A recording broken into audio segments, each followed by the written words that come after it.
Yep. Yeah. 1, 2, 3, 4, 5, 6. We do have a forum, so I'm going to get the meeting underway. This is our all-day Saturday budget meeting, as everybody knows. We're here to basically balance the budget, talk to the department heads about impact.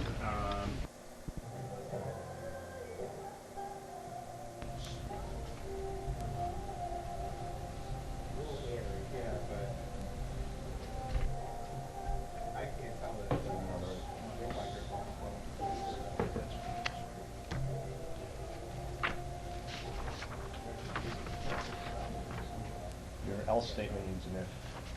You have to go if, and when you get to the else, it's another if statement. I hear ya. That's an asshole.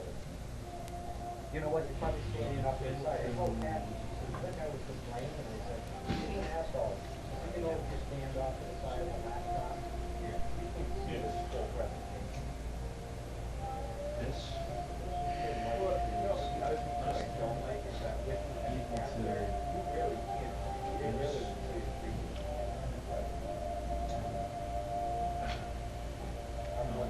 If, add another if statement.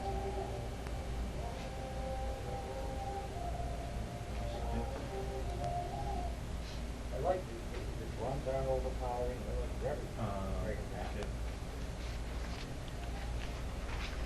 This is greater than. Oh, the guy talking about jump cut. Jump cut is one head shot to another. No, he said this is gonna create a jump cut when they go pick up all this. That's how they're gonna cascade. That's not gonna work. If you agree, it's like, I can't handle it. We just have to do it manually. I think it's the table screwing it out, because the single X should work. We just got it manually. So basically, to balance this one, there you go.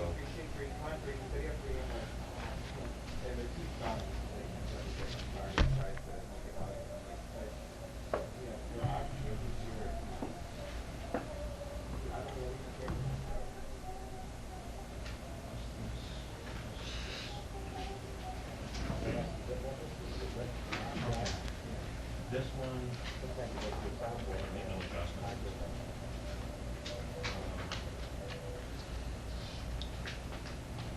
At least want to make no adjustment. Happening, Mike? Correct. Really good. Fire. Do you want to bring that down to the 17,000?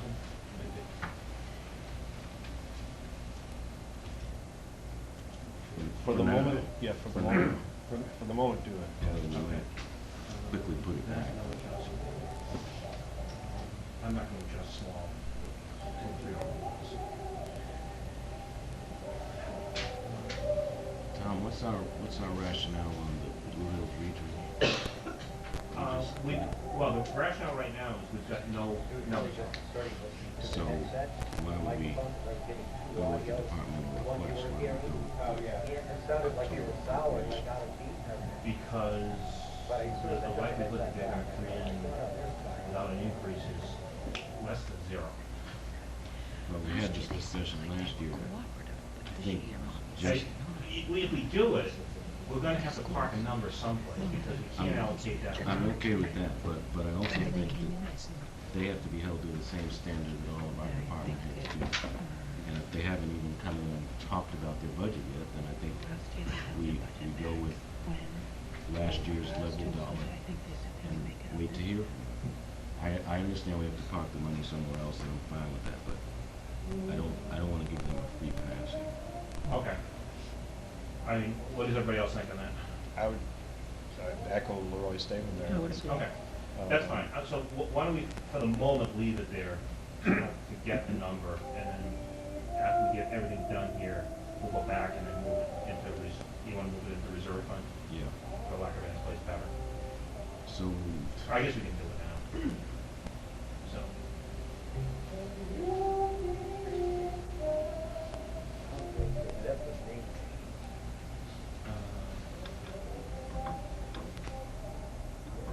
Board of Assessors.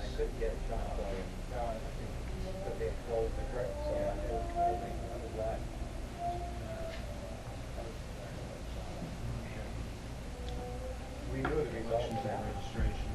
That's a fixed number. Fixed so you can number, type yeah. that one out. General insurance is a fixed number.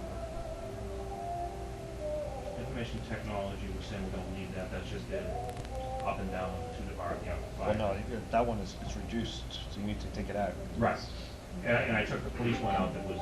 Yeah.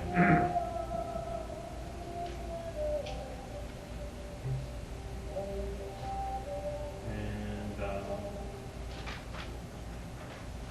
for the moment, town clerk, I guess what I'm doing is I'll do it across the board.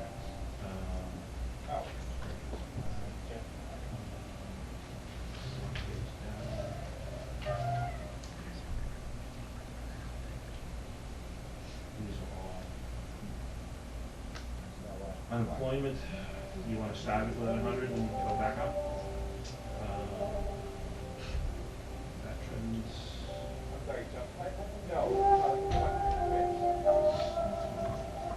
He was calling it jump cutting. Veterans should start at the department request. Veterans should, you wanna start at the request? Yep. Call it a bill? Yep. It is. Yeah.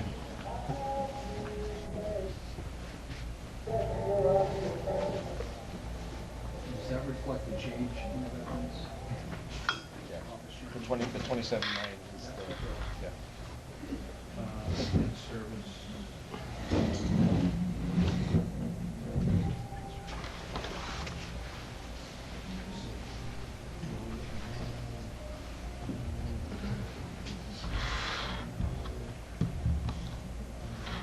Reserve fund, cost $75,000.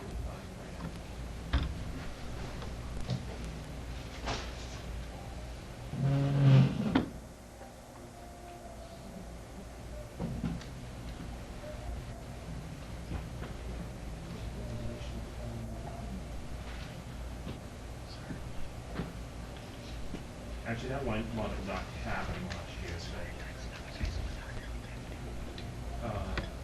We wanted the stabilization fund, just want to leave it at 50. Just now, yep.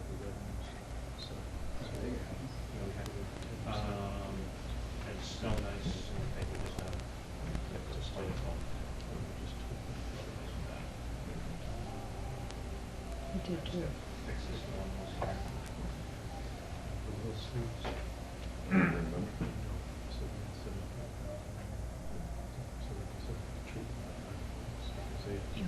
Was in Snow and Ice 150 last year? Wasn't you? Snow and Ice 150.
Doesn't like that.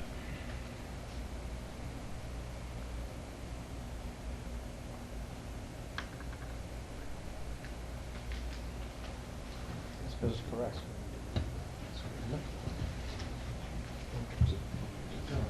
Oh, he's correct, it's a subtotal, okay. It's bring it from.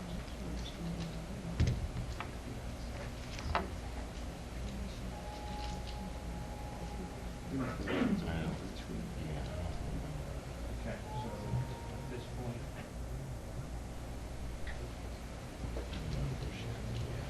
I think it's better not to, or present, projecting as far out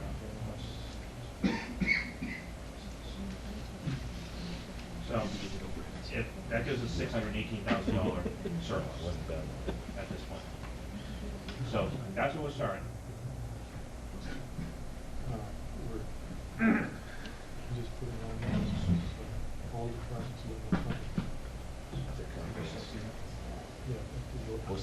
surplus, Tom? Surplus is 618. 618. 618.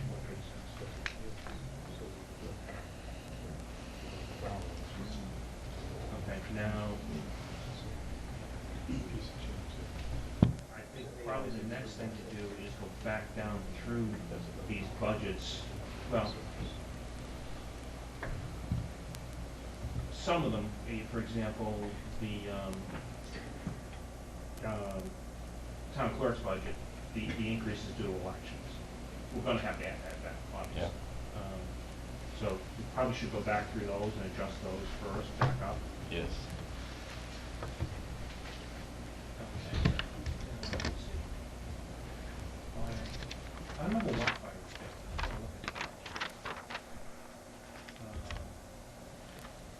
The first one, we want to do unemployment, as long as we're here, do on.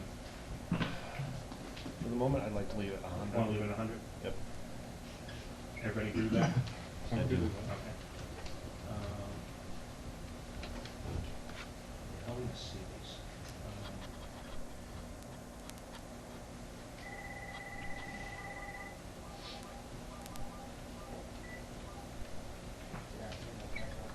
Actually, we didn't adjust it, did we?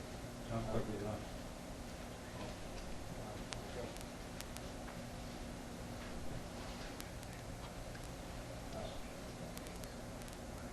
Yeah, we didn't adjust the town clerk's budget, we left it as a. So I think we've got everything I want. The only question I think is, the only one that's weird is the fire. In terms of why that's not. Tom, before we get to looking at fire, Hmm? we want, I know the DPW chief director is fire engagement. Do we want to Yeah, yeah, let me do that. bring him up so we can? Why don't we do that?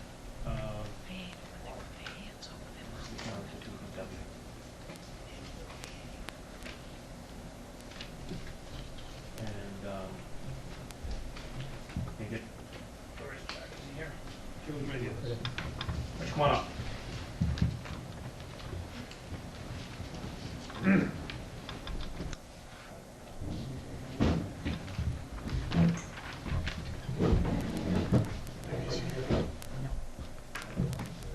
One, thank you for taking me first. Appreciate it very much. No problem.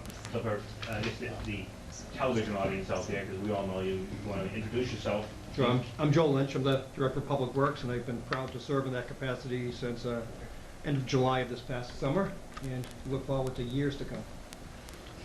Okay, first off, if you want to just take a couple of minutes, and, the DPW does a ton of things. I mean, make sure the trash is picked up, plow the streets, make sure the street lights are lit. You want to just kind of go through some of what the DPW does and some of the changes, some of the accomplishments that the DPW has made this year. I know hard working groups. Sure. Actually, I'm proud to say that every member of our staff is pretty compassionate about the work they do. We think of ourselves as the third public safety entity in town. Most people think of police and fire as first-line public defenders, and they are. But so are we. We're out there under the worst of circumstances: snowstorms, blizzards, floods, inclement weather, falling trees, and you name it. It can be dangerous, and our guys persevere and provide, I think, a pretty extraordinary level of service to the community, all things considered. What we do on a routine basis is provide, well, from the moment you wake up to the moment you go to bed at night, and then through the night, you probably don't even realize what we're doing. Water, the water that you drink, the water that you wash with, the water you survive with. We're there to deliver that in a safe, reliable way.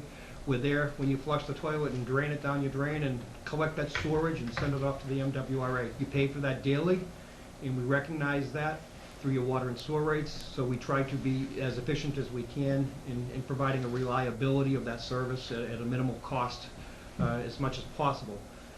Those two entities function as separate budget items. Water revenues generated stay with the water department to truly offset the cost of operations in the exact same fashion. The sewer department does the same thing. Those are both called enterprise funds.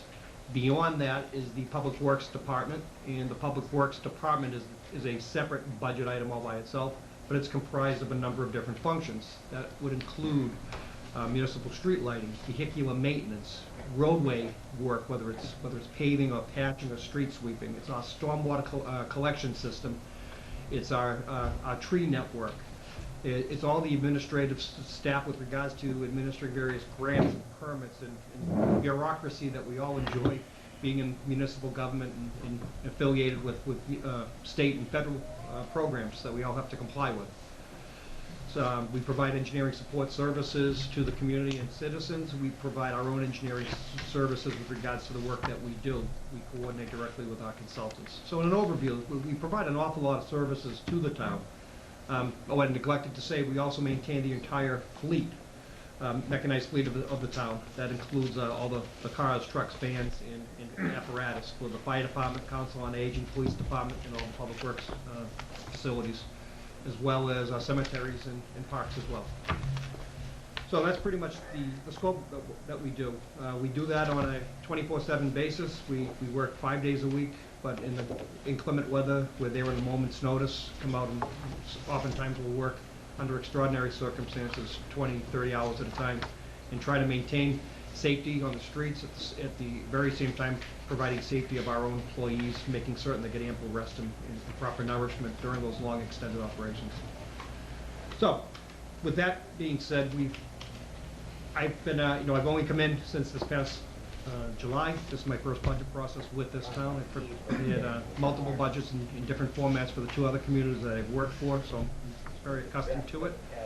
And what I've done is recognize the financial constraints of the town and met the requirement to come in with level funding, and recognizing that puts some strains on the departments, not just public works, but all municipal departments. When you're dealing with the exact same dollars as last year, you have built into your budget wages that are guaranteed by union contracts, as well as any other increased costs due to inflation, such as utilities or fuel or any other products that you buy.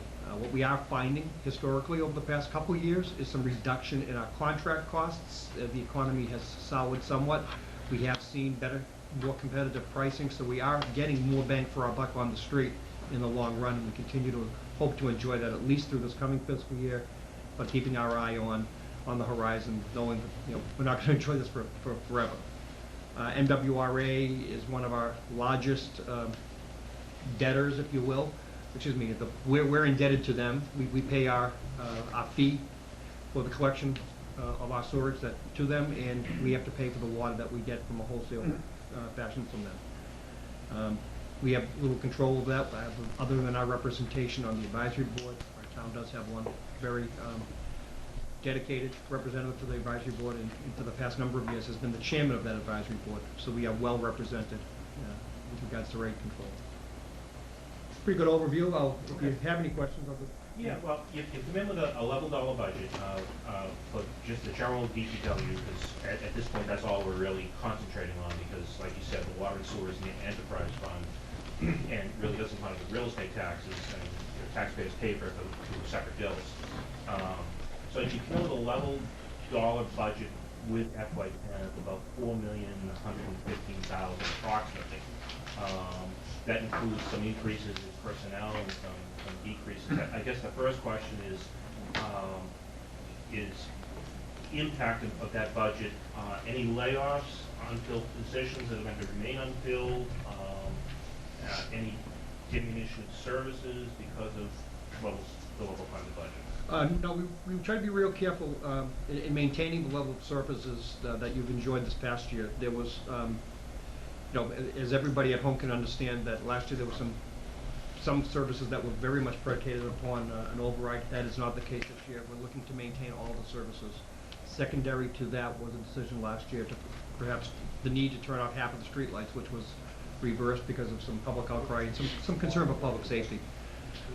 Built into this budget is inclusion of maintaining those services. There are no staff reductions planned into this particular budget. There are no staff increases planned on this budget. The department currently has a number of vacancies within it. We were very careful to not fill those vacancies early on for a number of reasons. One is my lack of preparedness, not really understanding the structure of what I thought the department needs to be, and I didn't want to carelessly or recklessly fill positions only to find out that they weren't exactly going to fit the operational model that I think we need to understand first. More importantly, not understanding the overall outlook of the financial situation, we hate to fill positions only to have to cut them back. So we're looking to fill those vacancies this year. If it's in this FY10 budget, and it's also included to maintain all those positions in the FY11 budget.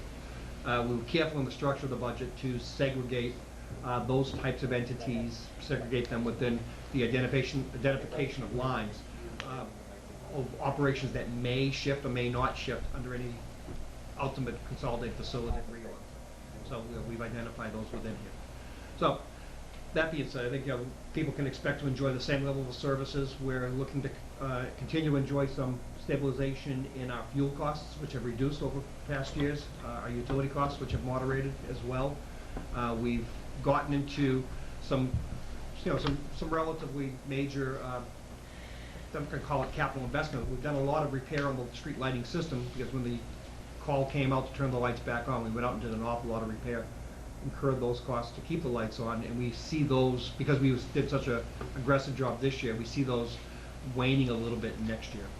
So I think you're going to see all of the same services, expansion of services. None are proposed, with the exception of trying to partner up with abutting communities or within a consortium basis of other communities to find greater efficiencies, which may allow us to expand programs such as the household hazardous waste collection.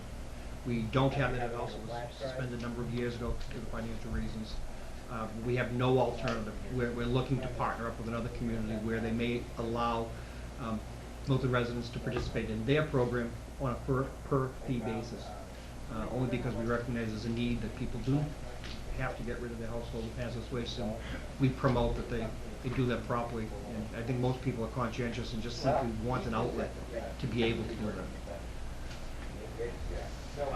Another question, in addition to your budget this year, and as in the case of most years, you have a couple of other budget articles that are DPW related that we'll have to decide on. One is the equipment lease article, which is going to be, I don't know if it'll stay Article 6, it is currently Article 6, which has been going on for a number of years, I think about 4 or 5 years now, that we lease equipment for the DPW, and then basically it's a lease purchase that it just winds up being owned at the end, is that correct? That's correct. The municipality leases are not just a lease that you would turn back at the end. They're a closed-end lease that you own at the end. Okay. So in the past, it's been approximately $67,000. You suggested that it remain at $67,000.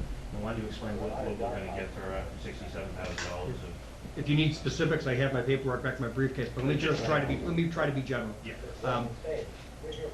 There are really 3 equipment purchases that the town needs to make. One is a 38,000 GVW, gross vehicle weight, dump truck, sander combination with plow equipment and calcium chloride. Basically, it's a winter snow apparatus which can be used, by being a combo truck, can be used year-round for water department functions, highway functions. It can be used for multiple reasons. That's the first acquisition. The second one is that the fire department is in the need of a replacement for its inspection vehicle, and the town is in the midst of I believe that next year is the 3rd year in a 5-year lease on the Toyota sedans that they purchased. That doesn't work. That particular deal doesn't work well for public works functions because of some of the equipment we do need to carry on the engineering side of things. Not to mention that when we're out patrolling the roads in snowstorms, the 4-wheel drive vehicle is more appropriate. So I've worked with the chief and discussed with them, and at least in principle, we've agreed to transfer one of the Toyotas over to the inspection department for their use. Very, very efficient, very reliable equipment. And yes, the recall has already been repaired. And was repaired a week and a half ago. We're safe in that regard. The whole fleet has been repaired. And replace it with a small Ford domestic vehicle, whether it's an Escape or a Ranger, 4-wheel drive vehicle. We're not certain yet to see where the bids come in as far as efficiency. So basically the way that would work, because those are under 2 different articles, the 4 vehicles are under a separate article of $16,000. So they would stay $16,000. One of those vehicles would transfer over to the fire department, and then DPW under $67,000 article would acquire. The new vehicle. The new vehicle. That's correct. Thank you for clarifying that. The third vehicle is, this speaks right to an unfunded federal mandate. I don't mind saying it, or call it what it is. The town has just completed the first fifth year of its municipal permit under the federal EPA NIPDES program, National Pollution Discharge Elimination. Basically, it's a stormwater management mandate that's been handed down to all municipalities across the country. Historically, this was bigger, larger communities for the past 15 years, but only for the past 5 has it gotten to the smaller communities, which is what we are. We are just about to embark onto our next 5-year permit, and in that next 5 permit is an increased aggressiveness in catch basin cleaning, street sweeping. That's your primary first line of defense. By saying that is we need to do by mandate, we need to do a much better job. And it's not because we're not doing a good job now, it's because we're mandated to basically double or redouble our efforts in our street sweeping and our catch basin cleaning. To do that, to accomplish that, we're looking to purchase a vacuum sweeper. It's different than the tricycle, the 3-wheeled sweeper that you guys have been accustomed to seeing around town, which, by the way, is 18 years old and is honest to God, needs $67,000 worth of repair in it, which is crazy. Nobody would invest that kind of money in an old machine that doesn't do the job it would need to do at the end. So the new machine will allow us to both sweep streets as well as clean catch basins on a more regular basis. What we look to do is purchase the chassis piece of that, the truck portion of that, with the balance of the $67,000, and then the sweeper unit that sits on the back of that chassis to purchase under a second article, which is our stormwater capital article. That's an article, it's a bonding article. It's been set at $500,000 for the past several years. Again, it will continue to be $500,000, but a portion of that, and we still have to work out the wording with town council in terms of how we're going to work it into that article, but you know, it will all be bonded, but some of that bonding will be for the sweeper unit. That's correct, and we're not asking to increase that bonding article any higher than it was in previous years. We're looking to maintain that, just simply use that money for the acquisition of the sweeper. What that does is it really gives us the ability, and we've been very diligent getting away from sand over the years, putting a better concentration of liquid calcium treated salt to keep the sand to a minimum to begin with, so your sweeping becomes more efficient, catch basin cleaning becomes more efficient. So we've been doing our job in those first 5 years of the permit. It's just this redoubled effort that's required under the federal government that does require us to do in-house street sweeping. I say in-house, it doesn't require us. It simply requires us to sweep and clean. We could hire those out on a contractual basis, which we explored, and what it would cost to hire contractors to meet the mandate would be far more expensive. And quite frankly, wouldn't give us I don't think it gives us the ability to have the piece of equipment in-house so we can use it as we see fit when we think we need it. Other communities, when you're renting or leasing or hiring these outside services, they're all competing for the same apparatus at the same time. So you kind of have to wait in line, and that's not a good thing. You want to get your materials off the street as early as you can, because when you do that, it prevents that from getting into the catch basins, it prevents it from getting into the pipes, and therefore getting into the stormwater system, meaning wetlands and the brooks and things, which are far more expensive to clean. So it's a great efficiency, and we did consider other alternatives, but the acquisition does make the most sense. Okay, final question I have, and then we'll open it up. You saw we've got a small surplus, $600,000 that we have been divvying around, and they've been putting you on the spot. But if you had to come up with one item that you want to add back to your budget, what would it be, and how much would it be? Well, right off the bat, I would add the household hazardous waste back into the That's been about 35 grand, I think. That's what was our budget at the last time we had it.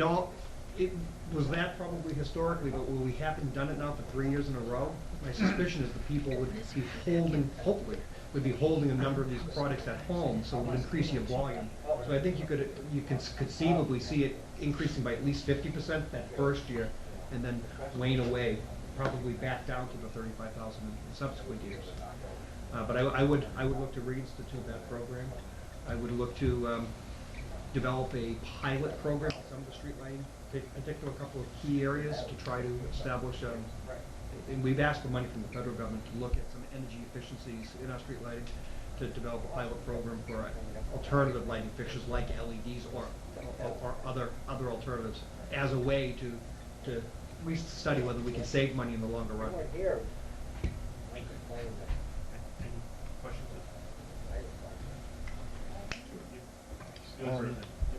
Would it be fair to say that the primary reason that you're able to balance or to come in at the level dollar is the reduction in the contracted costs on solid waste, and that we see in next year as those contracts are renegotiated, we're going to see a tick back up in your budget? Absolutely. Thank you for asking that. Yes, the structure of our solid waste contract allowed two things really for us to enjoy this year. One is that there's a reduction in our curbside collection cost itself, this being the fourth year of a five-year contract. It seemed, if you take the contract over 5 years, it seemed to be based on a total of the 5 years, and it seemed to be middle loaded. So now that we're in those waning years and in the fourth year, we're seeing a reduction, which is cheaper than last year, of course. We're also seeing that the second component of the contract is a fuel surcharge, which was based on an index of prior year's fuel costs, and where we've seen diesel fuel abate over the past year, we're actually seeing a reduction in our fuel surcharge as well. So those are two things, real dollars saved, just per contract. Beyond that, and this is a great opportunity to thank the people at home, we've seen reduction in solid waste. It might be socioeconomic, it might be because people aren't buying things to begin with, but in the end of the day, they're not throwing as much out and our tonnage is down. Our recycling rates are going up. As phenomenal as that may seem, we're #2 recycling community in the state. People at home do a fabulous job doing that. We promote recycling, we try to make it easy, and we appreciate the effort that people have at home by doing that, because it does save the town money. So that's probably the third factor greatly affecting our trash reduction costs. More importantly was the contractual compliance issue this past year. We had to draw the line hard. There were a lot of people at home, not most, the vast majority of people were doing the right thing, but we had a lot of people playing games with the stickers. People weren't buying stickers, they found a way around the system. We got strict with the contractor, we got strict with the public, and had to re-educate. From time to time, we pledged to re-educate people. The sticker revenues are a huge source of revenue, I think you saw it on an earlier slide, to the town. You're cheating yourselves when you're cheating the sticker program on trash. We've seen that compliance go up, we've seen the revenues go up, and we've seen the trash come down. So that's good and healthy for the budget. That's right. That's what we do. You had some building repairs coming up that are gonna come as reserve fund transfers to us. Just, can you give us an idea, what is the dollar figure? Is it 10,000, is it 5, is it 20? You took out a wall. We're holding off on any capital reinvestment in the public works facility, and I would say in any facility for that matter, until the consolidated facilities plan moves forward and we understand where the town's goal is in establishing a plan for all of its facilities. But the question I think you're asking is, we do have an air quality problem in one of our buildings. We've had a number that we've been trying to wrestle with for some time now. The Mass Department of Public Health provides outreach to municipalities. They came down and did some testing. They did find mold in our building within the wall cavity. They did find some rodent infestation, which we now have under control, but nonetheless, the remnants are in the wall. We're awaiting a report from Department of Public Health to tell us what their ultimate recommendation is. We think that most of that work we can do with the labor in-house, rainy-day projects, off-hour projects. But the material costs, we'd have to bear directly. Sheetrock and paint and repairs and woodwork and whatnot. We don't know what the extent is. Right now, it seems to be isolated in one wall area. If that's the case, we're probably looking at something in the $5,000 to $6,000 range. When the report comes back, and they do have to do some follow-up studies, it's simply additive if they find the problem exists in a broader sense. And that's in the main public works building, the administrative building. which is an old building, very old building, that was relocated to our site back in the, I think in the 60s, maybe even prior to that. It's a wood frame building with wood clapboards, and I think, if not the original roof, it was replaced probably 30 or 40 years ago. So in the long run, we're hoping that the roof gets through, holds on until the consolidated facilities plan. But in the long run, I think even the draft report, or the finalized report from the consultant for consolidated facilities, I think spoke to the overall need of the public works facility is, I'm not sure he used the words ramshackle or decrepit, but something to that effect. So I think there's going to be somebody at some point in time, whether consolidated facilities moves through and it's a separate group, or it doesn't move forward and it becomes public works through the capital plan, we ought to be looking at a needs assessment for the entire facility, whether it makes sense to repair facilities that are existing, or to replace them to meet the functional needs. So we're looking at least a $5,000 capital need. We're going to try to bear those within the structure of our current budget. There may be a capital fund transfer required, but if it does escalate, we're likely to come in and ask for a reserve fund transfer. And I'll get you in a second. Just the committee in general. You know, a lot of the stuff is interesting, I understand, but try and keep the remarks just because we've got a lot of people to get through today and a lot of budgets to get through today. So, you know, the goal at hand is balancing the budget, so let's try and keep the questions and comments to the budget if we can. No. Joe, just a quick question on the curbside pickup contract. Is it expiring next year? So what I'm getting to is it time to start negotiating it now? It seems like a good environment to negotiate contracts. We actually have already started negotiating. We're looking at the process of expanding our recycling. And in the context of that, it requires them to reinvest. So they're actually looking for a 2-year extension. We're trying to weigh that with our options. So we've already started those negotiations and those discussions. Under solid waste, you don't need to rebid. You can, and they probably ought to rebid, but you can also negotiate directly. And I apologize. I'm the one who's talking too much, not the questions. Any other questions? Just as chair of the DPW subcommittee, I'd like to say thank you for your preparedness and thoroughness. It's been a pleasure working with you this year. Thank you very much. Some other questions? Next one, Charlie.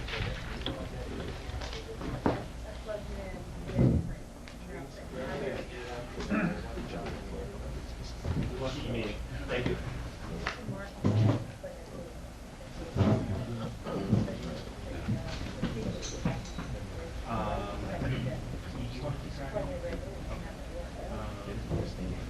So basically, the wish list is probably 50 grand for having household hazard. And then I said to make an impact, we need 50% above that. 50. You want to take up fire next? Well, we have the chief here. We can go to schools after that. Or actually, yeah, let's do fire first. What's going on, chief?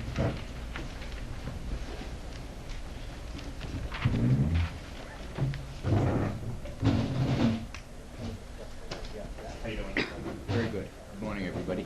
Good morning. Yeah, the same thing, you basically go with the level funded budget, level dollar budget. We got to figure out why it's 17,000 more than last year, but we'll figure that out. I'm surprised at that too, because I'm looking at it and what I have reads the same, so it may be a mistake somewhere. Okay. Again, the other department's a lot more out in front of the public, but if you want to spend a couple minutes just, explain, obviously we know what the fire department does, but just explaining you're new to the, chief, you're long time in the department. Some of the changes that you've made this year, some of the things you hope to do, and spend a couple minutes talking about the fire department. Okay, sure. I'm Jack Brandt. I'm new as the fire chief as of July 1st. And I think the first thing that probably needs to be said probably isn't a change, is credit that has to be given to the local union. For FY10 in negotiations, they actually stepped up and volunteered to take 0 as far as a wage increase this past year. And realistically, without that, that's the, I wouldn't be sitting here telling you that we could get through next year with what we need. So I think they need to be given an awful lot of credit for us saying that we think we can hold our head above water for the next fiscal year. And personally, I'm very proud of them for doing that. Like I say, we would absolutely be closing companies down without that. As we stated, or as I stated in the meeting earlier with you people, our budget next year looks to be an amount that will allow us to get through, barring any catastrophic occurrences. So, and that's a credit to the local. So, as far as changes go, we kind of continuing on as we have been. Our mission doesn't change year to year. One of the things that we have got in the mix is I was able to acquire a pickup truck through federal grant. It's been donated to us. It's over at Blue Hills Regional Vocational Technical School right now, being rehabbed. I expect that'll be ready by the end of the school year. Along with that, I'll be looking to buy a drop-in skid unit, which is a unit that slides right into the back of the truck, which is I believe a 250-gallon water tank, 10 or 15 horsepower motor with it that'll allow us to operate a brush truck back up in the woods. We've been lacking that for quite a while, and somehow we've managed to get the job done, but it's come with a lot of mutual aid, and with the amount of woods we have, I didn't think that was proper, that we were relying. To me, mutual aid, should be an even keel thing. We give them and they give back to us. Without a brush truck, we were actually, we were being carried. We weren't pulling up our portion. So that's the biggest change and the biggest accomplishment so far. Now, so in this budget, you're still going to be able to maintain an 11-man shift for the most part throughout the year? It looks to be. It's one of those things where there are variables. This year here, I've just had my first injury that required any kind of treatment, and there was a $6,000 surgery involved there. So that's not bad. I think Chief Larson I know he was saddled with 2, and he may have been saddled with 3 surgeries last year. So that's where I say, barring any catastrophic occurrences, if nothing goes wrong, we should be okay. I mean, typically, those injuries have come out of reserve fund in the past. Right. They typically get budgeted for pretty small, and then right. Hopefully reserve funds if they can cover the rest of them. What they don't, the cost of the surgeries may come out of there. What doesn't, though, is the lost time and the overtime. Right. And Right. if you have a bad year, and this has been a very good year, I'm actually comfortable through the end of the year here because of it. Hopefully we have another one. Okay. Unfilled positions, are there any unfilled positions? Are you going to fill them? As we sit here today, yes, there's unfilled positions. If you ask me that in another month or two, no. I have actually have people in the process of being appointed. So, like I say, as of today, they're vacant, but there's names for them. Just explain to again for the TV the listeners, what 11-man manning means in terms of that's throughout all 3 stations. Is that correct? Sure. And how it works. 11 men, and I think we tend to confuse people because we throw it's a generic term to us. It's used every day. In town, we run 3 engine companies. We run a ladder truck and a command vehicle staffed by the deputy chief. Basically, the 11-man minimum allows us to operate all that equipment. It gives us 3 3-man engine companies, deputy chief, and where we're lacking, where I was going to say, properly staffed, it gives us staffing that we're able to get the job done for the majority of the time. The one other section is a one-man person on the ladder truck, and that's where we are lacking. But again, in these economic times, we're happy with that. And, you know, I'll come chasing you for more men on that as things improve. Okay, I'll open it up to When questions. we record from the chief here, the recording It looks like, I just have one thing. sure. I'm sorry. Just want to thank you and the union people. It obviously speaks to the leadership of yourself and the rest of the leadership. Thank you. Thank you very much. I appreciate that. It looks like what happened with the budget is that the $4,499 is the pre-October cut number. I think that's where the problem is. It could be. Yeah, It could be. I think that's the problem. Any other questions of the chief? If not, I guess I'll ask you the same question that I just asked DPW. Wish list wise, if you had one item that you wanted to add back to this budget. Wish list wise, I think the majority of that adjustment that we made came out of new equipment. And you had funded us at $60,000 for new equipment last year. We cut that down, and again, I've explained, you know, internally to you before how important manpower was, and we'll do everything in our power to leave that alone. So that's why we took it out of new equipment. That being said, there is great need there. We have a lot of equipment now that is mandated that it comes out of service at a certain amount of time.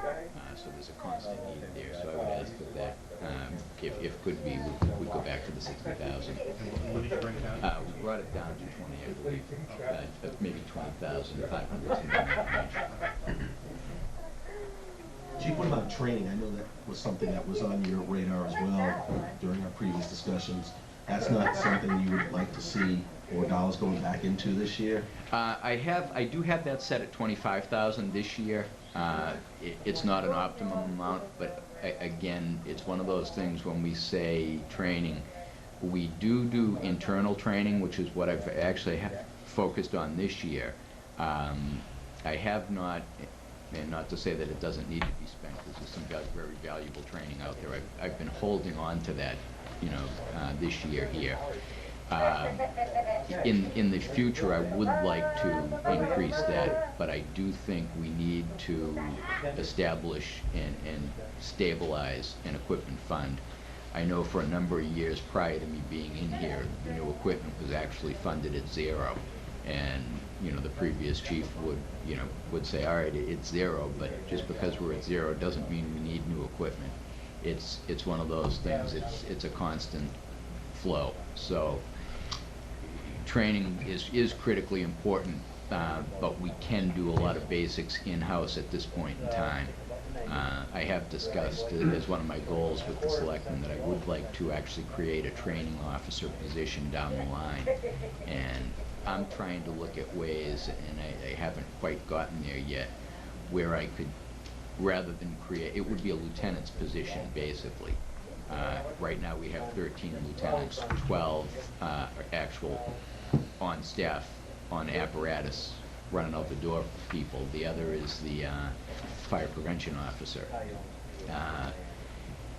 A lot of departments have another lieutenant or a captain, or, you know, some of the larger departments will have even 2 people in these positions.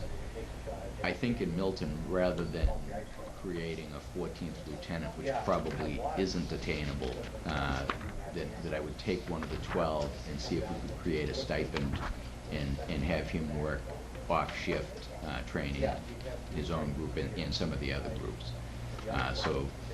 But that would be the type of thing where I'd want to establish that on a more permanent basis rather than, say, a one-time hit. So I'd like to look into that a little further. That's, you know. Thank you, Chief. This past year, you were operating under a bottom line budget as Yes. opposed to past year's line item. Right. Has that worked well for you? Because you've got through the year without it. You know, as we're looking at coming into the recommendation is, as it currently stands, the bottom line was a 1-year agreement. I think we would like to get an idea of how well that's worked as we discussed whether Right. it was renewed or not. It's one of those things that I have not had to use yet, and I'm actually probably going to look into using it in reverse this year of how I foresee it normally happening. I would love to see it carry on because, as I said, the uncertainness of our manpower situation, we are, we're at the bottom. I call 11 men ground zero. I think I've probably thrown that term out here. If we drop to 10, we really don't function properly at all in town, for safety-wise for ourselves or the public. So I see the ability to shift that money around as a crutch to keep 11 men on the road at all times. If I have to say, all right, I've got Scott bottles that have met their service life, and I need to replace them. If we're putting 10 men on the road at that point in time, I'm going to suck it up, hope nothing happens to those bottles that's going to wind us up in court, and I'm going to keep 11 men on the road and try to buy those bottles next year. So I would be a very strong proponent of keeping that. With that being said, this year here, I am going to have money that I can probably shift around due to the fact that I'm just in the process now of hiring the 4 individuals. So I've actually been carrying their salary for most of the year. So I'm going to take a look at it as we get closer to the end, and if there's room, like I say, I'm going to actually probably use that in reverse and take care of some equipment needs and maybe get ahead of the curve there. So, I don't foresee that happening most years, but this year it looks like it may. But I would be a very strong proponent of keeping that. Basically, by hiring those people, you're still keeping 11 men, and what you have now, just overtime should go down because of... Overtime should go down a little bit. Again, without injuries, we were okay. On 2 of the groups, we were running right at 12 people. So with 1 out, you were hiring. Yeah, so that should make a difference there. 2 of those slots were vacant as of July 1st, with me coming in, and then 2 others were with retirements that are floating out there. Thank you very much. Before I go, if I could take 1 second, I think he's gone, but I'd like to thank Joe Lynch for that vehicle transfer that he's going through. That was something that we were wrestling with to a large extent. We had a car that went down. Car probably was valued at $1,500 to $3,000 and needed $3,000 in repairs. We were offered another vehicle that was, I believe, sitting out in the back of the police lot, which sounded good at first. Turned out to need $3,000 worth of repairs. So this is really a godsend for us to get this, and it's probably, like he said, it's too small for him to take advantage of. That fire prevention vehicle is the one spot in our department where we could use it, and I think it's actually going to be a great help to us. And like he said, very economical to run for the job that it's going to do. So I want to thank him for that. Thank you for your time. Is there anybody else out there that department heads that have to get out of here early? There are. Okay, we've got 2, so why don't we take treasurer next, and then we'll get the job. Hey, Jim,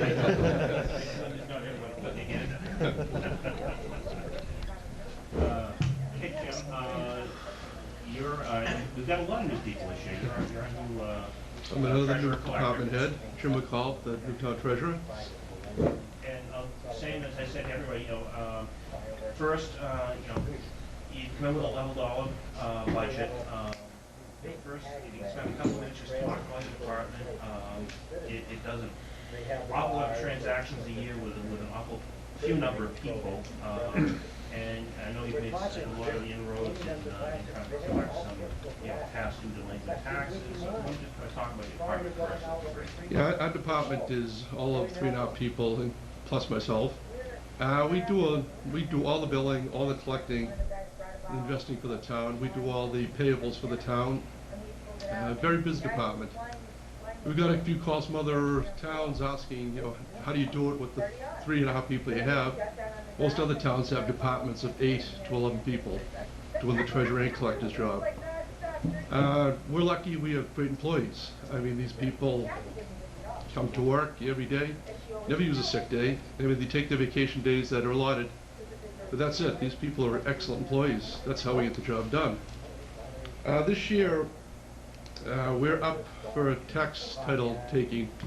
Last year we collected $304,000 for the year. This year, in the first 8 months, we have about $590,000 that have come in. We're still working on a few other projects, trying to get some more money in the door. Been working with a lot of banks, and banks are very interested in getting through collecting old taxes, because if they don't collect it, they're stuck with it if that house is foreclosed upon.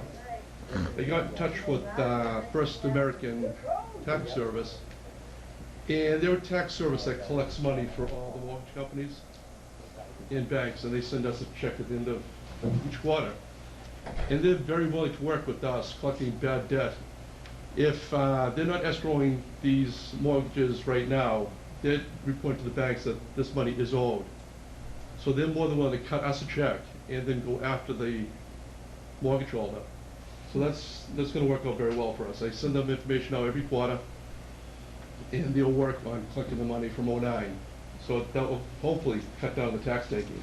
So they're basically giving us the money up front? They're giving us the money up front. And they take a fee out of what they collect, or? And then they'll jack up the people's escrow to cover it. Okay, so the fee So- basically comes out of the... Yes, it's not great for the homeowner because they haven't been paying the taxes, that's where they're saving their money, but now their escrow will go up. If they're paying $1,500 on a mortgage, it's gonna go up to $2,000 to make up the difference on the taxes they haven't paid us.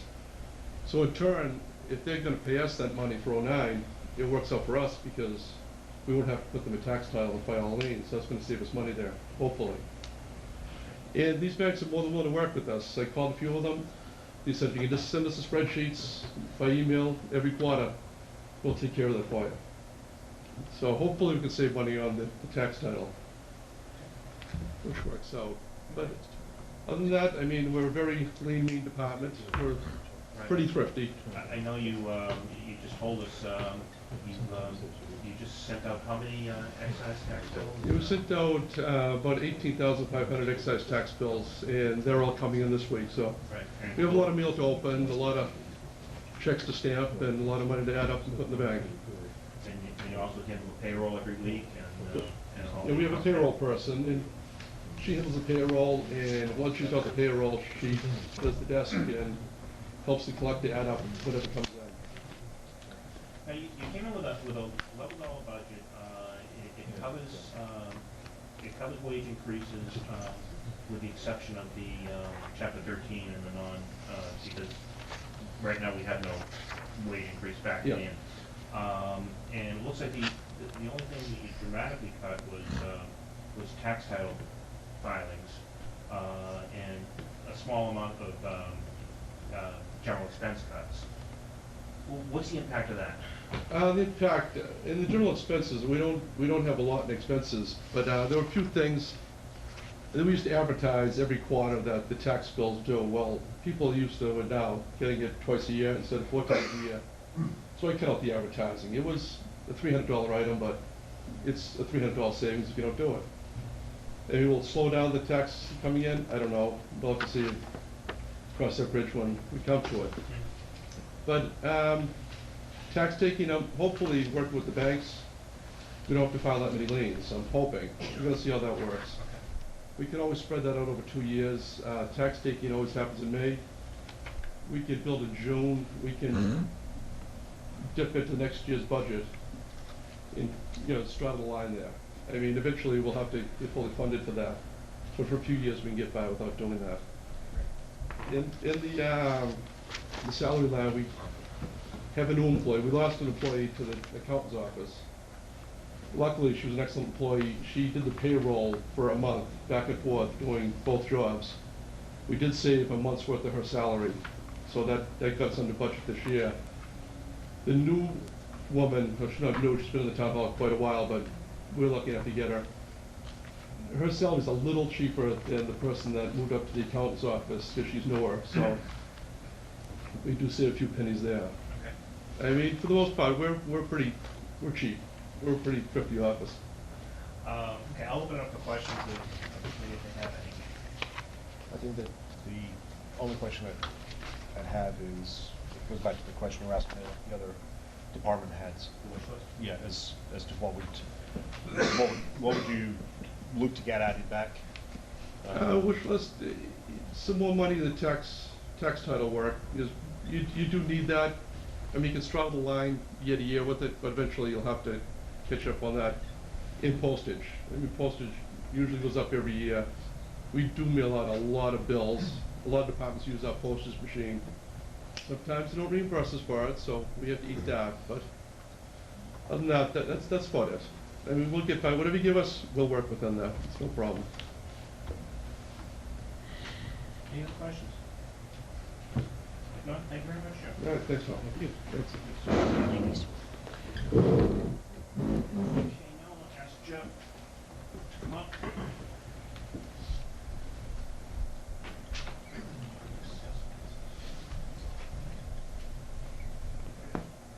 Jeff is not a new employee. No, Been here for a while. good morning. How you doing? Well, thank you. Good morning.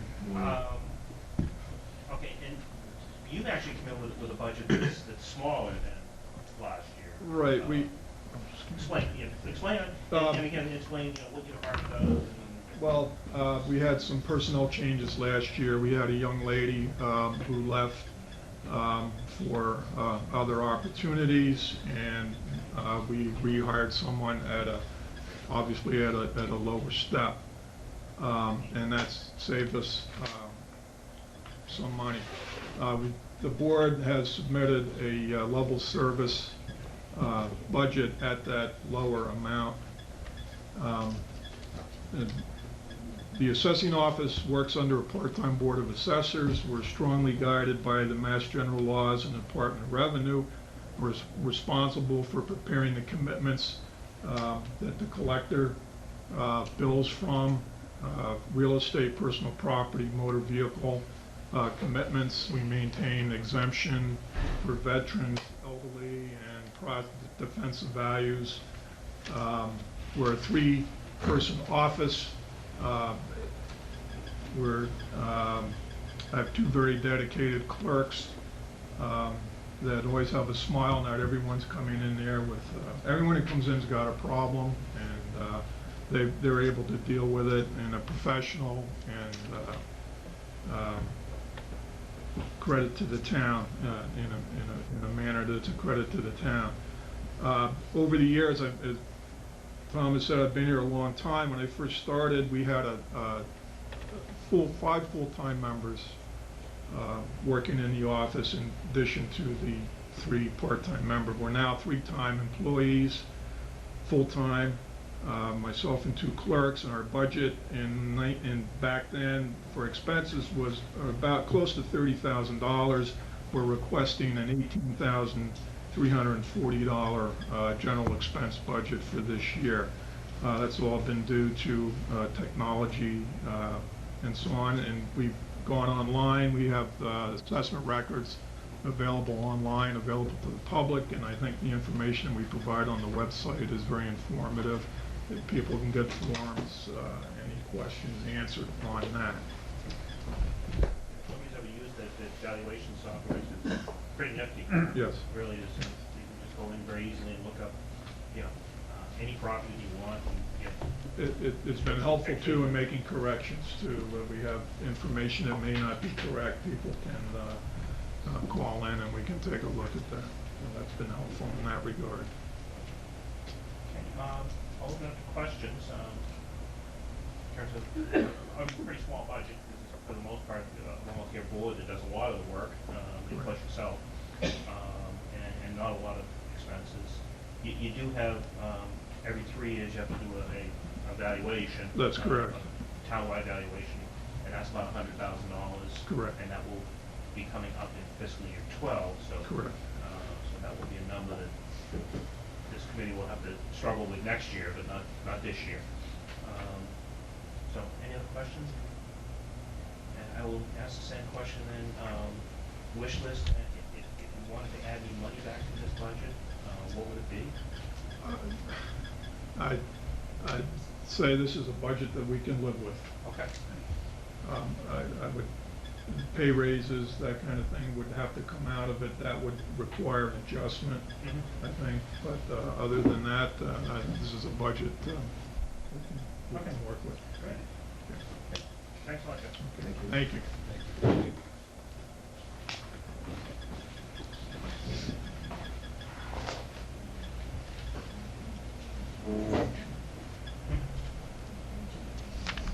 Who wants to? Okay, right, we'll get there in 1 second. Just want to yell along for something the ones we've already done, so I don't forget them. So we're gonna fire.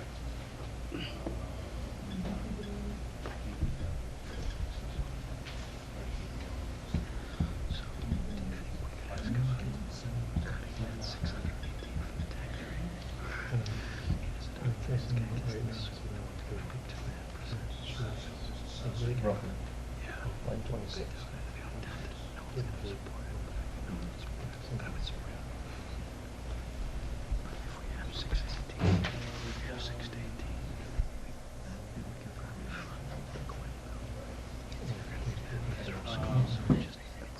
What the hell?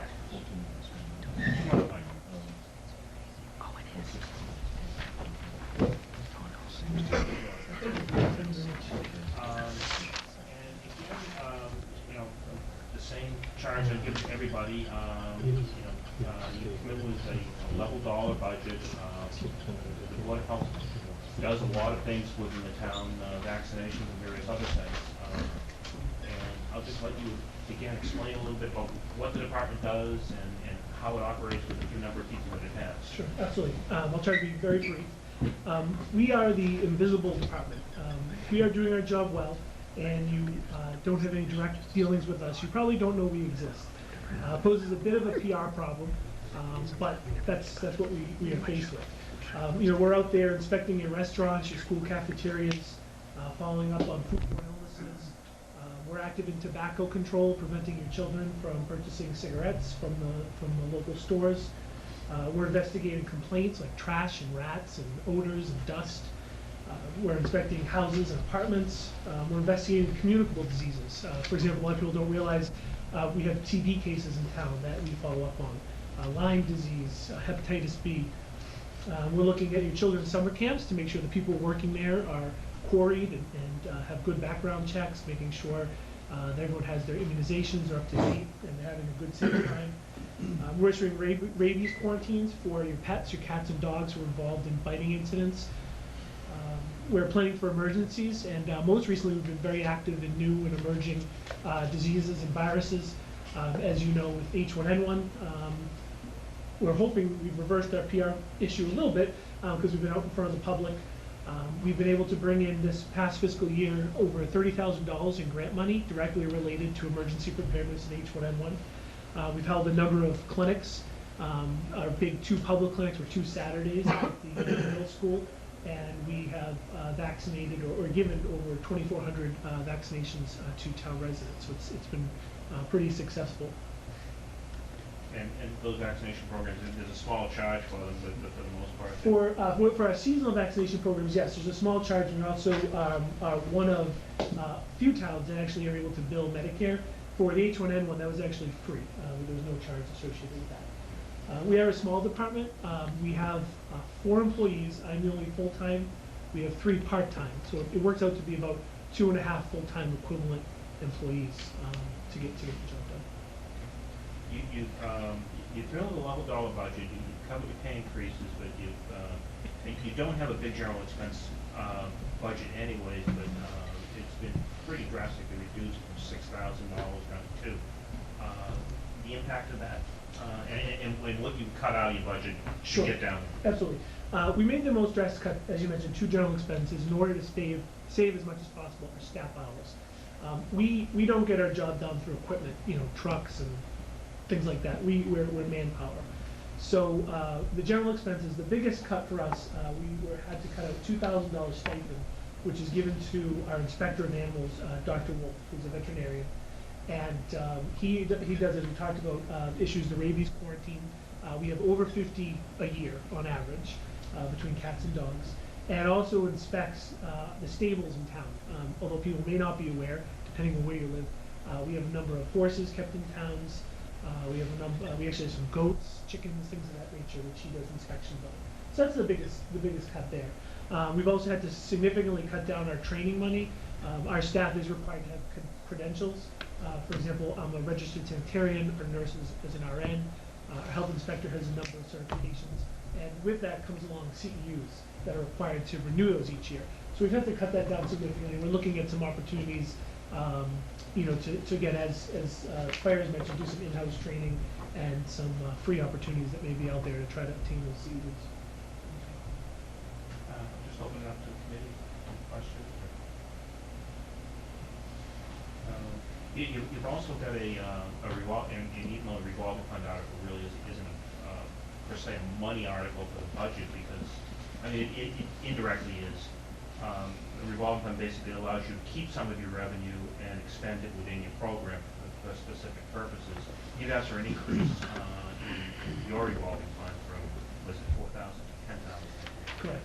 Can you just go over a little bit what you're going to do with that money, where that revenue is coming from, and how it's going to be expended? Absolutely. So the revolving fund was set up and is specifically used for our seasonal flu and pneumonia clinics. So the $4,000 goes into purchasing supplies for that and for some vaccines. Some vaccines are provided to the states and you purchase yourself. So what we've noticed is that there's increased costs associated with that function alone. There are new syringes that are needed. There are safety syringes. The cost of vaccines have gone up. And we've also traditionally relied on volunteers to provide the vaccinations to the public, and it's becoming more difficult.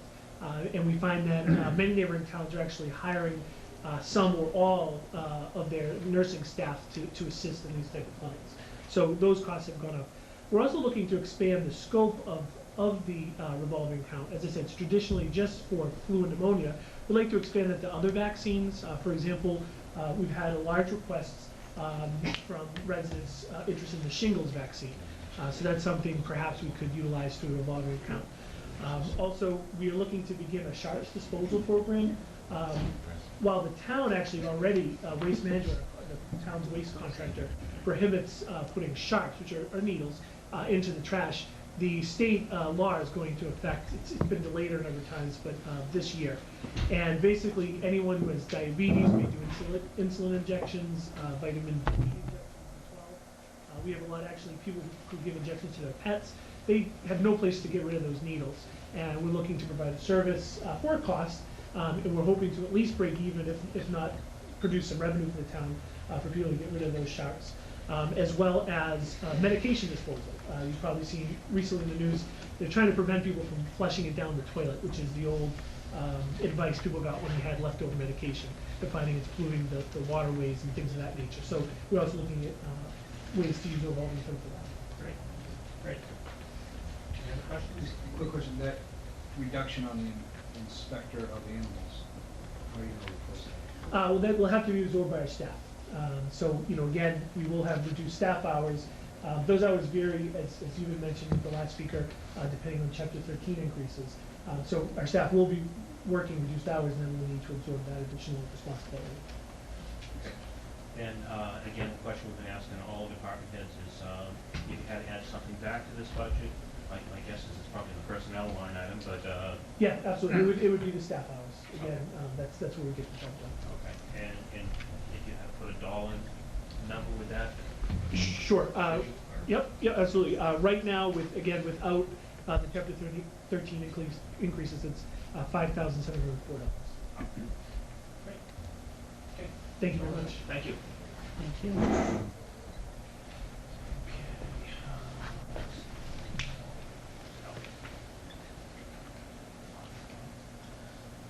Right. So, pretty fast.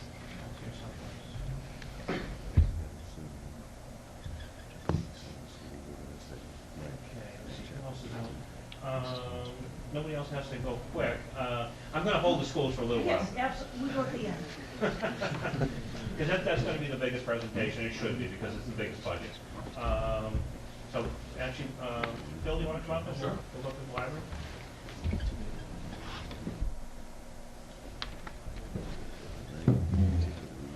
I think probably everybody knows who you are, but you can introduce yourself to the Philip Melty, I'm the library director, been around since 2003, so about 7 years now. all kinds of changes this year, obviously, in the library. We got a beautiful new library, and let's just talk a little bit about those changes. We've been really gratified at the response to the new library in terms of the folks coming in, the activity levels, the meetings. We've been having meetings every day, sometimes multiple meetings per day for different groups. In fact, groups that have booked the room on a fee basis, we've already earned about $1,500 in income from that through the, since April's when we opened up. The borrowing, just by the numbers, calendar year 2009, we lent 254,000 items to folks, which beat the previous interim record of 209,000 by quite a bit, and that was with still 3 months in the old temporary quarters. So we're expecting the fiscal year, the 2010, the first full fiscal year, to be really high numbers there as we expected. So the activity level is really popping up. It's sort of it proves the point of why we wanted to build the building. Right. Unmet demand there for library services. You told a level, actually, your budget, you gave us two budgets. We've used the level dollar budget, but you actually gave us a level service budget and a level dollar budget, and they're about 60,000 or so. 58,000. Yeah, apart. Yeah. Why don't you first go through the level dollar budget and explain what was cut out of that budget to attain level dollar? Okay. Yeah, there are several key things. On the personnel side, the level funded budget does not have any money for operating Sunday hours. The other key difference is we've got to meet some state standards of service, including a percentage of our budget dedicated to materials. So at the level funding total amount, we're going to have to get about $148,000 toward materials for the collection. In the level funding budget, the number that we're spent actually goes from the town side of the pool actually goes down from last year. A revolving account, we think we can raise about $55,000 of fines and other items of income. And I just confirmed that again yesterday, tracking the income over the course of the year. So 55,000 looks like it's right on target, so we can spend that amount towards the collection, which leaves us coming up with about $48,000 from other sources. And a large part of those are actually fundraising sources. Trustees realize there's a real strong interest in the library and a strong interest in our services, and they want to make a commitment on fundraising front on two fronts, basically to meet those collection needs, so we stay certified with the state, and also they want to try to get the Sunday hours funded through fundraising, so that we can offer those, meet those expectations that the folks have. Those are two huge challenges that we've really never done fundraising for operational type concerns on that before. How much would it cost to do Sunday hours, did you? Sundays is around $21,000. You've already provided me with your wish list, yeah. Yes. I got an email from you yesterday, so you explained in priority, Sunday hours would be the first thing you'd add back if you had any money to add back. Because that's, even though the trustees think they could raise it, that's the most difficult sell in the fundraising. We've had conversations with our foundation members about that. I think that's deep. We've committed to fundraising a good amount for collections. We want to fundraise long-term for an endowment that can give interest towards collection funding. So because we know this structure where the town is basically paying plus and minus a third, the revolving account plus and minus a third of the collections expenditures, and the rest is question mark. Right. We want to be able to answer that question mark more easily over the years. So they want to build an endowment towards that. So The third thing we're asking for is Sundays. Some hesitancy there, but, you know, we're gonna try to do it. But if we have any opportunity to add some money back, that's where we'll probably use it first. In terms of endowment fund, so right now the library has no endowment fund whatsoever. Okay. And when you anticipate, or we actively pursue trying to build an endowment fund, or just wait for it to happen? That's one of the goals that the Library Foundation has for this upcoming year. Start being able to put some towards that, because we have to meet those other goals first, but, right, we'll try. Phil, since we last met, that was one of the questions we had asked you about fundraising on behalf of the trustees. Did they come up with any specific programming plans other than to set the goal? In terms of realization, we've had goals for fiscal 10 as well, and pretty much met those. The foundation was able to come up with $20,000 to do that for collection expenses for 10. And for FY11, do they have a We still specific? got the work to do on that side. Okay. Could you keep us updated in terms of what those plans are? Thank you. Any other questions of Bill and the library budget? So what else was on the wish list? Basically the things that were cut out. So it was first and Sunday hours, second one was the collection, and I think what the third one was, but, Well, I mean, I got it. That probably takes you as far as you can go. Yeah, that probably takes us further than I go, but. So Phil, the cost of Sunday hours is 21,000 and collections, how much would that be? If we put a bunch of 18,000, then we would, towards the town side, then we would match what we were spending in fiscal 09, that 63,415, it's on the left side of the screen up there. And that would give us on the fundraising side a number equal to what we were successful in doing before. The 48 we're trying to hit this year for the collections fundraising is uncharted territory. We haven't really been able to done that before. Great, that's okay, thanks. Okay. Any other questions? Thanks, sir. Thank you. Thank you. Thanks. So Tom, why are we waiting on the schools? Just to get some of the other small, because the schools have a bigger presentation, so, You want to take I a would- 5-minute break? Well, actually, can I just I don't see why we wouldn't just tackle the schools now. I mean, I understand why, smaller departments probably will go quicker, but if the schools are here and ready to go, they I don't see a really reason. are ready to go. Mary Ann. Mary Ann asked to. And then the schools. Mary Ann asked to go also in the morning if she could, right? So why don't we have that first, and we'll take the schools. How's that sound? Good. What about break? Yeah. Did he not hear that? That's really nice. Good morning. For those of you who don't know me, I'm Mary Ann Sullivan, and I've been privileged to be Council on Aging Director. I'm starting my 19th year. We have one of the smallest budgets in the town, and we provide services to residents over the age of 60. We gave you a level dollar budget, and most of our programs rely on the generosity of the community. A lot of donations, such as the Copeland Family Foundation, keep our programs funded. Major part of our program is transportation. We provide, on average, 800 rides to Milton residents, mainly to doctor appointments and to treatments. And I'd just like to say on behalf of the seniors, they're very, very grateful for all the town offers them.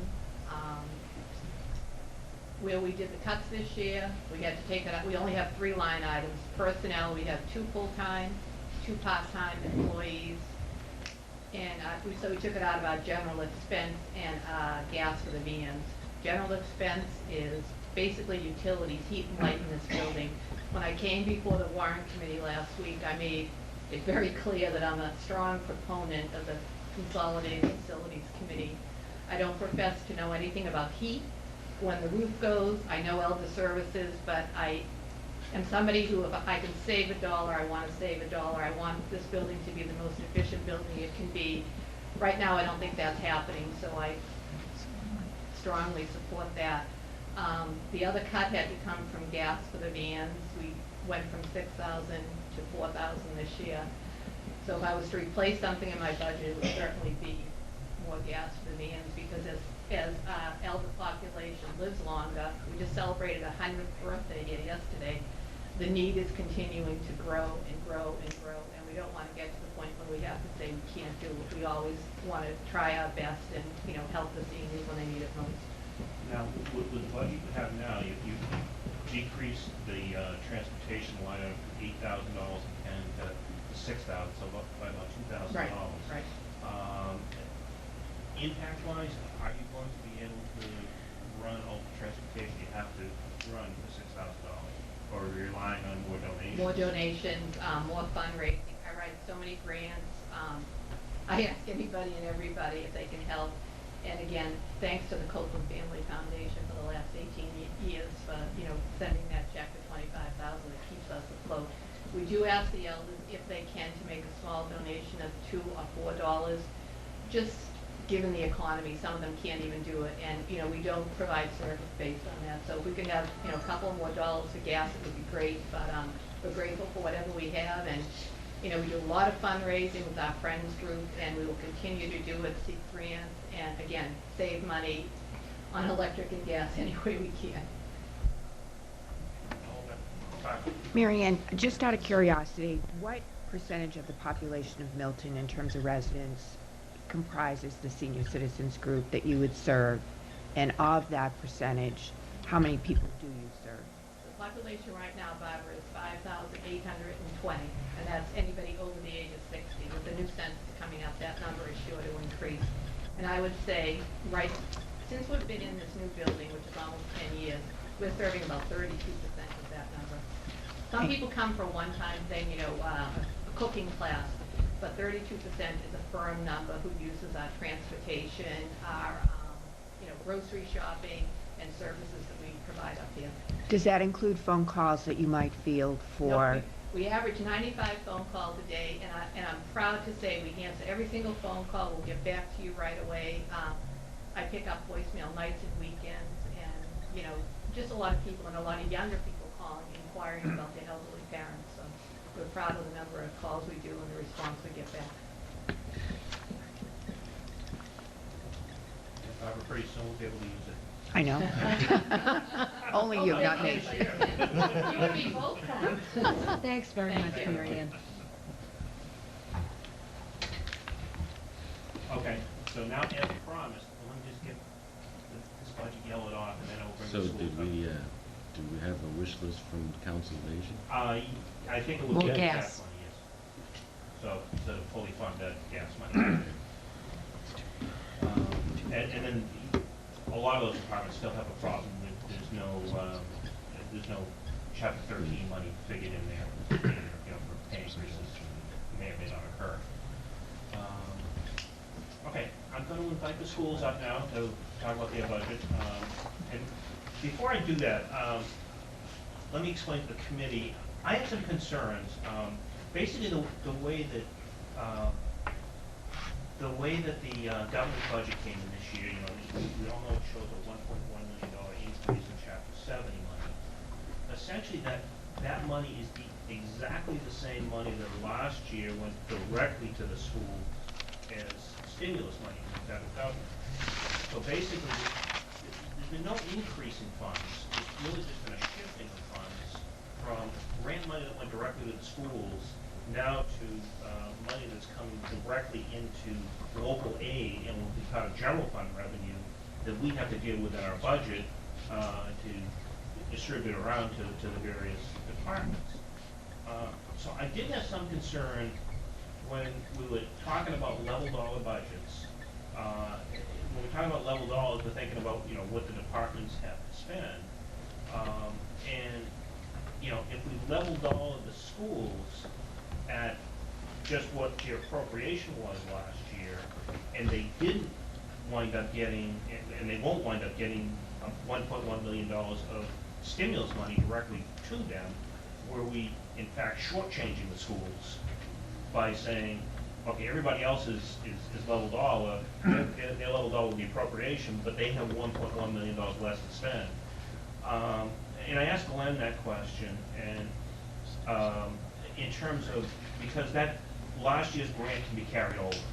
And the question of how much was spent in fiscal year 10 and how much will be available to carry over into fiscal year 11.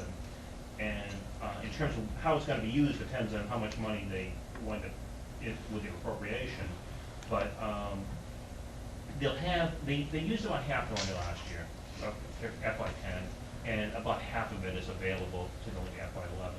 So I guess if you look at it that way, I'm not saying it's necessarily fair, but in terms of the dollars they spent last year and the dollars they'll have to spend this year, if we level fund everything, they should be about the same. So, Right. that being said, I'll have the schools come up now. I'd suggest you answered your own question.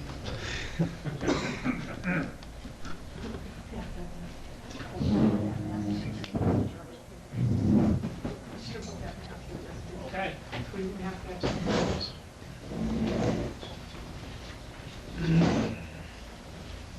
I know you have a PowerPoint. Just not a lot, and everyone has these slides, but one of these slides speaks to the issues that you just reviewed.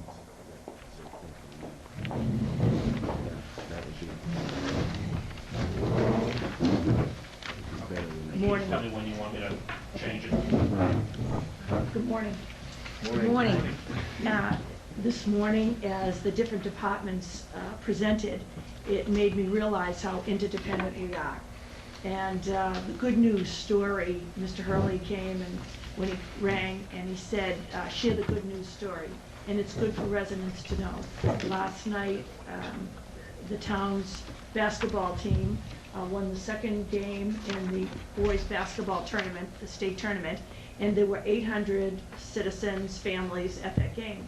And on the same Milton High School site, Richard Wells, Police Chief Richard Wells' wife, was in concert in the auditorium, a Celtic concert, with 800 attendees. So I think it's very, very gratifying to the citizens. In their high school, there were 1,600 people last night, and preparing for that, we work closely with the fire and police. And so a good night for me is a night when it's over and everyone was safe and they get home.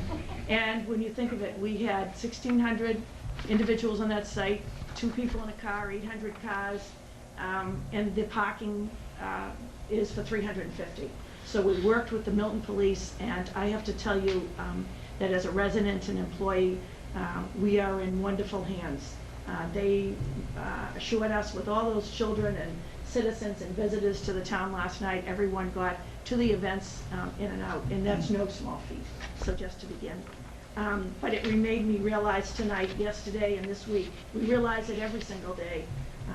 With the town cuts our checks and does our payroll, and we deal with the police and the fire and town hall, how interdependent we all are. Mr. Hurley had said to each department, what do you do? And I often think that we all went to school, and so everyone thinks that they understand public education. And in my career, and even within the last 5 years, public education has changed. And we're working under federal and state mandates that we never had before. Everyone reads about No Child Left Behind. There is great significance in that law because we talk about the achievement gap and MCAS testing, SATs, but the significance of all of that legislation is that no child can be left behind. In this state now, every child is identified with a number, and every teacher is identified through the Department of Education, and we track, and we can identify the achievement, the scores of every child. So again, all of this change increases and sets higher expectations for children. And John Phelan and Matt Gillis and Linda Lee Sheridan and Glenn Pavlicek are here, and we have a community that has very, very high expectations for their children. And last year when we were working for the override, as a community, I said the individual whose children don't attend the public schools and the individual who does attend the public schools, they both have high desires and standards and expectations for achievement. And I'll tell you, we had kindergarten information night, and we had over 300 parents enrolling their children in kindergarten, and those parents are as interested in the graduation rate at Milton High School, the percentage of students who take SATs, the percentage of children enrolled in AP as they are in the full-day kindergarten program. I often say to them, we're starting a 13-year relationship here.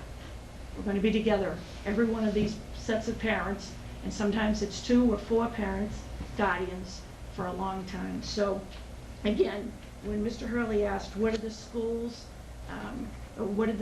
do? I think the expectations and the standards and the, again, a changing population, a dynamic population of children, the demands are higher and the demands are increased in number. We're proud that we hit 4,000 children this year. And just for the public to know, sometimes it makes you step back, that in the Milton Public Schools, we have 486 FTEs, full-time equivalents. That translates into 550 employees and a head count. That's a huge, large organization. I say to these 2 professionals next to me, we have 4,000 consumers. We work for those 4,000 children. They're our responsibility, and we're involved with their parents, and we're responsible for, again, 550 employees in the organization. So setting that to the point, I don't know if you can hear me. Yeah, I don't know if there's any way to make this. Just bring our equipment here. Apparently. Well, I can talk to it. It won't get any bigger, Matt. I'm not sure if you can zoom in with that version. You pull the projector back, probably it would make it bigger. Like I can talk to the number. Okay. Let me just talk to the number. You might not be able to see it, but we submitted a budget to the Warrant Committee, a level service budget of $35 million. Just go out of the presentation for a second. Sure.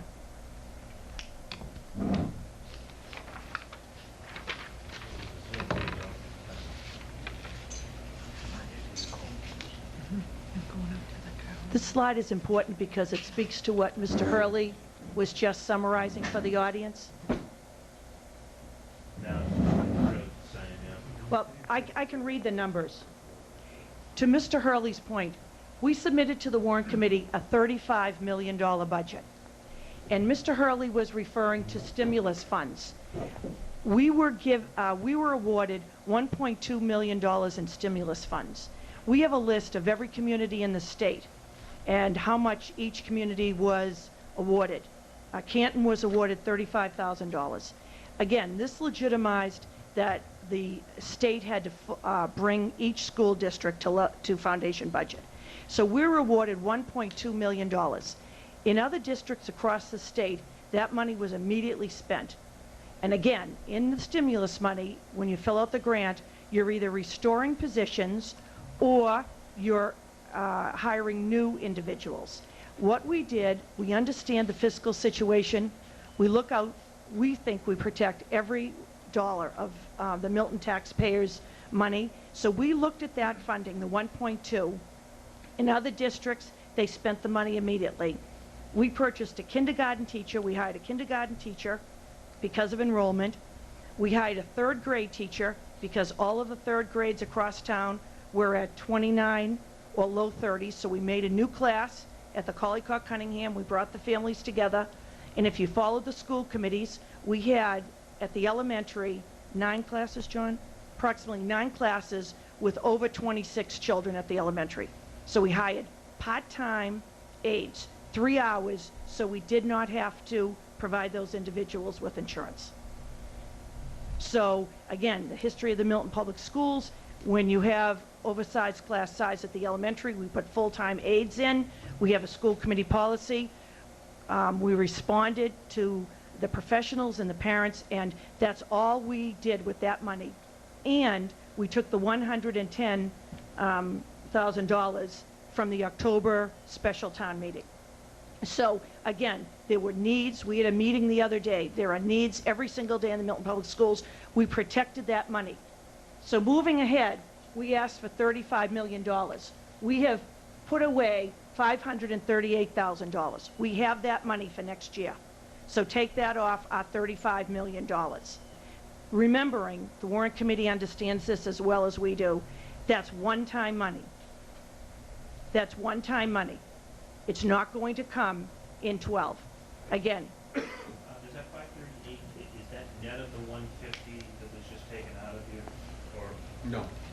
no, you told us not to do If we that. don't get the 150 back, we will have less. Okay. But you told us not to figure that deficit. So we have that 538, take that off the top. In our level service, we asked for 4 new teachers for increased enrollment, to meet the achievement gap needs. We have schools that have in MCAS, AYP issues, eliminating those 4 teachers. That's the 219. Next, you understand the stimulus money, the 1.2 million in special education. This year, the special education, it's called ARA, was $737,000. $757,000. What we did was we backfilled, and you understand the circuit breaker, the Warrant Committee and the public, in the area of special education, money that comes when tuitions go over a certain amount. We backfilled that shortfall that was there, the existing shortfall, and in the area of special education, we purchased $234,000 worth of teachers, services for children who are on IEPs. There was no holding on to this money. This money had to be spent on special education this year. Next year, we anticipate getting that funding again, $520. So we're down to the number $34 million. So 533 we put in as our level service, moving the organization ahead with 4 new teachers. If we take stimulus money, no new teachers, we're down to $34,255,000. The difference between that and our number this year, our level funded number, is $1.2 million. We took the $1.2 million, and as a team, would you move to the next slide, Mr. Hurley? As a team, again, in your handouts, I've given you a summary. As a team, we met, and we, every year, again, I bring you back to 7 years ago we worked, and when we had to make cuts, we were going to eliminate all athletics and clubs and activities and protect bell to bell. As a team, we met, and we said we're going to prioritize the teacher in the classroom. And the leadership team, working with the finance subcommittee, we met, and again, the Warrant Committee has the summary. And to meet that, if we had to be level funded, we would have to eliminate 24.4 staff members to get to level funded. And we've detailed, you have that summary, the Warrant Committee, and for the public, and it's on the web, we've detailed those positions and what impact they would have to the Milton Public Schools. And so to the Warrant Committee's question, how would we prioritize that? What would we prioritize? Again, every one of those individuals I've sat down with. And again, they have seen these presentations. We've gone to every school. They watched the school committee member meetings. So if we were to prioritize, we would restore the teachers in the classroom. So of the 24.4 positions, 7 of those positions are actually classroom teachers every day in front of children. Every one of those positions works with our students. And again, a brief summary for the public. Mr. Hurley, would you go backwards?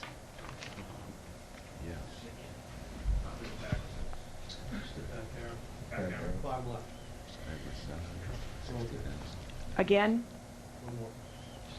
briefly for the public, the elimination of the Director of Guidance at Milton High School. If you go on the web, you'll see the impact. Other individuals are going to have to assume those responsibilities. Again, that is the end game the college applications. This is going to impact the guidance department, the college application, the testing at Milton High School. One of those classroom teachers was going to be an elective at Milton High School. I would give you a brief explanation of this. I don't believe any Milton Public School parent wants their child in a study hall. That's a non-negotiable for me. When you're at Milton High, you're in 7 periods a day. Our electives, you're in your cores, English, Math, Science, Social Studies, and then you take 2 electives. The number in the electives are really at a breaking point. Dr. John Drada came to John Phelan, Matt Gillis, and I, and we've been working on how to creatively have every student at Milton High engaged all those 7 periods a day. So again, protecting and prioritizing the classroom teacher, we were going to cut 1 elective, 1 classroom teacher at the high school. Moving to the PS Middle School, again, this school has been identified as having AYP issues and corrective action. With the support of the community, that school is making unbelievable strides towards making AYP.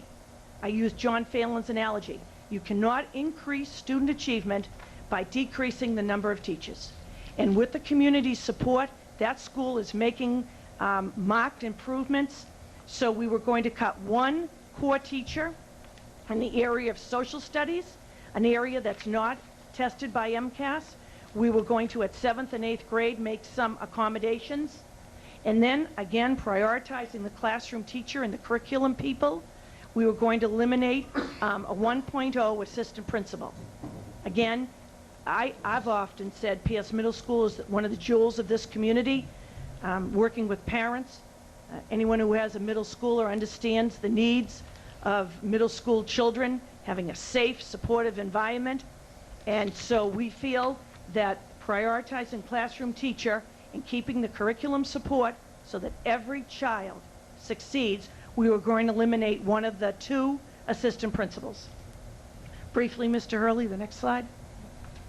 Moving to the elementary, if the other day the Sharon superintendent surveyed every superintendent in the state, and I'll share the data with you, what number do you use to put an assistant in at the elementary school? What's your breaking point?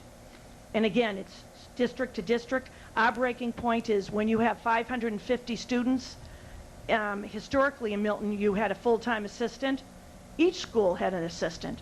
Then we reduced to 550, you got a full-time assistant. The Glover School, with an enrollment over 550, has a part-time assistant. We're eliminating that position next year. Again, prioritizing the teacher in the classroom. Elementary specialists, again, art, music, library, and gym, bringing all of those services back to just meeting the teacher contract. 2 world language teachers. We have a committee headed by John Phelan that's looking at our world language elementary programs. A full-day kindergarten teacher. We're looking at these kindergarten enrollments.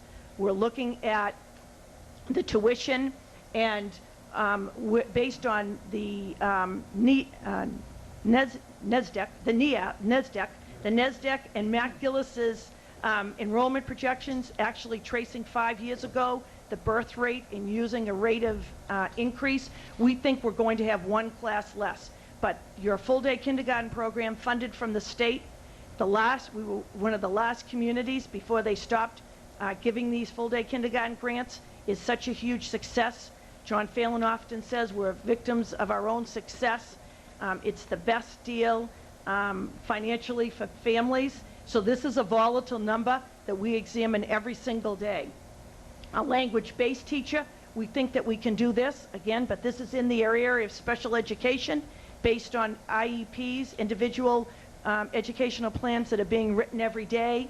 Preschool teacher, a 0.5 preschool teacher, again, we're working with the population that we've identified.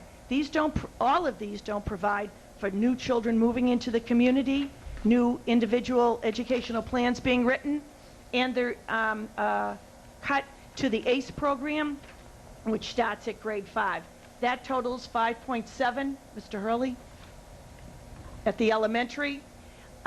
Again, reducing, we explained to the Warrant Committee, and many of these individuals have children who are in our full-day kindergarten program, reducing the aides to half-time, reducing by part-time our data systems specialist. Again, I explained to you that when we went to school, every one of us wasn't identified, and all of our test scores, again, followed by the state, all of our data. Classroom aides, this is a huge issue if you watch school committee meetings, when class size becomes high, putting these class size aides in.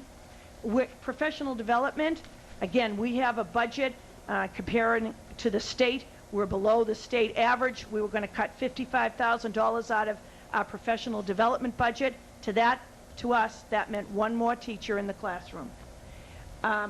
English ELE teacher, children identified when families enroll in the Milton Public Schools, if their home language is not English, they self-identify.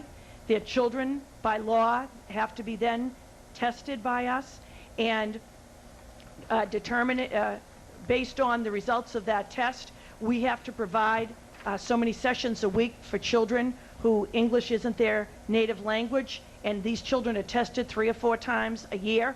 And so we believe, based on the children we have now and the area of growth in the last years, that we can cut that position by 0.6. We're going to reduce the registrar at Milton High by 0.5. Somebody else increasing their duties. You never see anyone who's not working all day. But again, if we had to cut 24 positions, eliminate them, people who are working in the Milton Public Schools, we prioritize the teachers. The lunch aides and 1 full-day kindergarten teacher, we're going to transfer the funding to revolving accounts. Electricity reduction, Mr. Gillis, our new business administrator, working with Linda Lee Sheridan, a school committee chair, and a facilities committee that meets every month, believes that we can make cuts up to $75,000. They've already started to implement some of those procedures and changes.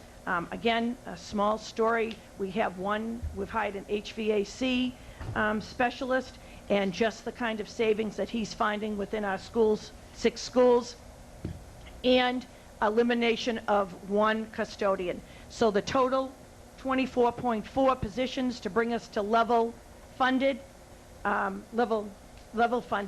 That's using our SAVE stimulus money. That's not adding any teachers, using the SPED stimulus money, and to your question, prioritizing the teacher in the classroom. That would be 7 teachers. So 7, we're talking about approximately $350,000 to add back to your budget to get the Right. 7 teachers back in. And I would tell you that our middle school principal said that some teachers came to him, and again, it said they were questioning some of these cuts. And James Jett turned to them and said, we've prioritized the teacher in the classroom. So it speaks to none of these cuts. Some of these individuals who are up on this list have given 20, 25 years to the Milton Public Schools. Those positions are really important to us. Those positions are in other districts. We realize the situation we're in, and we prioritize the classroom teacher. Can I ask one question? In terms of when you're pulling the budget together, when you're rolling salaries over, do you assume a static employee census? In other words, no changes up or down. I'd just be curious, are there any statistics in terms of, because obviously that gives you a number.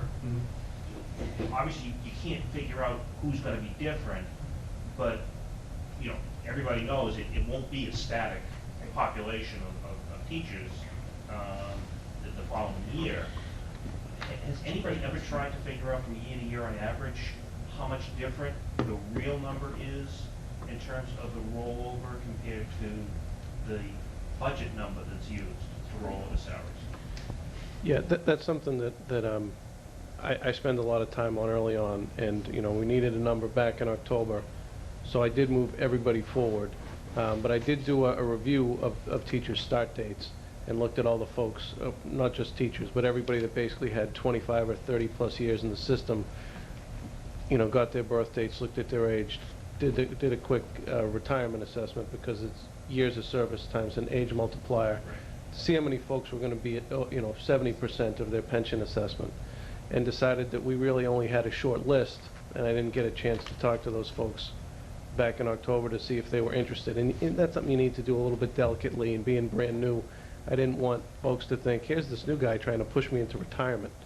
So we kept everybody going forward, and you can take a historical average, but once you get a little bit of a grasp on the retirement system, it's a personal and an individual decision that you can't, get a hold of just by that amount, because everybody's individual finances are different. And the one thing about it is you can't really unretire.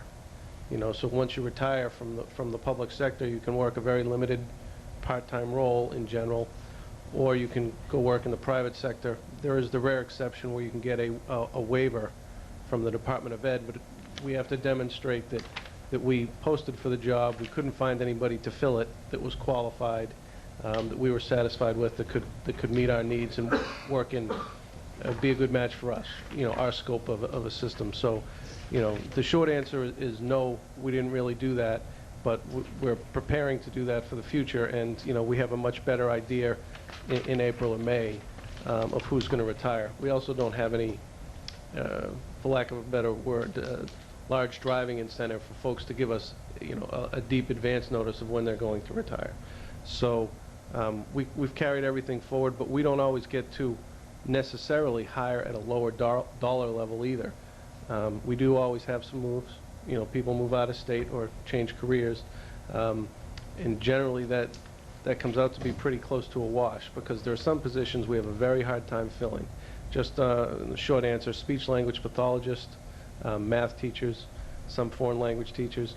And if the only person out of the applicants that you have has 10 or 15 years experience and a master's degree and extra credits, they're at the higher end of the schedule, and sometimes they can cost more than the person that you replace. So when you have, let's say, 20 different folks come and go, it comes pretty close to a wash by the end of the year. But you would potentially, on a new hire, regardless, perhaps say a staff, right?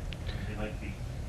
When you get into individual position, you really have to look at the market. So another example is and this will seem almost silly and blunt, but if I open the window and yell out there that I'm looking to hire an elementary education teacher, I'll probably actually get an applicant, that's qualified. There's just a lot of them. There's a lot of people that get into this business. They like little kids, and that's what they want to do. Can we save money there most of the time? You betcha. But can we do it with some of the other positions that I identified? No. That if you only get one or two people that you would consider hiring, and sometimes you lose them to another employer because they didn't just apply to Milton necessarily. And I think Mary wants to add something. Matt summarized it perfectly. High school science, high school math, high school, you would think there would be a plethora, but there aren't, of high school Spanish. Anyone in the special education area. We talk to young candidates all the time. If you had a lens and you could tell them the areas to go into, again, but that might change by the time they're through university. Questions?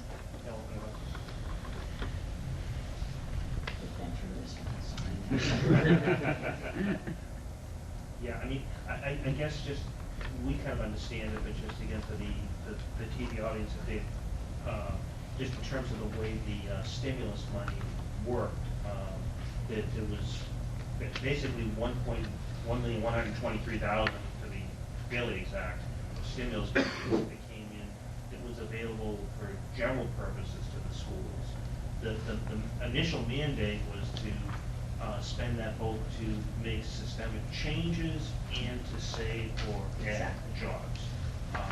You did make some systemic changes, and you did add, well, not so much add positions, but at least retain positions that wouldn't have been available otherwise. And to your credit, you only spent about half that money last year, and there will be another half of it to roll forward. We'll give or take a few bucks. And we prioritize those positions, and again, we look at the numbers, and those positions were done in September. The third grade teacher, when we saw with the enrollments, and again, somebody could be sitting at home saying, why didn't you know those enrollments? Those are new people moving into the community, And we actually made the new class, a Collycott-Cunningham class, and looked at all of the third grades across town. So we brought all of the third grade numbers, and we prioritized third grade because that's the first year of the MCAS testing. And then the class size positions, the $110,000, and if we hadn't had that money, again, we're going to do a presentation for the school committee. We can share it with the warrant committee, examining every dollar of the full-day kindergarten, and looking at that, we had to add another kindergarten teacher because of the success of that full-day kindergarten. And still, from the state, they suggest 18 to 22 children in every full-day kindergarten with the money they give you. Our full-day kindergarten's at 23s and 22s. Anyone who has a child at that age knows, you know, the optimum, and we can actually give you the data of how many of those kindergartens across the state are at 18. So we did save the money. Now, in terms of, we've known in the past, two of the schools have AYP problems, and they have been addressed.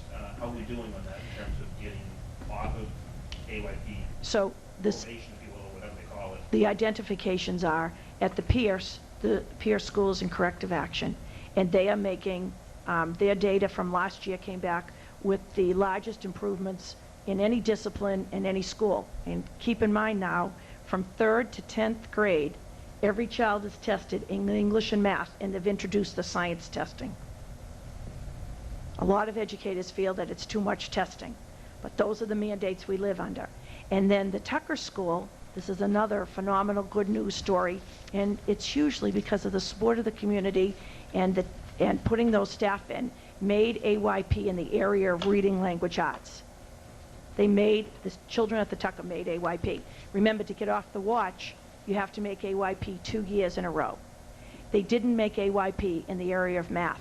So again, the charge to that school this year is to continue that work you're doing in English language arts, but really center in math. An aside, that's the one school we have that's identified as a Title I school based on the number of children identified in free and reduced lunch. So they get, there's $100,000 that comes to the town of Milton targeted to the Tucker School. Again, there's a prescription of how to spend that money. We have 2 additional staff at that school because it's a Title I school. You have to provide tutoring 3 days a week. Students at the Tucker School go before school for math instruction. And then part of the prescription from the state is that you also have to provide those families a % of your money for outside tutoring. So again, the Tucker is prioritized. Last year identified, again, we had 2 schools that were identified, but this year, the Collycott and the Glover for the first time in English language arts was identified in the aggregate, not making AYP. So again, with the small amount of money we have for clubs, working curriculum-wise inside, we've identified every single child starting at grade 3 who's at risk of failing, and every child at 4 and 5 who's already failed, and giving them as much extra instruction, targeted instruction that we possibly can, working with the teachers, the families, that triangle, and the child. So to Mr. Hurley's point, we had 2 more schools, and again, this is a revolving process. And then when you make AYP, you have to stay off it for 2 years. For the citizens and for the parents to know, the good news story is at Milton High School, we only had 1 child who's not passed the 10th grade MCAS. We worked with that child, passed when the child should have graduated, and so every child in Milton High School, and we have a very, very small number of 10th graders that we targeted. Interesting, we've told the warrant committee, when MCAS started, they would give you money at the elementary, middle, and high to provide Saturday and after-school tutoring for children who failed MCAS. Now the state only gives you a small amount of money based on who failed your 10th grade MCAS. So they wait till the end. And so we have some funding from the state, a small amount of funding, and we work on Saturdays and after school with any high schools. But we have a small identified group at Milton High, so it shows. We look at the whole picture, but again, if we can identify these children at grade 3 and provide every child with the instruction and the support they need. Our goal is, again, for every child, every year, in English and math, to pass their MCAS exam. And to that point, for parents, again, working with Milton Public School parents, again, they're looking at the whole education, not just MCAS, but that's another external evaluation of how we're doing. And just again, for the listening audience or viewing audience or whatever they are out there, Milton isn't unique in that. I mean, No. Basically the rest of the state is about the same. Absolutely. John Phelan, if John would for one moment speak to, as the middle school principal, the number of middle schools across the state. And again, we look at our SAT, every student, we have 98% of the students at Milton High School take SATs. That's a phenomenal number. The enrollment in our advanced placement classes, 94% of the children go on to 89% to four-year universities, the balance to two-year universities, and then on. So again, there are a number of different criteria that we evaluate the job we're doing, and again, the success of our students. But briefly, to Mr. Hurley's point about different communities in these MCAS scores. You are correct. There are, we have common concerns with other communities throughout the state and throughout the country, quite frankly, at different grade levels for students who aren't meeting with success through AYP, especially middle schools, given that 100% of the school is tested. At the elementary level, think of it as only half the school is tested because it's only in grades 3, 4, and 5 in 2 subjects. At the high school, only 1 grade is tested. So the whole body of students is tested at the middle school, and that's where across the state they experience a lot of difficulty in moving forward. And to outline the success of the middle school in Tucker, for example, when you get in the AYP cycle, you not only have to make the progress of the year that you're in, but you have to make up the progress. So imagine being in debt $100 and still having to pay the $150 the next year. You have to make up the scores that you didn't have in the previous years, and the chunk of scores that you have to meet for the existing year. So the Tucker actually did 3 years worth of work last year to become meeting that challenge of AYP in English Language Arts. That was a tremendous accomplishment for that school community, for those teachers, for the principal, for those students, and for those families. Similar at the Pierce Middle School, they made those jumps as well, and you have to make it in all 3. The middle school is only in the subgroups, which is a small group of students, and they made it in two of those 3 groups, moved forward with only 1 group needing more success. And again, tremendous scores throughout, as compared to the rest of the district, and quite frankly, the rest of the state. And I agree with Superintendent Gormley that we spend a lot of time focusing on MCAS and AYP because that's what we're accountable to do by the state. But I think that this town has a higher expectation of what we offer to our students globally in this town. The most AP courses offered at a high school, we are ranking high in that area. Students performing in those AP classes, a high in the 90% of students taking the SAT, doing well. The amount of students that go to 4-year colleges, the success that our students are having through the high school and then after the high school in areas that are academic, that are sports in nature, the music programs, the art programs. This is an unbelievable school system that provides a great quality education with great teachers and great leadership at each school. It's too bad he's not too proud. For the viewing audience, MCAS, they're familiar with MCAS, AYP, adequate yearly progress. Every child has a score, every classroom has a score, every grade has a score, every school has a score. And then the subgroups, John spoke to the subgroups. I mentioned the aggregate. But then John spoke to Pierce, we're only not making adequate yearly progress for 1 subgroups. All of that data is then disseminated down to, we get scores for children in special education, children in different subgroups, African American, Chinese. If you have a certain number of children, you get the subgroup scores, and children identified on low income. So that's the kind of data we get back. We could look at your child's MCAS scores. We could tell you which question your child did not have correct, and we know which number, if they didn't choose A, whether they went to B, C, or D. That's the kind of feedback they give us on these MCAS scores, those MCAS results. Adequate Youth Progress is part of the federal mandate that they Right. have left behind. Right. And basically, as I understand it, in Massachusetts, we defined it as passing MCAS. Absolutely. Which will ultimately be a 100% pass rate on MCAS. By 2014. And that includes special education as well. Everyone. The expectation, that's a child. And that to the point when people have a feeling about MCAS or they are against standardized testing, I say to the staff, there's nothing wrong. No child's going to be left behind. Every child is going to make the grade. Thank you. You have a question? Yep. Can you break down the 12.1 instructional aids? Can you break down the two sets of costs there? Because sure. As I understand, it's 350,000 approximately for the 7 teachers. How does the 7.1 FTEs and the 5 FTEs break out number-wise? The 7.1 instructional aides at the kindergarten are reducing 14 people to half-time.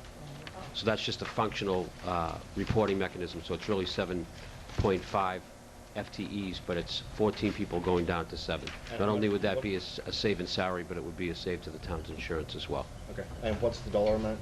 Oh. Now that's interesting. You have the dollar amount. What we did on this presentation, we'll give you that dollar amount. This presentation was so detailed that when I went in front of the teachers, I didn't want you to look at yourself as a $70,000 employee and you look at yourself as a $12,000 employee. And to Mr. Gillis's credit, to come up with this number, he took every position, and if somebody was going to bump somebody in the school system, he gave the differential. So we just didn't use a plug number.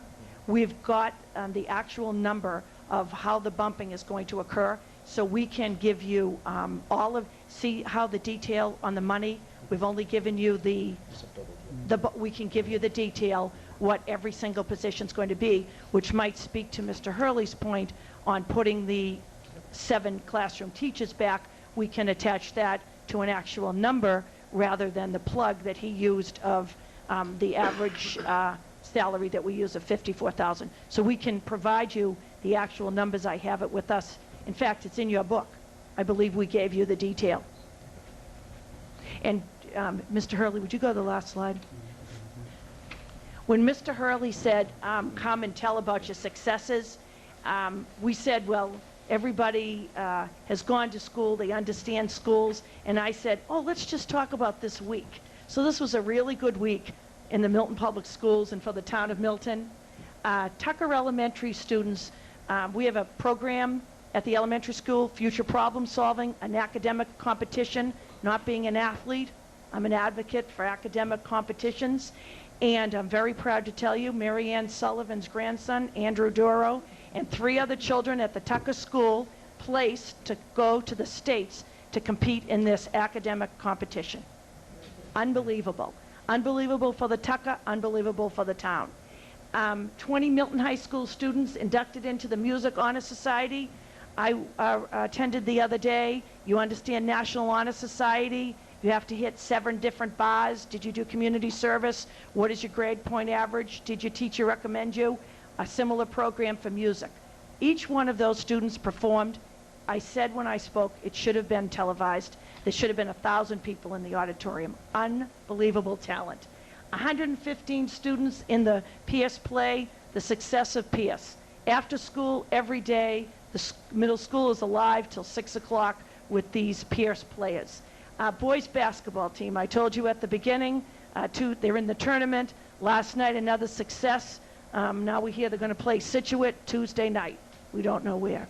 And again, speaking to the future of the Milton Public Schools, 280 families have registered their children for full-day kindergarten for next year, a number that we're watching, communicating with the school committee and the finance subcommittee, and should be communicating with you regarding what that's going to require in staffing.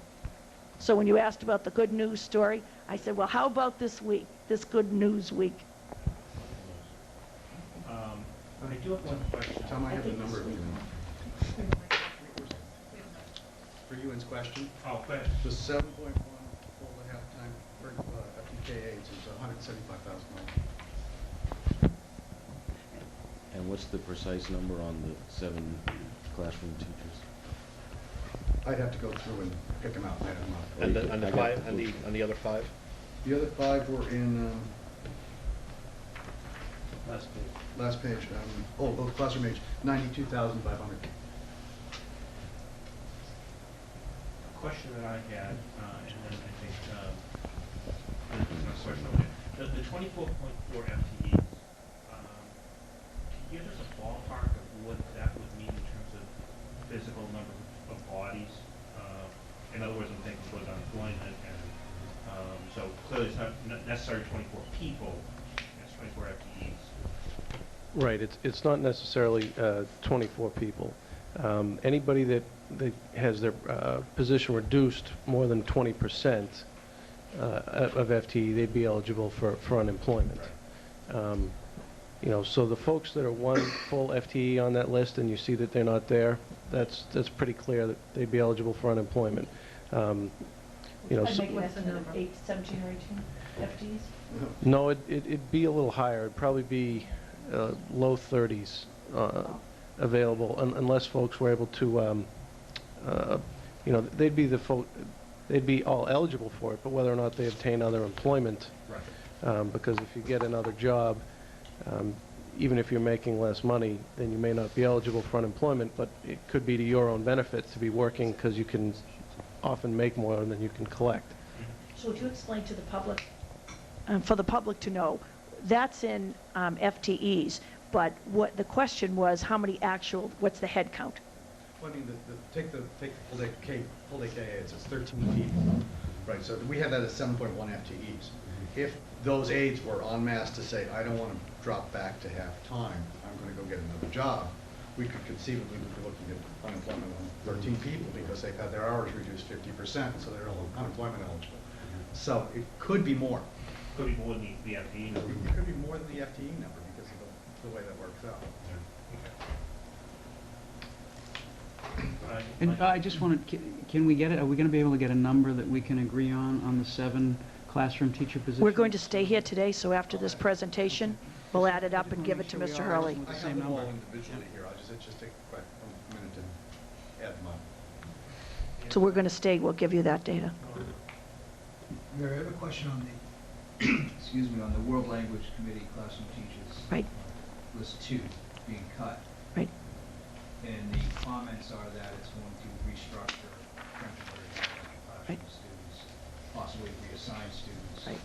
Last year, this subject came up, and it was a pretty contentious piece of information, and I think one that helped drive the override. And the comments are that in late February, you're going to have a plan. I know this was written up prior to that. Where do we stand? It's a great question. Last year, and it really speaks to the Warrant Committee and the community, when we went for the override, we talked about restructuring the French immersion at the elementary. And I received a letter from elementary parents who said, you have a responsibility to look at those options next year that you put on the table. If there's a cost savings of $1, you have a responsibility to look at that. So I said last June that I would form a subcommittee. So in my monthly letters, I asked for volunteers. We had a huge number of parents volunteer. We picked out of a hat, and we have a group of, 20 parents and teachers who are working every other week. Every other week they meet for 2 or 3 hours, and they're examining every aspect of our French immersion and FLES, foreign language in the elementary school, our Spanish program at the elementary school. We've given them the data, the achievement data, we've given them enrollment, we've given them historical data, we've given them comparative data, we've explained the programs to them. A survey's been sent to every parent, a survey's being sent to every teacher. And so this group is looking at, again, my charge to them was, we are not doing away with the world language programs. But now it's been 20 years. We looked at it after 10 years. After the override, proposal, we have a responsibility. If there's an idea out there that can save the taxpayer money and achieve the goals of the program, we have a responsibility to look at it. To your point, it is a volatile issue because to bring the committee back, one of the options is that the world language program would be, the schools would be partnered. So translating that to the parent, if you had 3 children in first, second, and third grade, your children would be in, and they were in the French immersion, they would be in 2 different schools. And so, again, there are many, many facets to this program.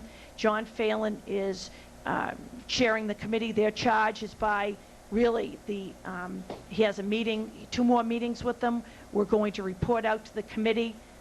The programs are going to be intact, but we're looking, are there any changes we can make and any assignments we can make that, again, the program is still going to be served. I would tell you that one of the options this committee has put up is a lottery in capping. And I'm very, very sensitive to, this is a public school. And you should be proud. At Milton High School, any child who wants to enroll in advanced placement class can. In other communities, you have to have a sign-off from a teacher. But parents and children are able to choose and select. And so I'm not prepared to say, you're a taxpayer and you're a taxpayer, but we're going to pick out of a hat and determine what program your child's going into. And so I don't believe that the parents of Milton are going to leave the education of their children up to a lottery or a cap. And again, that would be, but in my mind, the children are still there. They're going to be in another program, and it's going to cost the same amount of money. And so, again, they're looking at every single option, and you said it's contentious. To John Phelan's credit, individuals who have very strong feelings are on these committees, and we're looking at it. But we had a responsibility, and as I said to the group, this analysis came out of our discussion in looking towards the override. Is there a way that we can save money and still deliver the services? John, did you want to add anything to that? The group's working hard, and they're looking at every aspect and of the programming. So when we said those 2 classroom, 2 teachers in the French immersion, again, can we save those 2 teachers? Is that, again, that's as volatile as the children in special education and AYP, individual IEPs that are being written between now and June. I have no questions. Obviously, elementary school is near and dear to my heart. So, on the full day kindergarten, you mentioned there were 280 enrollments. The document we have says 320 enrollments. This year. For this year. So, obviously, it's going up. Yeah. We're actually going down a little bit. 280 is next year. There's a we're watching the demographics locally. There are fewer kids at age 5. What I have in front of me is 320 families registered for full day FY11 full day. John Phelan would like to speak to the enrollment process. This year, pupils enrolled in kindergarten are 341. 320 are full day. If you looked back, and I see you have the presentation out, you can't really read the NESDEC on mine, but there's a difference in the number of births from fiscal year 10 to fiscal year 11 for the kids who would be entering kindergarten. So that drove, the multiplier down for kids who are coming in. We thought we were going to get about 320 kids would be the high end for this year, but it is a popular program and arguably the best value, financial and educational value in town. John has something. The confusion with the number of 280 versus the 320, which I think is what you're looking at, the NESDEC numbers in Matt Gillis's enrollment numbers for next year, based on the births, is about 320 is what we're anticipating. We put the number of 280 in, as that's how many families we have registered at this point in time. And for the public to know, we changed the registration process a little bit for enrollment. We are looking very closely at how we register students. We're looking very closely at the residency issue. So we changed how we went through the full day K process this year. Only children that will be screened will be those who provide all documents around residency, all documents around health, and demonstrate everything before your child's even screened to be considered for kindergarten. So we're drawing out that process. We're doing the screening in June as opposed to in January. So we are making sure that every single family has their status checked many times around residency, the financials, and the health records before they're even allowed to be screened. So we do anticipate the number of students to be the 320 that the NESDEC and Matt Gillis' number will be in the end. But that's where we are in the process now. So if that number goes up, obviously that teacher's gonna have to be. Exactly. installed. And that's exactly what happened, how we use the stimulus money. And that's a volatile number that we're looking at every single day. And so that's where we got the savings. From Matt's, the NESDEC, we're going to be able to save one teacher, we hope.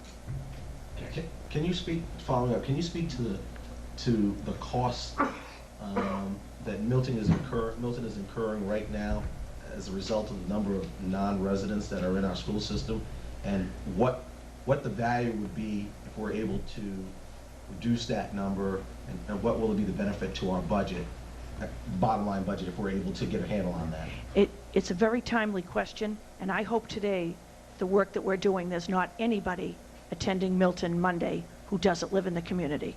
Let me have John Phelan speak to you, your very question that we spend a tremendous amount of time on.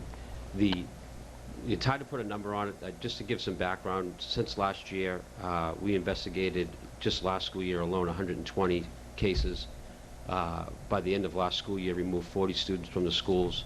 Over the summer, removed another 20 to 25 students. So that was just last fiscal year, if we want to do it by July, to say the beginning of this school year. We have already removed almost 40 to high 30 to almost 40 students this year alone. And we are actively reorganizing with the funds that we have in the district.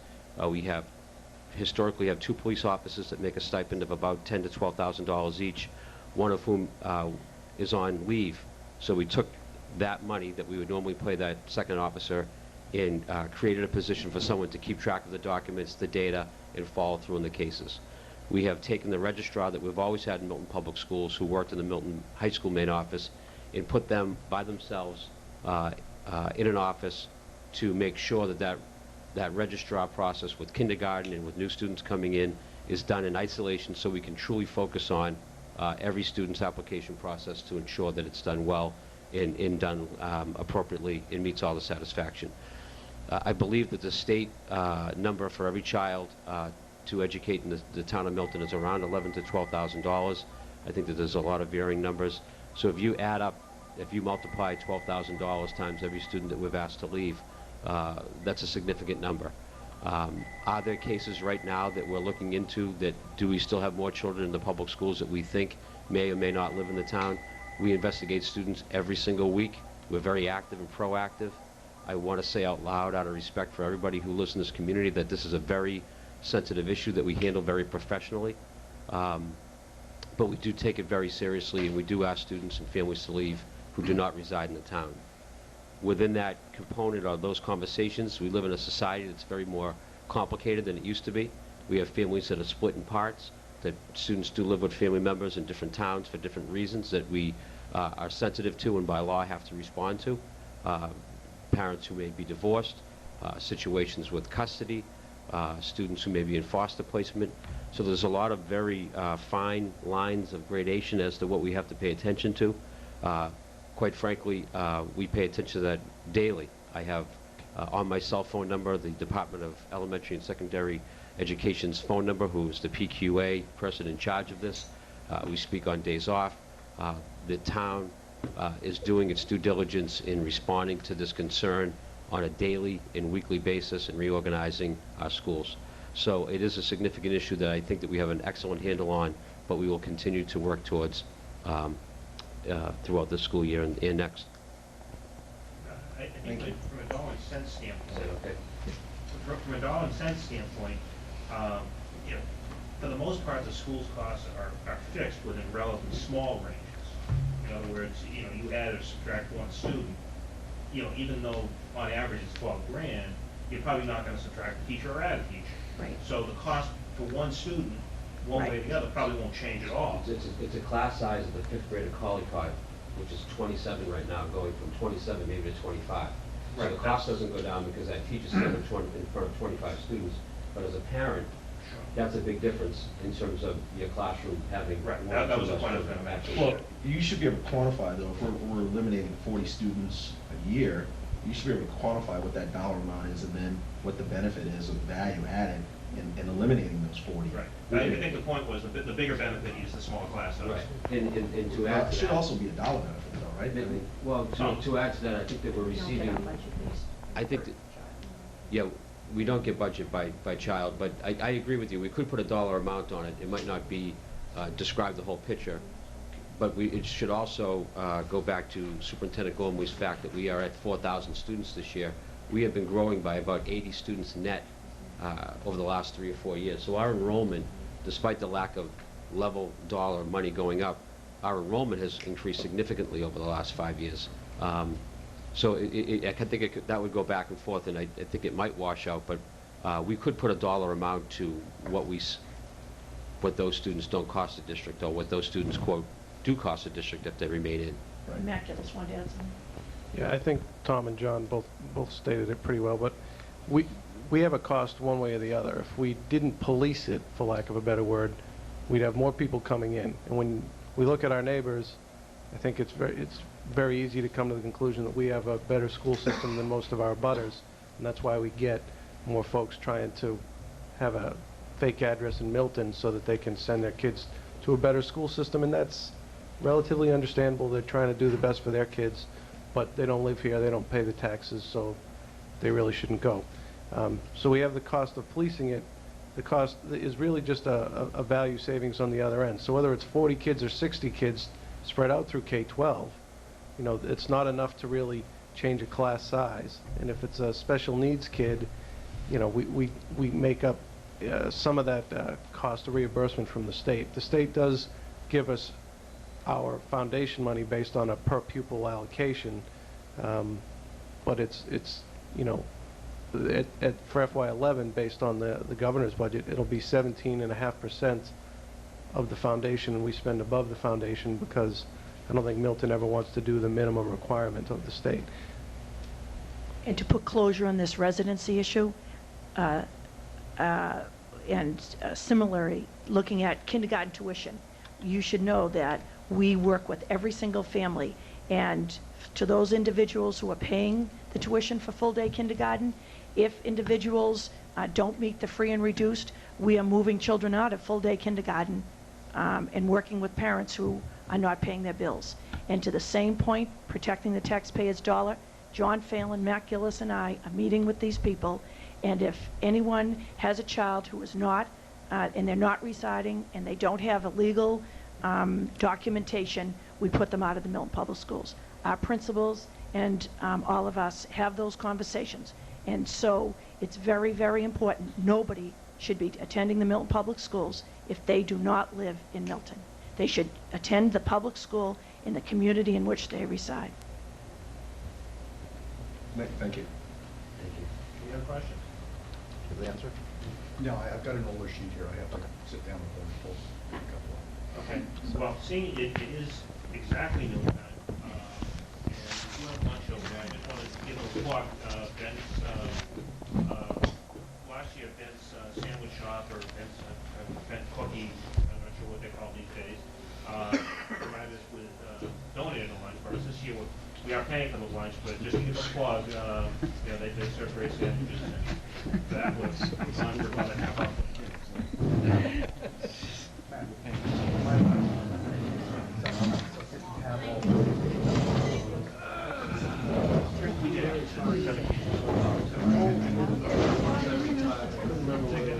Because you're sick, you know? This doesn't have the great social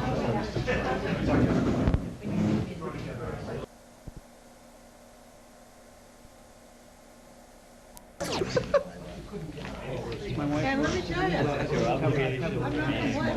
cover the baby. What did you say? I usually cover the baby on Saturday. I was first.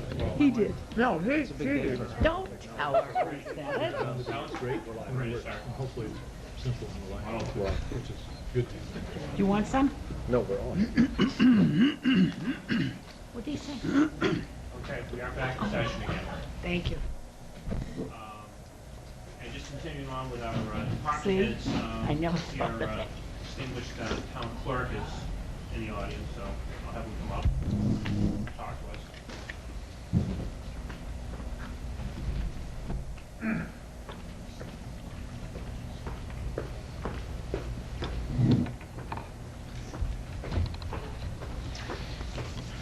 Good afternoon.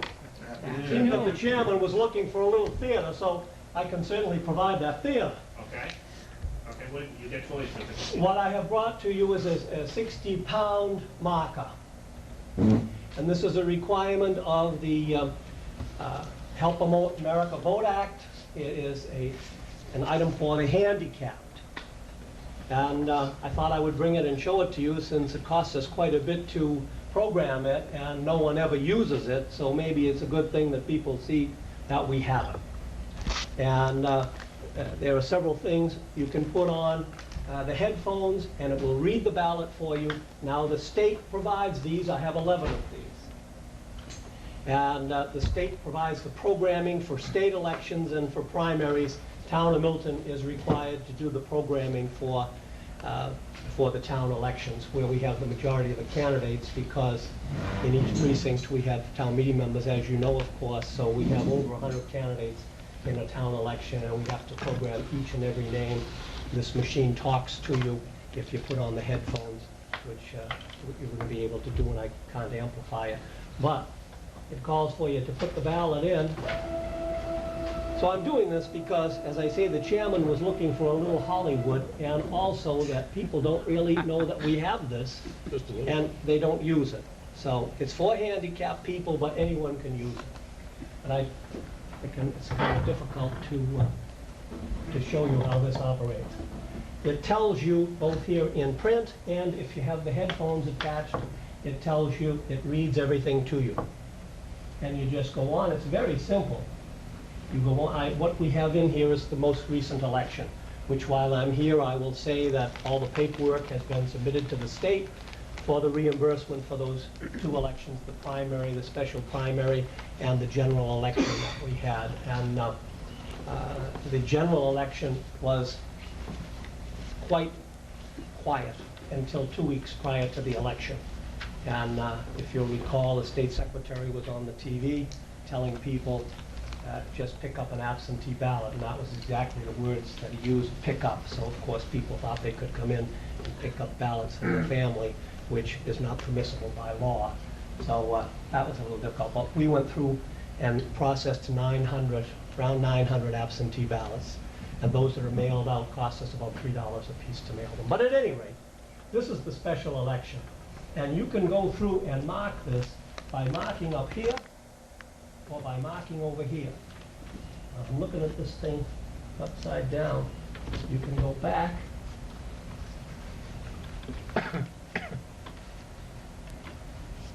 You can mark any one of the candidates with your hand, or you can do it with these arrows and select. Then it will tell you, if you go on to the next one, I'm choosing the winner of that election, and it tells you who you have selected. Now, if you've got the headphones on, it's going to tell you who you've selected with the headphones, and it tells you to proceed.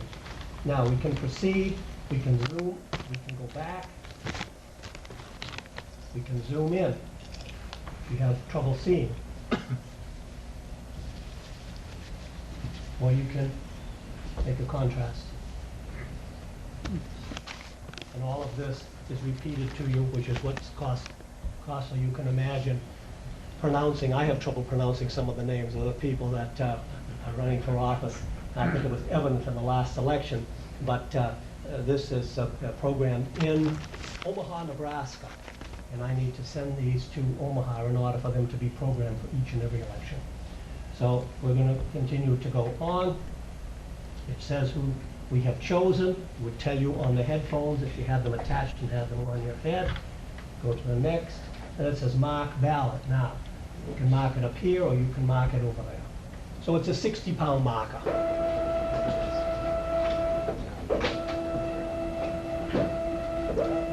Now you're back. the ballot is being marked, and it'll come out. You take it out and go through the regular process that any other voter would go through. Now, in the November elections, when we have questions, now the state does pay for that program, but they rot and it's marked just as it would be if you had marked it yourself. Now, the state pays for programming, but for a state election, as you know, we generally have some questions. So it would be programmed to read those entire questions. So, of course, we don't have to concern ourselves with that because the Commonwealth takes care of that cost. But I just thought that that would be of interest to you. And I think as long as we have births, as long as we have marriages, as long as we have deaths, as long as we have elections and census, we're going to have a town clerk. And the first town clerk was in 1640. So you'll always have a town clerk, I believe, Mr. Chairman. In relationship to the budget, if I can answer any questions, this budget will cover 3 elections. This budget that's coming up will cover 3 elections, and those will be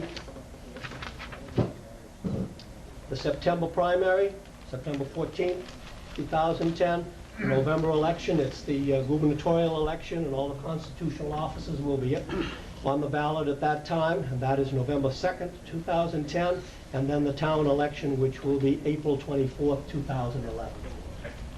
And your budget, Jim, has an extra $6,000 approximately in it, and mainly that's printing costs, or? Well, and programming. Programming is, okay.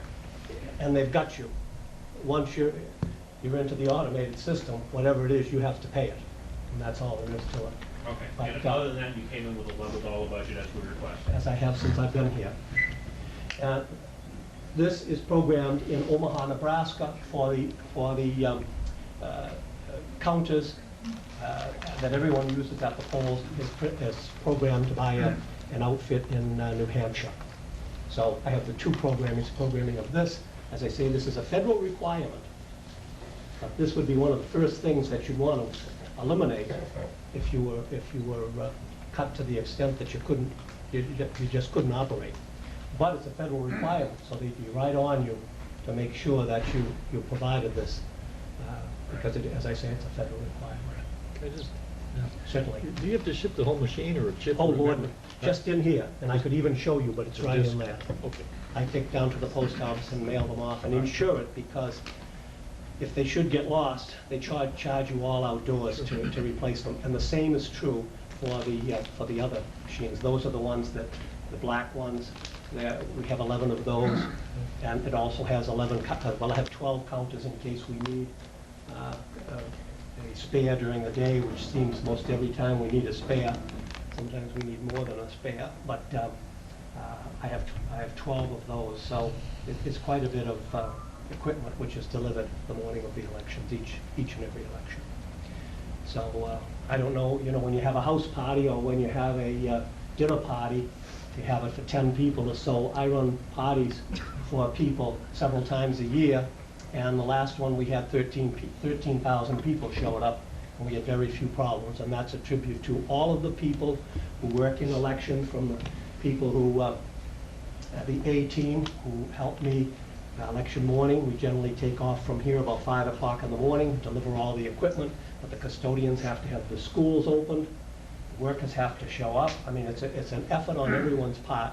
Mrs. Casey of the DPW understands this machine better than I do. She went and took the course so that if we need help on election day, she's able to go and take care of it. So, and also tests it before each and every election. But I like to talk about the subject, and sometimes I might get a little bit off the subject. And for those people who don't know, your department is how big? It's 3 full-time people. I have part-time money that I have 2 women who come in when I call them and ask them to come in. The most recent election, if we hadn't worked the holiday, which was Martin Luther King Day, we wouldn't have been prepared to open that next day, Tuesday, because it was an unusual situation. Generally, the absentee balloting is cut off at noontime the day before the election. So it gives you an opportunity to get caught up and make sure all your books, everything is in order, the ballots are mailed, everything is in order for the next day. It gives you that whole afternoon. In this instance, it was a long weekend, a holiday weekend. and absentee balloting was allowed up until 5 o'clock that night. I personally took care of the last fellow at 3 minutes of 5 that night, and they came through the door constantly that day from 20 past 8 until 5 o'clock at night. So I personally, as I always do, took 35 absentee ballots down to the post office in East Milton, where you have to be by 5:30. Lowell Mills, you have to be there by 5, and mailed them, and those people, the majority of those people's ballots came back and were processed on election day. So we didn't have that. It was almost like a presidential election this last, even though there was only one vote on the ballot. Well, vote turnout-wise, it was 71%. It was quite quiet, and I thought it would be like the primary. And I did say to the local newspaper, if you call me 3 weeks before an election again, I'm not going to give you a prediction as to what the turnout will be. We'll try a week before when I have a better handle on it, because the primary was 35% turnout. The general election was a 71% turnout. In the last 2 weeks, things really went crazy. And I mean, if you all got the calls at home, you know what I'm talking about. And as I say, the secretary was on TV. Any questions, Jim, in terms of this budget? One of the things you mentioned, Jimmy, when you were in to see us was funding for doing some level of automation of the births, deaths, and marriages system, which is currently entirely manual in your office. Yes, it is. Do you have a rough idea how much what that number would be? Well, I have a couple of things. First of all, when I was asked that question off the top of my head, I didn't know when I had last put that in. We used to have such a thing as a wish list. It's like when you wish upon a star. And the last time we had a wish list, or I bothered to have any wishes, was in 2004. I marked it off in here. It's probably a $10,000 item. I have a proposal here from the company who programs and prints the ballots for an automated system right now for tabulation at the end of the evening. Right now, each warden comes in, there are 11. Each warden comes in and reports their vote and returns their keys, returns the ballot information. The A team brings all the equipment back and puts it back under lock and key. What we have been doing since we went to the automated system is we have a spreadsheet in the office, and the results are put in right then and there. And we've done very well at not making any mistakes. One time in the school committee race, we did make an error, but we corrected it. That's unfortunate, but that's how it's been done. The tape is given to the individual in the office, and the votes are put in a spreadsheet and put on the website before we leave that building that night. Before we leave the building, the votes are on the Town of Milton's website. They're given to the police department, and they're on the front door. There is a system which I received a proposal for, which is an $8,000, $9,000 item, and that would be that you could take the disc from each.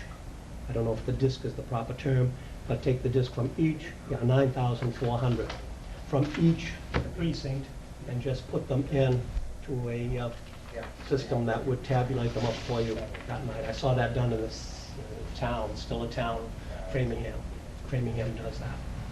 So, but everything is a cost, and there's never been any money. This is my 33rd year at this, and there's never been any money. So the wishes were given up some time ago, but we certainly should have some things automated.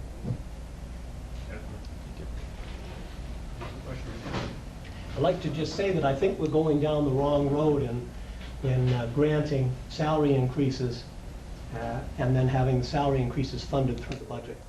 It's like those goldfish that you have, or those puppies that I used to have, that they eat their young, and that's what it is. And it's just going to make it more and more difficult for the departments. You see that I have part-time money. Well, I need that part-time money when I need that extra help before those elections. And to grant a 3% salary increase and then say to absorb that within the budget is very difficult to do. You know that last year I tried to set the tone by saying I would decline any increase for myself. Well, that was a pretty foolish thing to do, but I knew it at the time, and I was trying to provide what they say is leadership but it's only leadership if someone's following, and when I looked around, I was all alone. So, so much for leadership.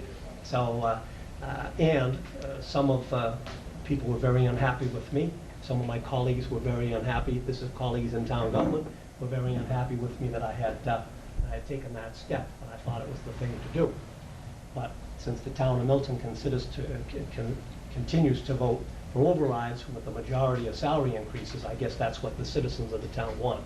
But I just think that that's unfortunate. The unfortunate thing, I mean, I guess salary increases to one degree or another are a fact of life. I mean, everybody expects to get some kind of a raise. Our problem is the revenue side, that, you know, almost 100% of our revenue gets eaten up in fixed costs that increase, you know, insurance, retirement, and, you know, and go on and on and on, you know, any number of fixed cost increases that basically eat up our, you know, 1.5% to 2% revenue increase each year. So there winds up being no money left to give to the operating budgets, to the individual departmental budget. That's just, at this point, for the past few years, it's been a fact of life. Hopefully it'll change. But Well, as you know, we always used to have a separate article to fund the increases. The chapter 13 increase, yes. And if we were to do it last year, we would have just been taking it out of departmental budgets to fund that budget. So basically, back in the same position either way. That was the thought process. I don't know if the committee's aware that there is now a department head or chapter 13 union that has formed. So we have another union to deal with. Right. Has it actually formed yet? Yes, it has. I did hear about it. Now, several years ago, we had a former selectman that thought it might be a good thing to try and embarrass me, and did a pretty good job of it in the newspaper. And that was that I had favored an increase at that time for the Chapter 13 people. And what was said at that time was that, of course, I favored an increase for the Chapter 13 people because I would receive the same increase. So then a couple of years later, we proved them wrong when the two elected officials, there are only two of us that are full-time elected people, the treasurer and myself. And the state law is that if the tax rate has been set, the elected officials cannot receive a salary increase. So this business of you receive the same thing as the Chapter 13 people is not so. And we certainly proved it that year because we had to file special legislation in order for the treasurer, who was Mr. Sorgi at the time, and for myself to receive an increase. So although I had been embarrassed because of it, turned out that, in fact, you were not the same as a Chapter 13 employee. The two separate two full-time elected people are different. And someone said to me just this past week, well, now there's going to be a union, Jimmy, you're going to be in the union. Well, the last time I was in the union was at the Somerset Hotel. That was 1968, and I was the lobby porter. Wore a little white coat, and I had to pay my first $1.75, which is what I received an hour, my first $1.75 for the privilege of wearing that white coat. So my first hour's pay was to the union, and I've never forgotten it. I'm 59 years old, and I never forgot that I had to pay that to the union. So I've never really been fond of unions. So I'm not going to be in a union now, even though people think that because you're a department head, you're a Chapter 13 employee, and therefore, now that they have a union, they're going to be in a union. It's just not so. But anyway, can I answer anything? I can tell many stories. You couldn't make some of this stuff up. You couldn't make some of it up, Mr. Chairman. Thank you very much. My pleasure. If you need to fill time, we'll call you. Pardon me? If we need to fill time, we'll call you. Well, I'd be very concerned if you needed to fill time.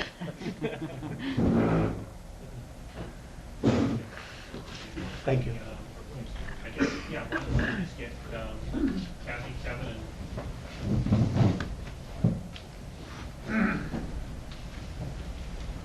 Is this the end?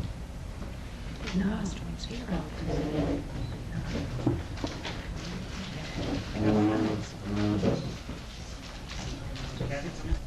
While Mr. Mullins getting ready, I just want to let him know that you weren't alone with the pay raise issue. You know, we had your fire chief, your town administrator, your police chief, and the 2 DPW directors, and the 2 deputies who also followed the lead. So that they did not receive a wage adjustment for this current year. First thing, I just wanted to first thank the Warrant Committee for all the hard work they've been performing over the years. I know the last 2 fiscal years have been, extremely difficult. If you may remember back in the May town meeting for fiscal 09's budget, the Warrant Committee was looking to see if, there was ability to look at an override. Then we came into this fiscal year, and in May, the override became readily apparent, and I think, recognition deserved to this committee for its hard work and kind of educating people on the process. Certainly, the lion's share of thanks outside of all of our elected officials, the Board of Selectmen, the school committee, the other elected boards, for the residents in this town, who I think understand the need, to kind of work on our budget, because we are very tight, and from time to time, we need these operational overrides to kind of keep things in sync. So I think it's very important, and I think the residents in this town appreciate the work of the Warrant Committee, certainly our elected officials. And I'd just like to say, thank the department heads. You heard some of the department heads today. I don't want to go to all the other town departments who aren't here, because I know there's an interest of time, and you folks got to do your budget.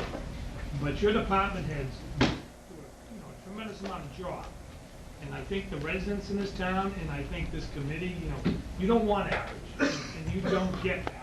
What you get are department heads and people who work for those departments who commit their time and effort to go beyond what a dollar would normally get on any given department, on any budget. And, the department heads, so they're responsible certainly for running their departments, in whatever department that is, but a lot of their time the last 2 years had to do with just budgeting. So, I've often want to call up to Curry College and see how many credits they get towards their CPA degrees. They spend so much time doing this.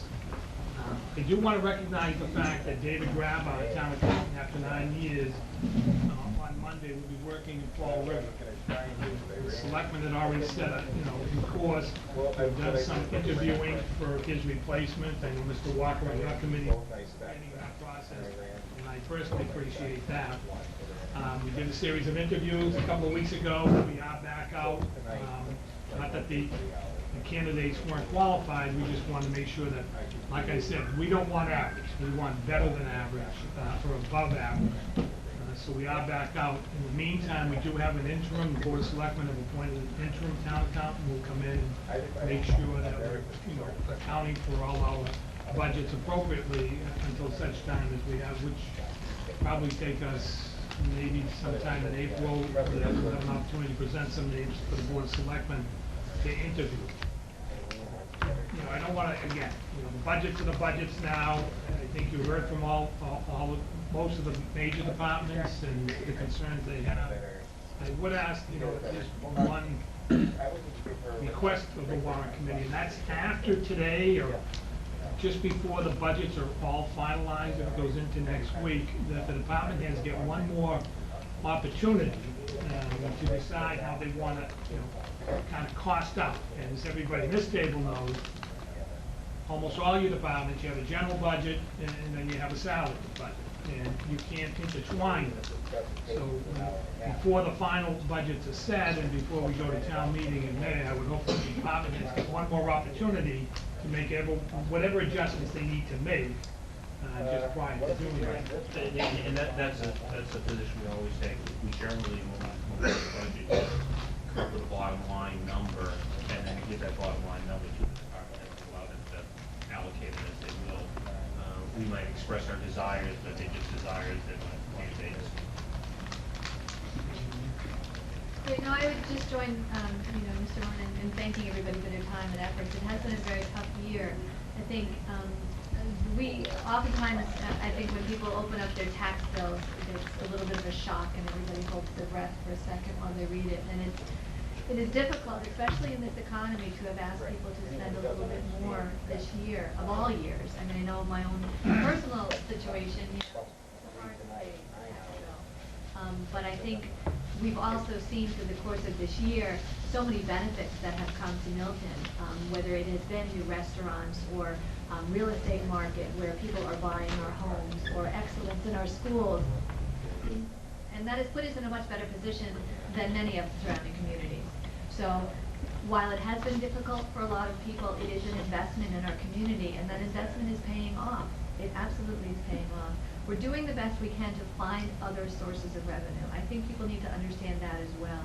Whether it is, you know, a meals tax or a small meals tax that may be coming in April, whether it is the turbine, the wind turbine, which is going to give us some much needed cushion in terms of energy efficiency and savings. We are looking for other creative ways to do it, but we're looking for it in a way that also achieves the quality of life that people expect when they live in this town. So that's something that we are constantly balancing. Every time somebody comes to us with an idea is, how is this going to help?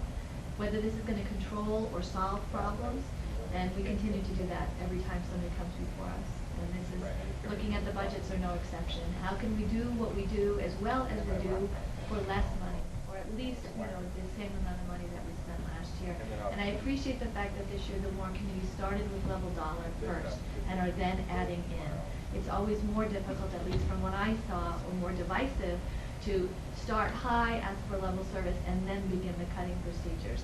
We'd all love to have more money. We'd all know that we could wisely spend more money. But the truth of the matter is, we will not be asking people for any override in the foreseeable future. And so we have to do the best we can with what we have. So, thanks again for your time. A couple of points, Kathy. To echo again what both of you said, Kevin, and you know, in terms of the voters passing override last year, there's maybe people out there saying, well, you know, what are we getting this year? We did level all the budgets, but can you imagine how much worse it would have been had that override not been there? That would have been $3 million less dollars we had this year. We would have been talking about going into the year with devastated departments and cutting them $3 million more this year, you know, or something close to that. It would have been just, I mean, it would have closed down the government almost, I would think, had you had to do that. You know, I think it goes right to the, you know, the fact that we have a team, we have our warrant committee, we have our town council, we have our town treasurer, we have our department heads all working, you know, with the elected officials, and we kind of put this program in place, and unfortunately, you know, nobody anticipated, I think, the state aid cuts that we were faced with in this current fiscal year, and to everybody's credit, you know, we did one special town meeting in October to balance this year's budget. You know, we're in the process of finishing up a second special town meeting, but you've already voted some additional reductions for this year. So I think people don't realize how much effort goes in. I think people at home think that government, you know, for the most part, is pretty seamless, and we intend to keep it, the perception to be that way, but there's still a lot of behind-the-scenes work that goes into just getting the dollars into the departments for the best possible use that each one can have. And I think the other thing that people don't realize too, or maybe they do, is that, you know, when you're looking for new sources of revenue, the ways that a city or town can collect revenue is very strictly controlled by the state. So there just aren't a lot. You can't just go out and create new sources of revenue all that easily. So when you do look at it, it's looking at ways to cut costs as opposed to raise revenue in a lot of cases. And you can only do that to a point, unfortunately. So that being said, why don't we talk about, I don't know where you want to start. Yeah, I wasn't going to go, I know, Mr. Chairman, time is, kind of the essence here. Yeah. So I don't think we need to go through each of the department budgets. I think, that, the earlier, department heads, when they got up, kind of explained it all. I know the superintendent did an excellent job of, explaining how the departments work well together, and they're going to work through this. I think you heard that. These are level dollar budgets, so they're getting the same amount of dollars that they have this current fiscal year for next year. And I know that I think there was a discussion a little bit earlier about wage adjustments, and we don't pay our employees at the top of their scale. If you take a comparison of cities and towns that we're oftentimes analyzed with, we are in the middle of those comparisons, almost always.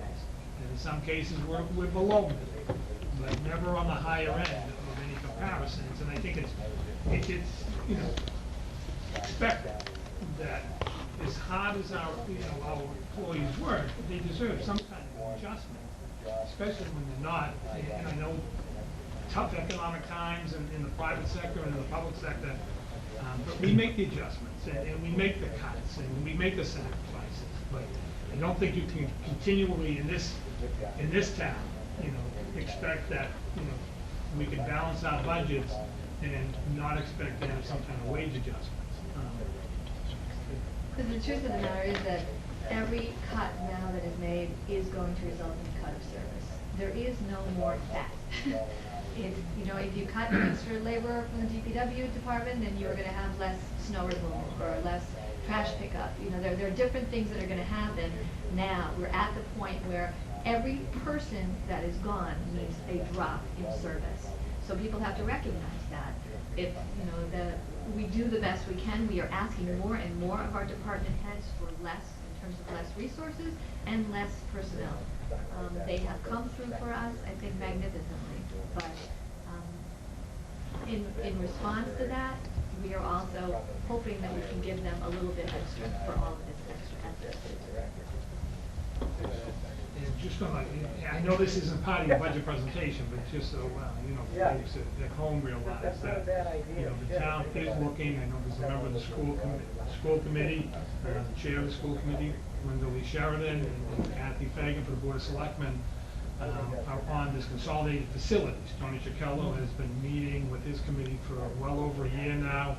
And it does look like that there is going to be an article at the May town meeting to see if the town meeting members will authorize the actual establishment of this consolidated facility. So as much as the budgets are being cut, we're still being very proactive, because one of the things as these budgets get cut almost always is maintenance. So maintenance will always get sacrificed in order to just keep the basic needs of what that service that's provided by that department gives. And we need a method so that we don't have our infrastructure, our buildings, our water and sewer lines and all of that just begun to deteriorate after deterioration until such time there's a capital need to make those improvements. So hopefully, that we'll be able to accomplish it this year, have an actual new department in town, a consolidated facilities or a facilities department, if you will, that will be able to manage all of our town buildings, all of them. Schools, which we have 6 brand new ones, a brand new library, our town hall, our fire stations, and we were able to capitalize improvements so that we're not faced with a leaky roof that should have been replaced 10 years ago, but we just can't find the money, and then we're looking to do some kind of bond. And one way I think the selectmen and hopefully the warrant committee are looking to do that for funding sources is through a new wind turbine, which seems to be getting a lot of publicity lately in the newspapers. I think this is a project that has a great beneficial financial benefit to the town. I know the town residents are supporting it, I know the elected officials are supporting it. And we will be asking town meeting, either Monday or Tuesday of this week to authorize the selectmen to actually go out and bond this. We are out to bid. The bids will be in Monday afternoon. So Rich Kleiman, who chairs the committee appointed by the board, will be doing a presentation at this town meeting. So those are proactive things that I think we're going forward with. And as bad as this economy is right now going into the next fiscal year, I think there are 2 things that at least I can give some additional potential resource to, and that's the fact that, our general insurance, we insure our buildings and we insure certain personnel. We run a program with our insurance carrier where the department heads, and we meet monthly, have this additional training in different topics, and as a result of that, we get discounts, we get credits, and it's called the My Credit Program. So it's my hope that the general insurance, although it's I think a 9% increase on your budget as you have it right now, will hopefully be coming down. And the other area I think that we have some additional potential for savings is our general health insurance. For whatever reason, we are self-insured. This is the 3rd year of being self-insured, so we don't have an insurance carrier. We self-fund our health insurance, and I think our employees and their families have done a tremendous job, for whatever reasons, looking, towards their health, where they're not going to the emergency room, or they're not creating a situation where in other communities it's a budget buster. Literally is a budget buster. We've, in the last 2 fiscal years, have done a fantastic job, mostly on the fact that our employees do either take care of themselves, or we've just been, fortunate to keep those costs low. And I think that in FY11, the number that you currently have budget, which is about 9%, we should have some additional savings there as these numbers come in and before we go to town meeting. I would just, if I could just make 2 clarifications. One is, with respect to the fact that we are self-insured, we do have stop-loss insurance. So in the event of a catastrophic injury, such as what we suffered with firefighter Pickett's, we do have some extra coverage. It had not previously been available. It is available now. So with respect to catastrophic injuries, we do have that stop-loss insurance for the first $1 million. The second thing I would mention is that when people hear about consolidated facilities in a new department, they may think, oh my God, more bureaucracy. What we're doing with the consolidated facilities plan is actually taking existing resources that we already spent money on, personnel that we already spent money on, putting them together in such a way that we don't have to constantly defer maintenance. Because that, as we have discovered with the school project, with the library project, that if you defer maintenance, it is much more costly in the end. We have to stop that cycle. And the goal here is to have ongoing maintenance that takes place in all of our schools and the new library and any of the buildings, so that we don't have a situation where we have buildings crumbling and falling apart and no way to pay for them. Because while we were extremely fortunate in our timing for the school building project and for the library building project, we do not see in the foreseeable future funding like that coming down for building and buildings. I mean, we go to meetings, all of the members of the Board of Selectmen go to meetings, including the MMA recent convention, and we are the envy of so many other towns because of our timing. We were able to get these things, we were able to get these grants that are not even available now for many of these other communities. But we want to take care of the buildings. We spend an awful lot of hard-earned taxpayer money in addition to using these wonderful grants that we were able to receive, but we don't want the buildings to just crumble. And already, as hard as it is to believe, a lot of these school buildings are already many years old. We are already in a situation where some of them are probably going to need some attention coming up at some point, even if it's minimal maintenance attention. And we don't have a plan unless we put something together with this consolidated facilities plan of how to pay for those maintenance costs. So that's our goal. I think the other thing that we'll fulfill too is, the buzzword of the past couple of years in terms of politics and budget is transparency. And certainly will add a degree of transparency to exactly how much we are spending or not spending to maintain our buildings. I guess, again, that being said, probably won't go through the general government budgets. There are several of them. Most of them are fairly small, but they're, the selectmen's budget is a reasonable size, and the central business office is a reasonable size. I think, Tom, if we take a look at the central business office first. Yep. Because it's the first one that, to balance it out, there was a line item cut to the salaries line that doesn't, there's no actual reflection of how that's going to be made. It was just a dollar reduction. There was no assignment of how it was actually going to be. Yeah, it doesn't show, I don't think, so much in here. It's actually on the, it's in the line, it's in the detail budget. The detail budget. Which I can go to. It's just maybe while you're bringing it up on the screen, the central business office has a position that's been unfilled for 2 fiscal years. This will be the 3rd fiscal year, so that's already an understaffed department. And they do all of your water and sewer invoicing, take care of all of the payrolls and all of that. I think the savings is going to be had.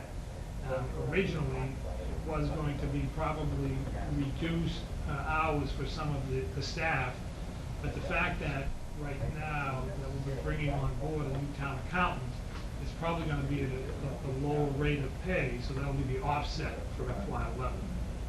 So we're hoping that's where that $8,500 will come from. That's right. Exactly.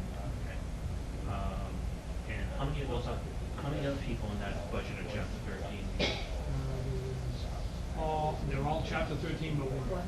Okay, so should there be, what, be it a union or be it a chapter 13 pay increase, there's gonna be a hit that's not in this budget currently? That's right. All of the departments are faced, you know, your chapter 13, and every department has a chapter 13 or a non-union employee. And, you know, the town clerk mentioned earlier that there's a new union. That new union has not been formed. They have notified the Board of Selectmen of an intent to form, and have sent a letter into the state asking to be recognized, but there's a whole negotiating process that goes into that election process before you actually get into having a contract. So that's going to be a little bit down the road. There are no wage adjustments. I know that the Personnel Board had suggested a 2.5% wage adjustment for all of Chapter 13. Those are not calculated in any of the department budgets, as this committee knows. Each department will have to deal with that, and that's why I asked earlier that, I know the Warrant committee would do that.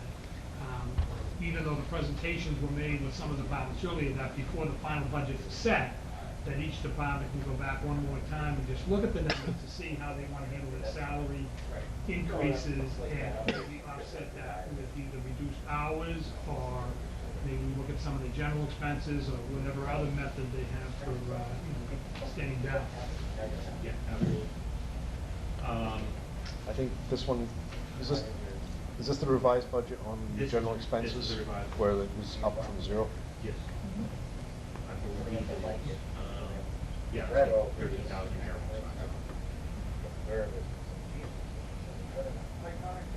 So, okay, does anybody have any questions on this budget or central business? I mean, our selectmen's budget? Well, I think that the same question we've been asking across the other departments. Yeah, the wish list, if you will, question. Or, and ultimately, it's what we get added back. Obviously, in this one, it might be hours, it might not be hours, depending where the contract, it might probably be on general expenses. I know on the IT budget, it's probably on the equipment side. Exactly. What are those, in your estimation, where those kind of numbers lie? For the IT or for? Right, I think most of the departments are gonna be faced with either reducing hours of staff, or, making some kind of, ability to reduce some of their general expenses. I don't want to speak for certainly all the department heads who haven't been able to come before you, but, I think they'll work through that. But I think my belief is that most of the cuts would have to be done, because most of your budgets are personnel. So that's where the cuts would have to be, is within personnel. And the central businesses, like I said earlier, one position, the selectman's office, which is a staff of 4, who used to be a staff of 5 for, up till 3 years ago. 4, it's not likely that position's gonna get filled. Right now, there is another vacancy in that, and we're holding off filling that to balance our budget for this current fiscal year. And we'll probably hold off a little bit into, after July or August before we attempt to fill a position, kind of offset some of the cuts anticipated for FY11.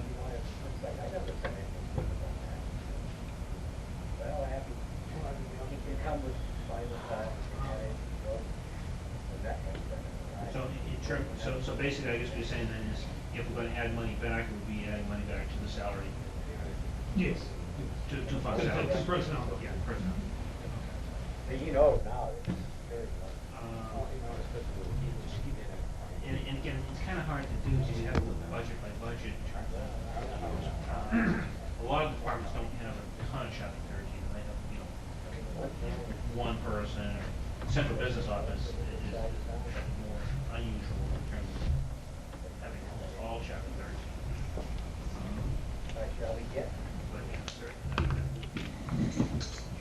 But probably something you want to, if you could, try and deal with, at least getting the 1 or 2% compared to salary, that line item, because it certainly isn't in there right now. And again, as Mr. Bernard already mentioned, union, we're waiting still for the filing to take place, and then there is a period of time, because there are certain positions that actually can't be within a union because they have either supervisory positions associated with their work or privacy, they're privacy officers. So there may be people who are Chapter 13 employees but aren't eligible to be part of the union, so it's unclear how many people at this point will be part of that, who's going to get certified. And beyond that, whether there would be any negotiations for any kind of an increase at this point, that's another kind of presumption that we don't know yet. And then finally, the recognition that in all of these cases, any increase has to be absorbed within the present budget. So, I mean, those are a lot of kind of hurdles that would have to be overcome before there was any kind of an increase that might even be considered. And ultimately, it's often the time where it's a Chapter 13 employee who may be, understandably interested in receiving a raise, but recognizing that their job is going to be that much harder because it means their assistant is then going to be laid off to pay for that raise. So I think people are realistic when they think about this. I think our employees work very, very hard. I would love to be able to give them, more money this year. It may not be possible in all cases, and in this case, it may not be probable for some people, simply by virtue of the fact of the procedure that's involved in forming a union. And that is the one thing that we will need before we can finalize the warrant, is to know which people are or are not going to be in that union, because we are going to have to come with an article, because without an article and a recommendation for a raise for those people that aren't in the union won't get a raise. And I don't know how quickly, because I don't think we've had any filing done yet. So the process is such that the group who's willing to go forward and ask to be certified have to start the process by filing, and that hasn't occurred yet. So that has to start, and then the discussions about who actually, by law, can be within the union or not, and then discussions beyond that. So I think it's that process has to start, and we're welcoming that process to start so that we can start talking about this. Right. Any other questions? Kevin, I have a question. It's in general. We've had a number of department heads come up and say that they have an unfunded position that allowed them to get through this budget year. At what point do we decide that, how long can we go with an unfunded position that we realize maybe we can get by without that position? That's a good question. That's kind of been going on in the budget cycle in this town for a long time. And I think it just gets to a break point, and then when it hits a break point, then we have to come before the warrant committee and make the case, if you will, for that. And I think that speaks to the issue about giving overrides every few years.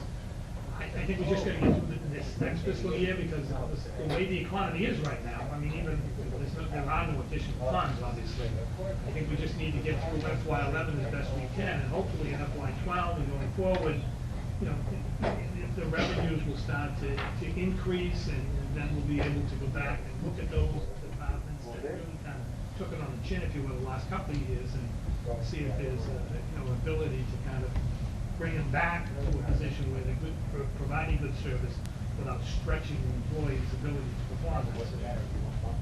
I think the other thing too is how much the residents will tolerate in terms of delay or inability to provide the service too. Because in some cases, you may discover that unfunded position, because of technology or for some other reason, you don't have to fill it to provide the same level of service. But in other cases, it may, bubble to the surface that not having that extra person is causing unacceptable delays or inability to provide service. So all of that would have to be analyzed if we knew that whether there was funding or not for that position. But over time, I think we're finding more and more about that with respect to positions that are considered unfunded. As to whether can we get by realistically with those, what is the sacrifice that has to be made in terms of promptness of service or ability to provide service? Is there some other way that we can provide that same service without filling that position? And we're always looking at that. Any other questions? Yes, no, thank you. Thank you. Thank you.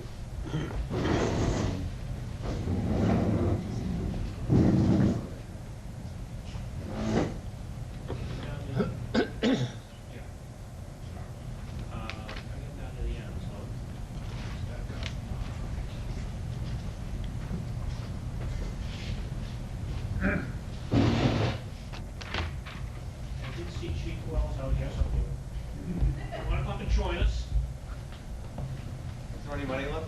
No, we haven't spent anything. You should come in the morning.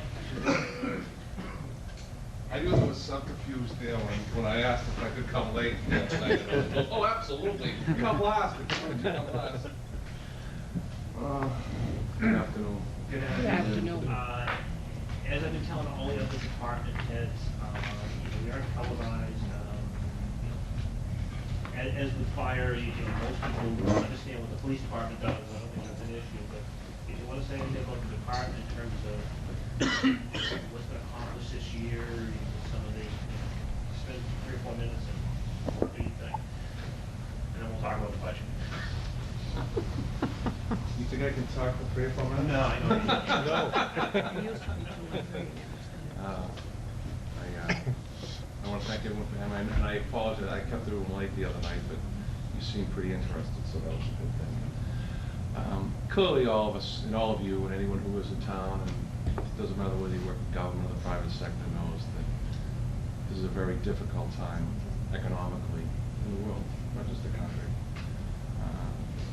I just returned from Ireland, where I was there at the National Guard College, which is the National Police Academy, 2 weeks ago, and when I first arrived in the morning, it was my 8th trip there.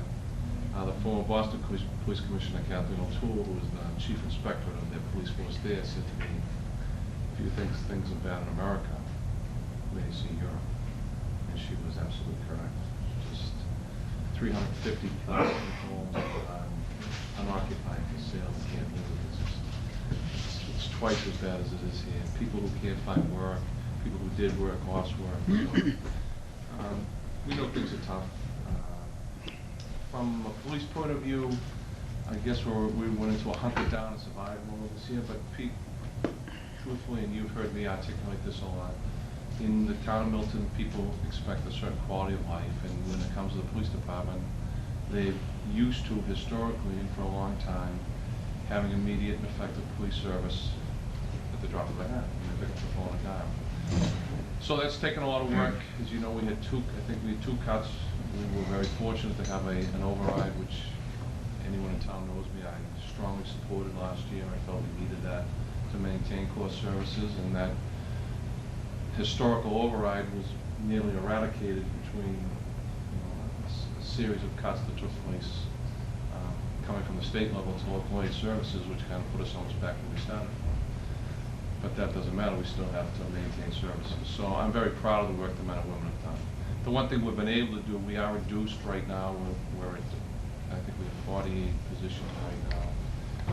We're a police department who maintained a staffing of 55 to 57 officers for the past 20 years. We do anticipate to hire, with this current level dollar budget, we do anticipate to be able to hire 3 officers in July.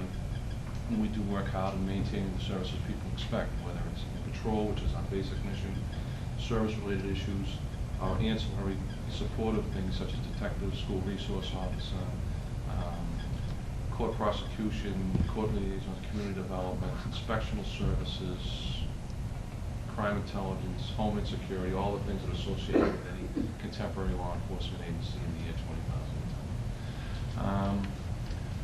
I think we all know where we're going and where we're going to be. We're prepared to continue through this, but as I said to you the other night, in the long term, we're going to have to find a way to get your police department back to the staffing that, it needs to be at. And I understand that will take a couple of years, but I'm very proud of the men and women, work that the men and women do.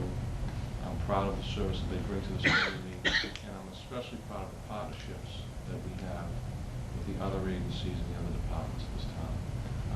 We truly are a community where interdepartmental relationships, and I know Superintendent Golden talked about last night, an event that I had a little bit to do with on my wife's behalf. But last night we had 1,500 people at Milton High School in a planned event combined with an unplanned event, and with a lot of work and it went off flawlessly.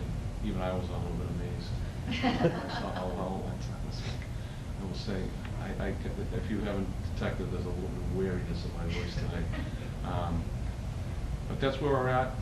I always believe in taking the high road, and I believe that's really the philosophy of the men and women who work there and this community as a whole.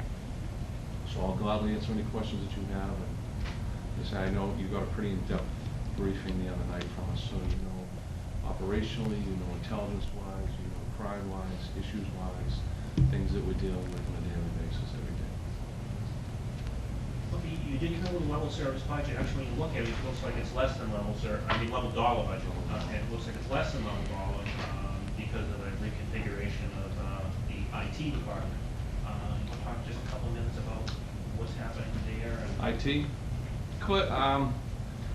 If you recall what I said to you, we have had really computer integration in our police department. It was probably the first area within town government that it ever began, and it began with Jim Squirrel. He came here on a grant hired by then Lieutenant Wells, who became Chief Wells, who was my father 30 years ago. I didn't realize it was that long ago. And he came, it wasn't EEA, but it was some type of DOJ grant. And we started to integrate crime analysis and computerization into our police agency. Today, especially for those of you who were there, and you did ask Tom about one of the accomplishments, one of the big hurdles that we made with your help this year was we were able to automate fingerprinting, which is a national trend, which is really critical in today's day and age, where when we bring you into our police station to be booked, when they print you, within 15 minutes we know who you are. And in the past, with just paper cards, we would send them either by hand or courier to the state police or the FBI. It could take up to 2 weeks before we have positive identifications. You could get in a day or two if you gave it to a detective and have them go to the place physically and stand there and have a technician analyze those prints, but that's a lot. It's very time consuming. One of the things that we realized is that there have been many cases where individuals not wanted locally here, but wanted within the country and the region, literally walked out the door because they got arrested here on a minor charge, and they were wanted somewhere else in a serious charge. I think all of you are very familiar with the Amy Bishop case. And it's really hard to believe in how did this go along so long, and all these things. Part of the problem is automation. You see how quickly that all around today, because everything today is automated. And so that was a big, big accomplishment for us. But it's from an IT point of view, what really grew out of IT under Chief Murren and Chief Wells, Chief Murren, and then into my own tenure in the last 3 years, is that the town as itself and the whole world we live in the ATM, cell phone, BlackBerry world. That's where we live. And everything is automated. And so the needs of the town, from the town side, became bigger, and our IT person wound up becoming your IT person. So I will be very honest, I didn't agree to this wholeheartedly because you heard me say the other night, IT is a specialty within the police agency, and the responsibility associated with our IT things, whether it's 911, our CAD system, RMS, the new camera systems, fingerprinting, blood work, every single thing that we do, evidence tracking, case management, the automation that is associated with that is just so integral that it really requires full-time attention by a classified, warranted law enforcement technician. But you need it, Jim's there, so I've agreed to Jim's his position 2 days a week, and I will say that as we go forward in the next couple of years, it's probably going to have to go back to a full-time IT position. It's just the needs. If you saw, just from the presentation you got the other night, the technical skill that we utilize on a daily basis is just pretty incredible. Yeah, having a tour of the, we've had several tours of the police station. You're right, the technology involved is absolutely incredible.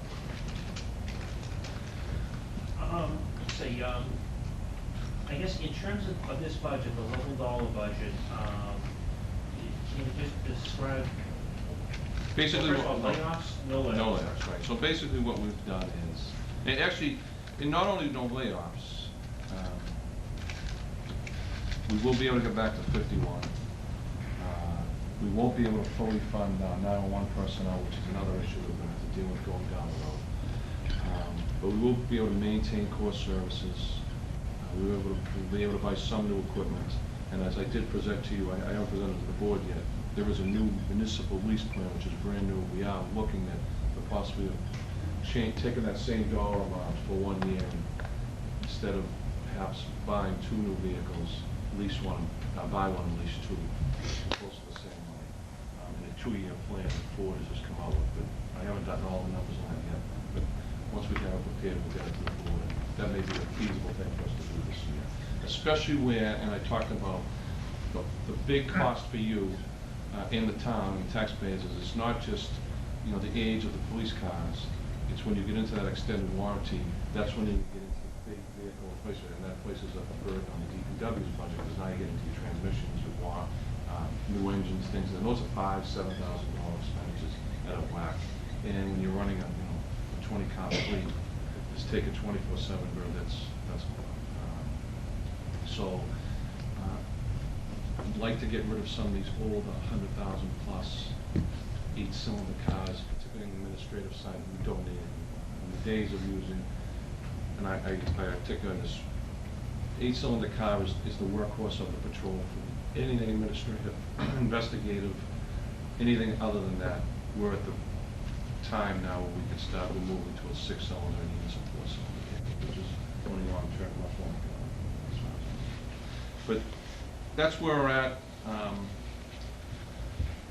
As I say, the big issue, and we talked about this the other night, is still Quinn is going to be long-term going down the road. And this is something not you, not the Board of Selectmen, really no one within town government had any control on. The educational incentive is something that has been policing for 30 years. True that there's contractual language that, in our case, we only have to pay half of it this year with a lot of help, your help as selectmen. So many people, concessions from the unions, we were able to pay it, but I've been very upfront with them. But everyone that I've talked to, the selectmen, we can't continue to do that. The dangerous thing now is that within the Commonwealth, we have a disparate system. And the other thing, and I hate to say it, and I listened to the Mass Chiefs presented to the governor the other day in a statement that they were talking about policing was really the only profession in all these cuts where people's base salary, not teachers, not nurses, not fire, took a significant whack in their base salaries, not just for 1 year, forever. And that's something that is really gonna, from a law enforcement point of view, we're gonna have to really take a hard look at as we move forward. Yeah. But that's the big one. For the general public out there, that may or may not understand that the Quinn bill, I think it's got a lot of publicity, but basically the state used to fund half of the education incentive and the town would fund the other half of it. In fiscal 2010, they cut virtually everything out of the state side, leaving the towns to fend for themselves in terms of funding Quinn. Some towns have contracts that they're with the police officers that are required to fund 50% of it. Other towns have contracts that they're required, regardless of state funding, to pay for the whole thing. So there's a disparity amongst the towns that's causing chaos. And like you said, it is a real wage cut for a police officer that's getting it, in some cases, as much as $20,000. And the difficulty, even for the community, say my wife is in the Cambridge Police and they have a contraction for full funding. From an MMA or from like say a town administrator or selectman's or a mayor's point of view, that's still money, even though contractually they're obligated to pay it, that's still a significant amount of money from the state. It really is local aid that they're expecting to get every year. So maybe from the working point of view, those officers are getting it, but still it creates that fiscal dilemma for each and every community. How do we make up this funding source that has existed for 30 years? And you heard me talk the other night, and I'd be very, 35 years ago, policing was a profession. I mean, a job. Today it's a profession. I think I told you in 1950, someone came in the Milton Police Department. They walked in, they got a gun, a badge, and the next day they were in a car. Today, for a young man or woman to come in this job, many of them already have at least a bachelor's degree before they walk in the door. And we don't even see them for 6 months once the Board of Selectmen appoints them. The first 6 months is in the police academy, and then it's 6 weeks of what we call FTO, field training with a veteran officer as their coach for another 6 weeks before they even work. And the complexities just of society, all you have to do is watch the news or read the newspaper every day. Society is very complex. And the issues that are confronted to young men and women every day that they deal with really, really have created a need for policing to become a very important profession. It's no longer just a job. It's not a job that you can just It takes a great deal of time. You need to be able to articulate, to speak, to work in a diverse culture, to be able to write, to be able to testify in court, to be able to conflict resolution, handle so many different things. I mean, just look at, we don't live in the Aussie and Harriet or the Leave It to Beaver world anymore.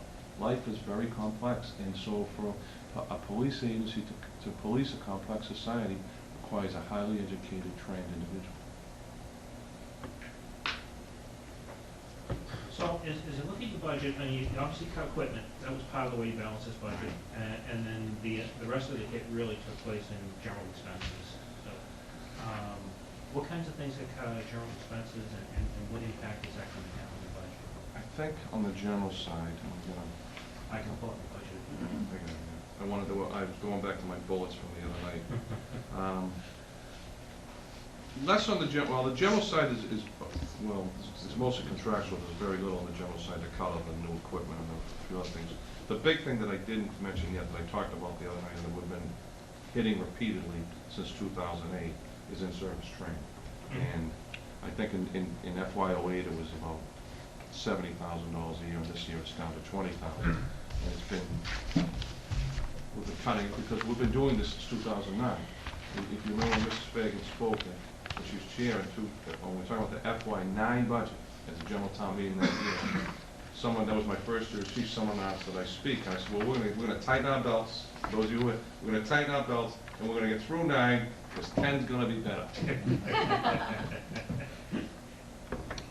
So, none of us did very well at fortune telling. So 10 came, and we know, as I said, what happened, and now we're in 11. So we've cut equipment, we did cut, one of the best things we did, or we had to do, is we did cut we bid out the majority of our cleaning services to a much lower rate. We had an in-house contractual cleaner, and that was a savings there. So there aren't really a lot on the general side, but if there's any one specific area you want to question me about, I'll gladly answer it. Well, I guess gasoline's always been... Gas is always an issue, and an electric will be an issue until the winter. I'll be honest, electric just seems to fluctuate, and it seems to be, it's like one of these silent things that's been creeping up. We did, after our first meeting with I don't want to call it the Wind Committee, it's the Committee for Green Power that we have here. After they put a presentation on here that Kevin had a town hall a year ago, we did look also at the possibility, if we need to perhaps move to, because we could put solar panels, depending how this all works out, on one half of the building, which would be not on that, but a similar type grant. There are a lot of partnerships out there, and we've identified some that we could move. I want to wait and see how this plays out and the direction we get from the board as we move forward. But that's one thing, because to say electricity is definitely one that it's been creeping up over a couple of years. And the gas thing right now, we seem pretty stable. The town got a much better bid price in FY10 than we had at 9, and so we're gonna make it there. I can say with confidence, I said to you, I'm very confident, absent a bump in the road, with the exception maybe of benefit bills, we'll get through. And the biggest thing, as I said to you, was the fact that you gave us the ability to have a bottom line budget this year.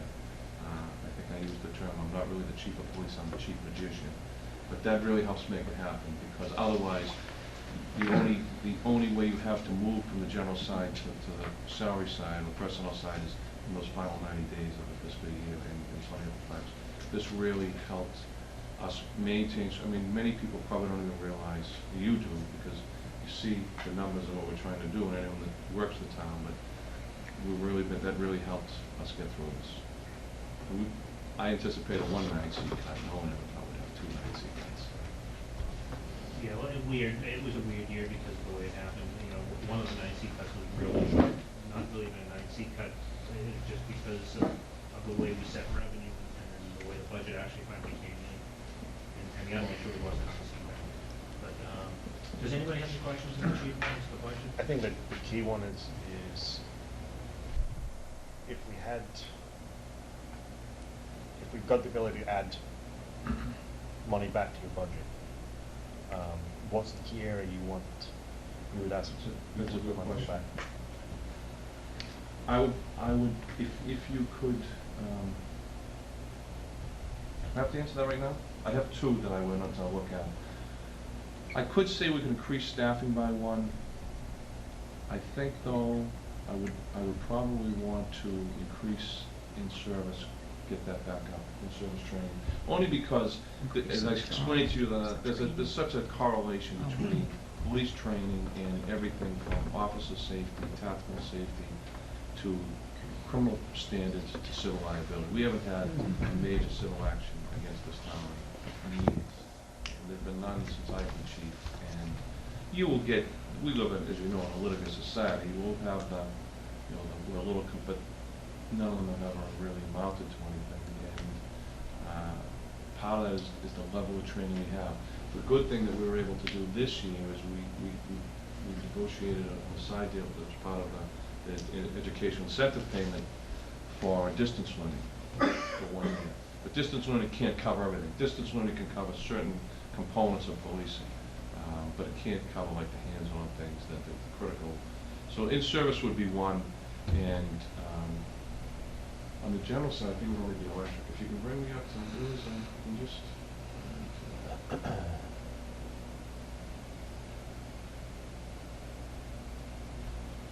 Electricity's line. No, electricity would be all right.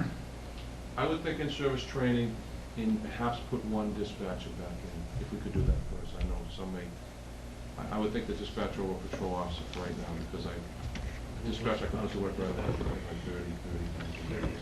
And in terms of the in-service, it was 16,000, now it's 14.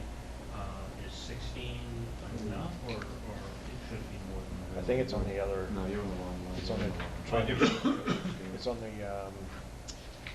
miscellaneous, I think. It's 20. I think it's 29,777. It was 35,765 this year. But Oh, I see. Yeah. Okay. Yeah. If you go back to Yeah, where I okay. gave, if you look at the briefing that I gave you the other night, it started. It was pretty high. It was 40 grand back on that. Yeah. So to get it up to. If we could get it back close to 40, and if we could get, as I say, if we could put one cadet back in, that would make a big, because what happens is, the smaller pool of cadets, when I get to half the hiring overtime, and particularly the dispatchers, the longer the dispatchers are here, their weeks of vacation increase, because they've been here for a while. I wind up using patrol officers inside to fill the overtime. I really want to get into the practice of having to do that. 36.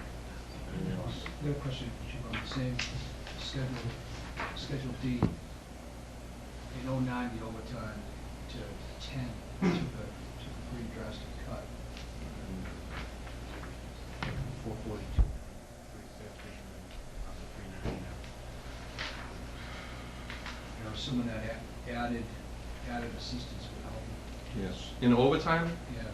Yeah, that could help as well. I mean, overtime is such a, it fluctuates so much. We try to work. You never know what's going to happen. I talked a little about just the homicide, the 2 incidents with the homicides, the overtime associated with those dramatic. If you could increase, I'm trying to say overtime, and then if we could get it back, say 410, that might even be a more of a workable, because you're going to have less officers, and when you have less, the other thing too that you, and I briefed you on this, I'm losing one officer Monday for a year. He's being deployed to overseas. So even though I'll have a difference of his salary between what he makes, I will not have his body for a whole year. Yes, did you want to ask me a question? Wouldn't it be better served to take the 40,000 that you're asking for in overtime and put it toward a body? Body wouldn't do it for a police officer, no. But a cadet or a We could do dispatcher. that. I mean, you could. The only reason I'm thinking no, and I said this the other night, is clearly 10 is going to be a tough year. And I wrote the budget as you expected with a level dollar. I didn't. I think long term, I think I'd rather come back in 12 and be prepared to start working, as I said the other night, for a 2-year plan to try and get us back to 55, saying 12 and 13. Because the one thing I am hoping for too is that I talked to him about the COPS program that exists in the Clinton administration. Under the Obama administration, it's back in play.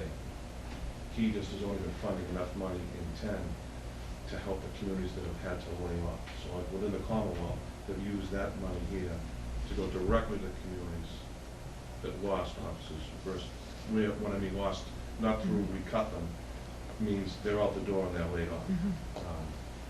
So I would rather put the money in overtime and in service in 911 personnel and come back to going back working as, I'd say, because I said this the other night, I don't think we could do this in one swoop. You're talking about a major percentage increase combined with pay raises and everything else. You're not going to be able to do this in one, you won't be able to do it in 12. You'd have to do it breaking over 12 and 13. The one, because that's one area within the police budget that, as I say, that I'm hoping that we may be able to get some federal support. If we're at full staffing, you're not going to get any federal support. In the way that the COPS program has been written, the funding is going to increase in 11, 12, and 13. So that's my thought. That's why I'd rather increase. The funding won't apply to the 911 staff, and I'd rather increase the overtime side to get us to some level. Is that okay? Is that? Any other questions for the chief? Thanks a lot. Thanks a lot. More of a quiet day. Thank you. Thanks. I think that's all the department heads we have here, so. Coming after me.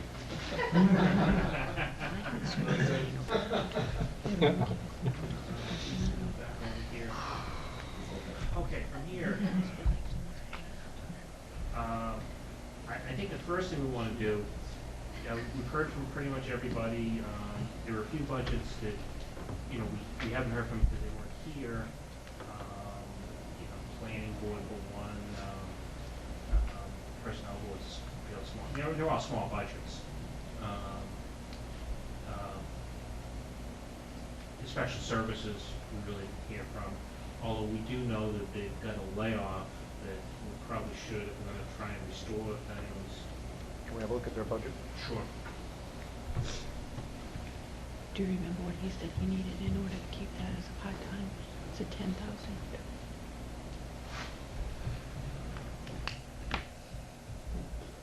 So inspectional services, that's your schedule D. Is it big enough? Yeah, it's bigger. 9, come on. How's that? Better. So I guess this is the layoff right here, this part-time clerk. And he says we need 17,000 to restore it.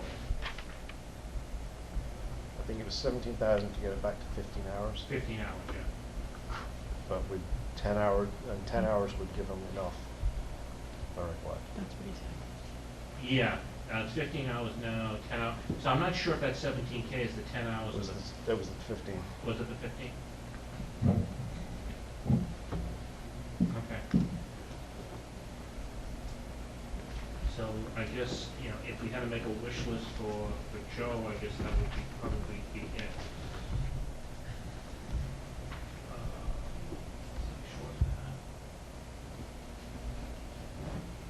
We got Neiman that we haven't heard from. IT, again, we just talked about that, and then add something back. It's probably going to be equipment line. We can take a peek at that budget and see what that equipment line is. It's about 20,000. Is it?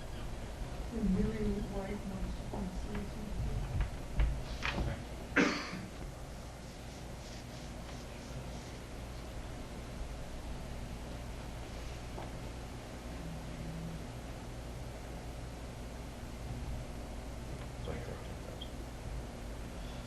It's at 13 grand, it was 41, so it's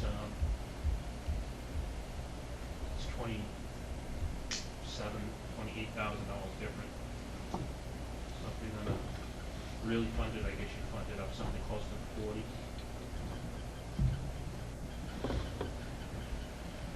I have an omnibus motion that should help move the discussion along.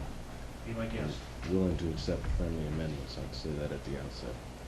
I move as follows, just make sure I can follow my notes here, that we increase the DPW budget by $35,000.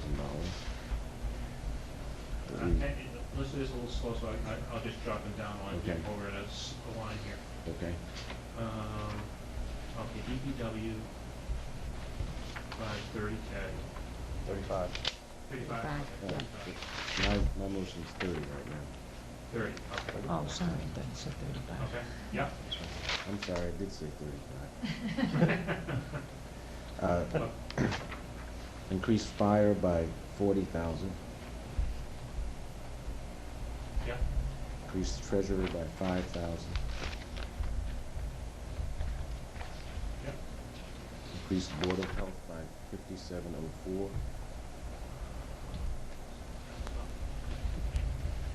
How much?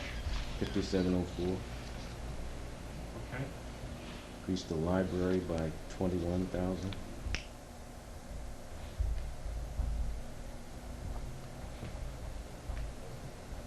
Okay.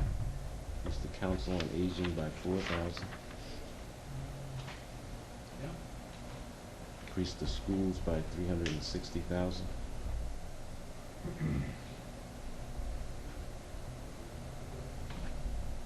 Okay.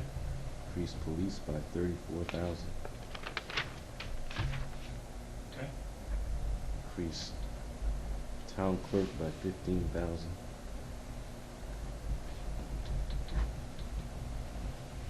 Increase the selectmen's budgets in total. Town clerk by 15. Town clerk by 15. And what's the next one?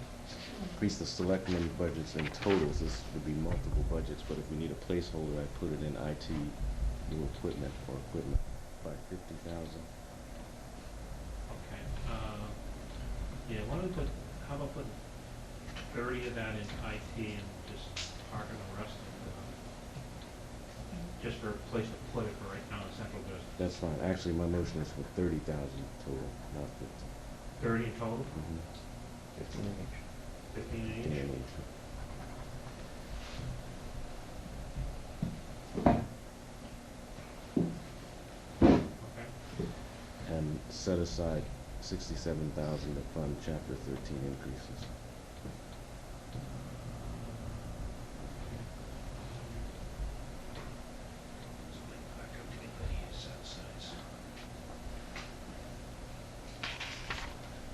Well, where did you, with the 30,000 split into 15, that would go where? 15 in IT equipment and 15 wherever Tom decides to park it.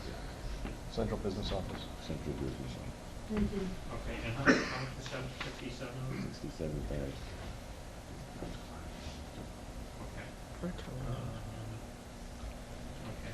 Well, I'm hoping it's under 618,000.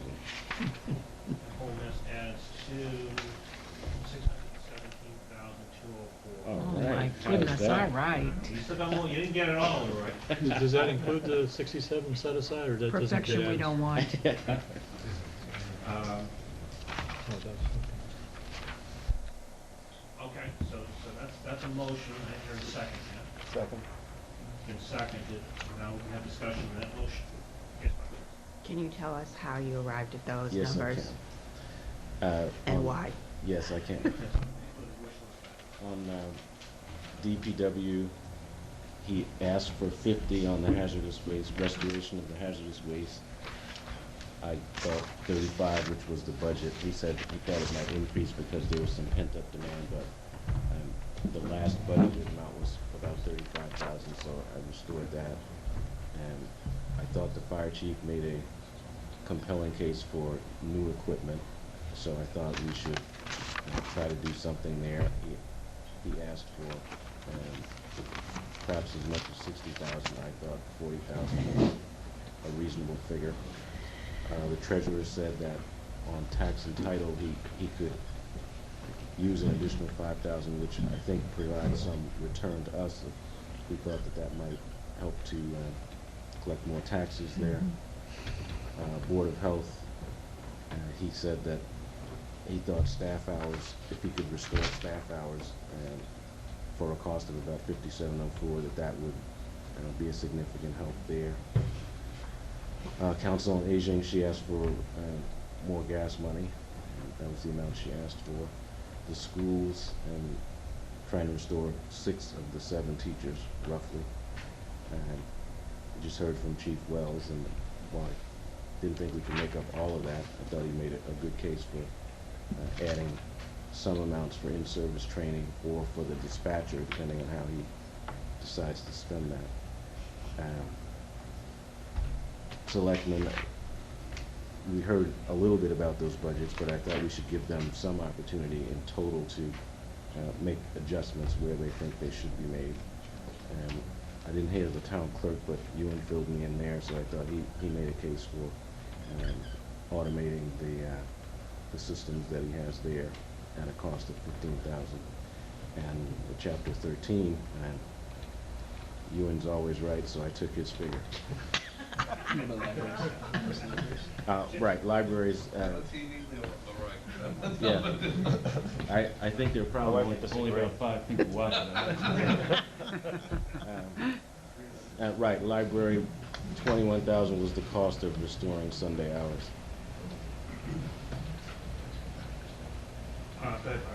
You left off or not included in that list is inspectional services.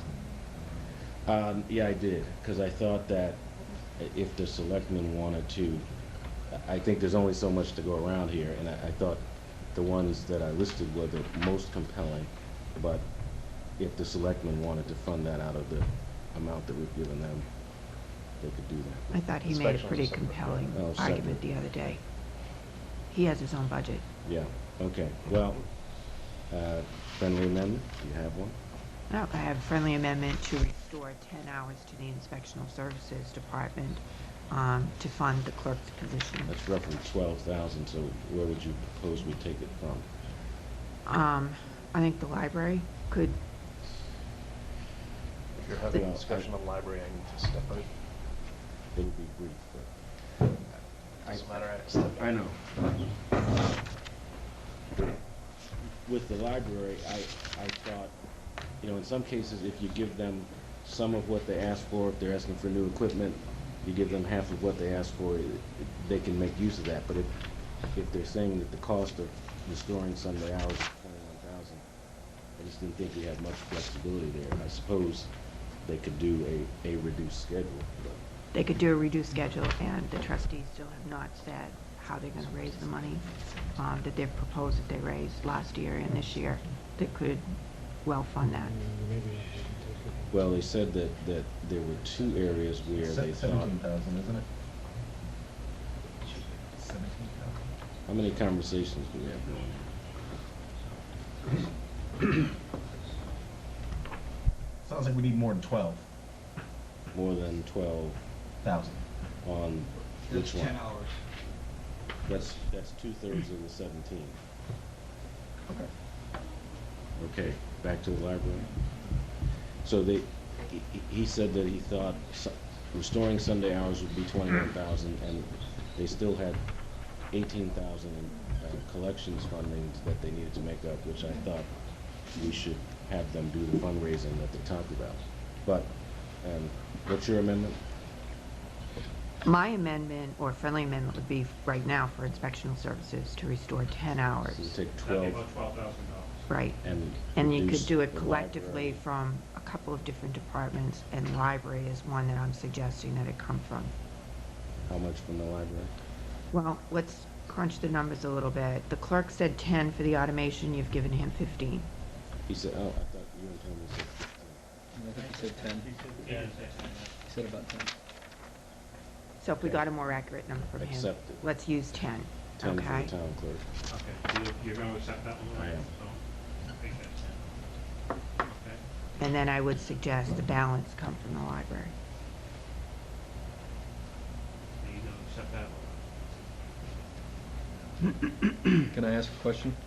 Yeah. Is there any reason why we wouldn't take it from the set-asides for pay increases? Do we know that, do we have hard confidence in that number? or- I'm going to bring that up as a discussion point when Okay. it comes around. go ahead for a minute.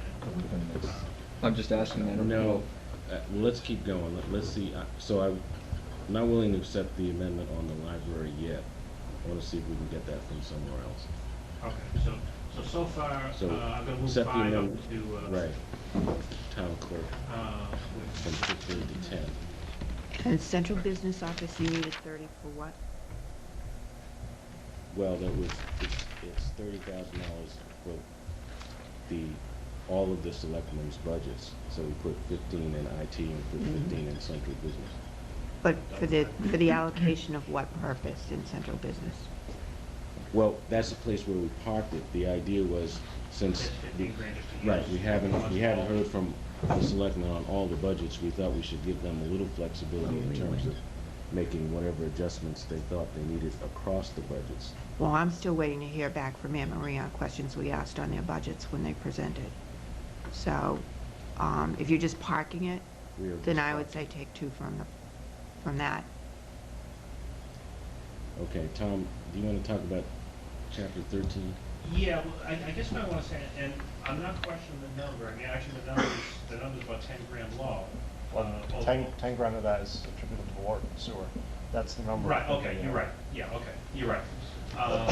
What I am concerned about is pending union, and having a set aside that's for chapter 13 when you have union negotiations perhaps going on, and just saying, here's your raise. So that's a concern to me. That, you know, perhaps if we're gonna do something, better off just getting it in the budgets and letting them put it where they want to. Or we could put it in the reserve fund. Kevin, yeah. You know, in the past, up to 2 previous fiscal years, you used to set aside the wages on the town side, not the school side. Right. And if there was no negotiation, you know, if there was no contract in place, it just stayed in there, and then we moved to free cash the following year. So having it in a set aside is probably the better, whether, you know, if there's gonna be an ongoing discussion, which appears to be for a new union, and that's not necessarily the amount of money that they necessarily would get. You always, you know, I think the Right, standard was always understand. like 2.5%, and the wage adjustment might have been, you know, a little bit higher or lower, and then the adjustments were made in the budget. Right. But I mean in effect, because they're the only union at that point that would be in negotiation. But the only trouble is, and I think Selectman Fagan mentioned it, we don't have the exact number of people that may be in this union. No, I understand, yeah. And if the personnel, you know, the rest are gonna be under the chapter 13, under the personnel board, if there isn't something in there, you know, some kind of wage adjustment in there, they wouldn't be able, chapter 13, ever who's left in the pool would not be able to get a pay raise. Well, yeah, you're absolutely right about that. You're right about that. And I was looking at it from that standpoint, not thinking about a new union, whatever that might be. I'm looking at it that these are still chapter 13. Now, let me ask a question, and, because I don't know the answer to this. On chapter 13, the town has to approve their wage increase. So when there's no wage increase on the table, set aside isn't gonna give them a wage increase, those people remain. Somebody's gonna still have to vote it. So without knowing who they are, the set aside doesn't accomplish that, I don't believe. Well, the set aside. It sets aside a pile of money, but you can do the same thing inside the budgets. But, so You know, I don't, it doesn't matter to me where we do it or how we do it. My point is simply that from a budget standpoint, we should Right, plan. and I guess that was my only point. Not the number so So much, but what you if you'd put in the rather, budgets or. if you'd rather allocate it to the budgets, I'm fine with that. Yeah, I think that the question on the allocation to the budgets is that remaining 10,000, we need to make sure that it's allocated appropriately where it's water and sewer. And the article, the chapter 13 article, doesn't break out that you can guess where it is in DPW, but it's not split by those line items in DPW as to Right. what's water and sewer and what isn't water and sewer, and you need to do that part.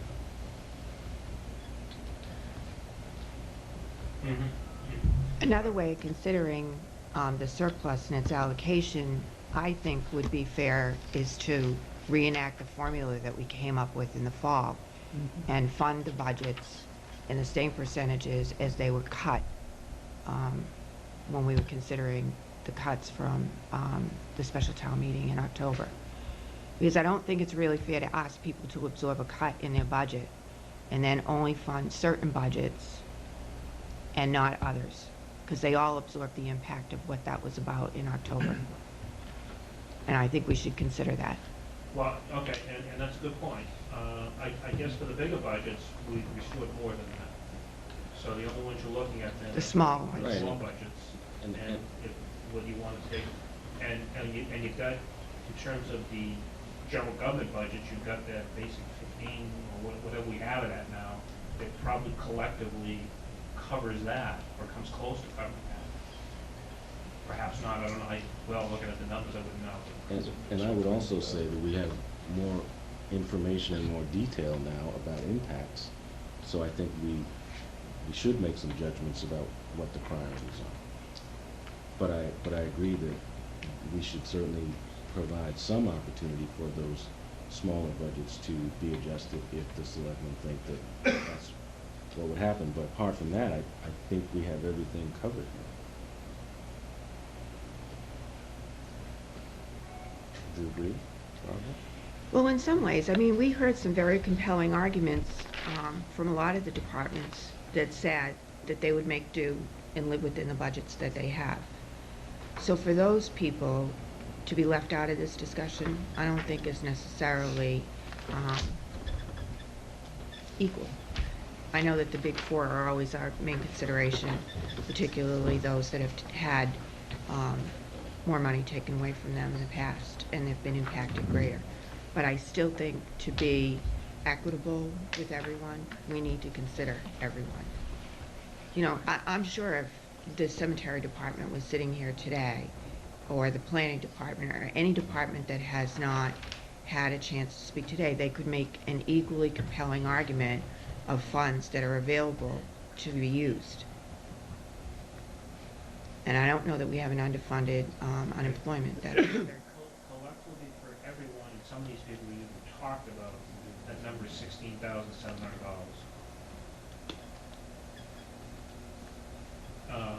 Otherwise, you know, we've added back more than, you know, we certainly, well, I shouldn't say, we haven't added back more than that for police, but that was Quinn reduction.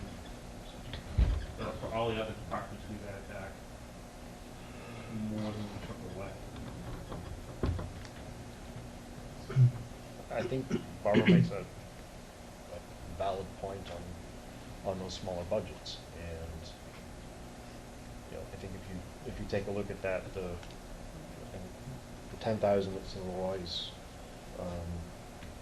motion on the town clerk does allow the town clerk to improve service. It's a step beyond service.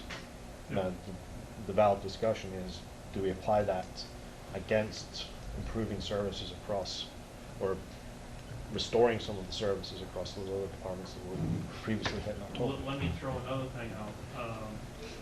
We know this budget, even though we balance it today, it won't be final, that hopefully, and every time I say hopefully, I get hit over the head with it, but hopefully we'll fund money as opposed to lose money. You know, that we've got $75,000 parked in the bill budget.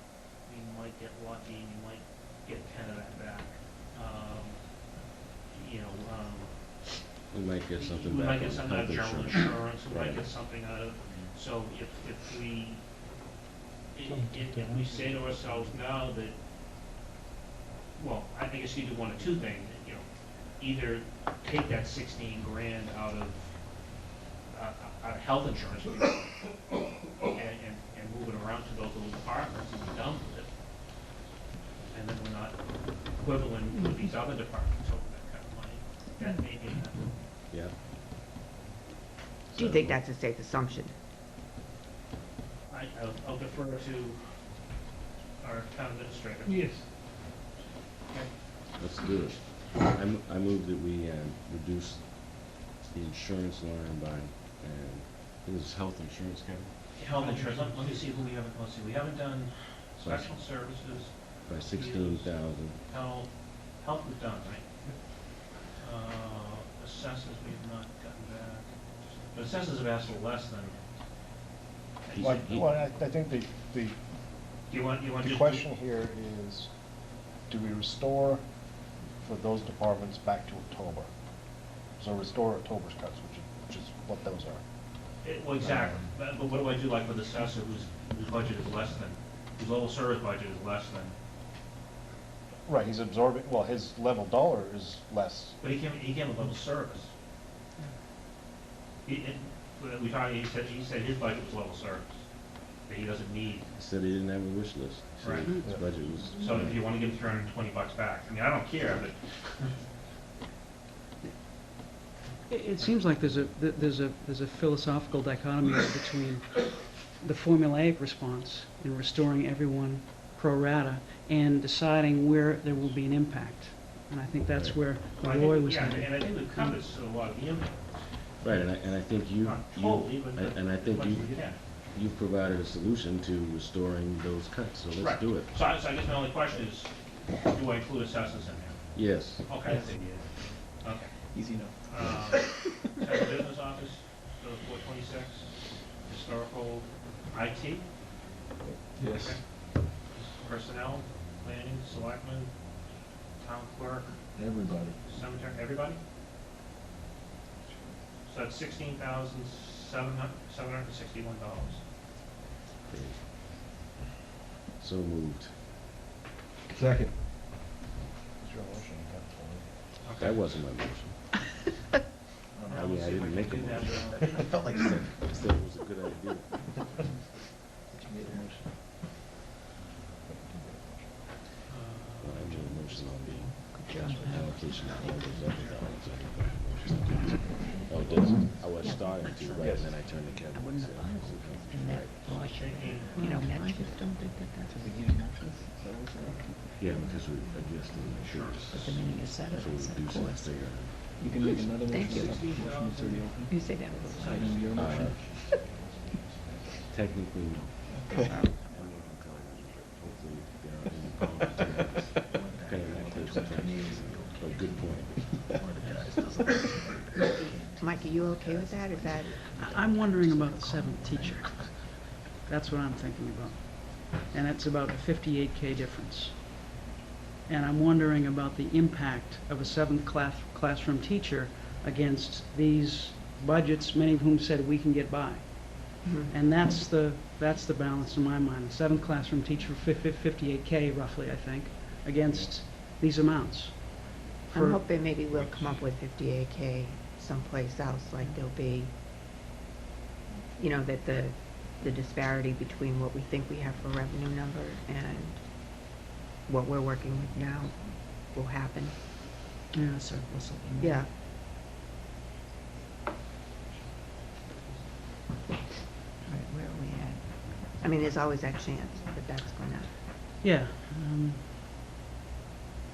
but I feel better about the equity among the budgets now. Yeah, and again, I see the argument as the equity among budgets against the impact, and I'm trying to weigh the impact of the seventh teacher against the equity of, again, budget of departments that said we can get by.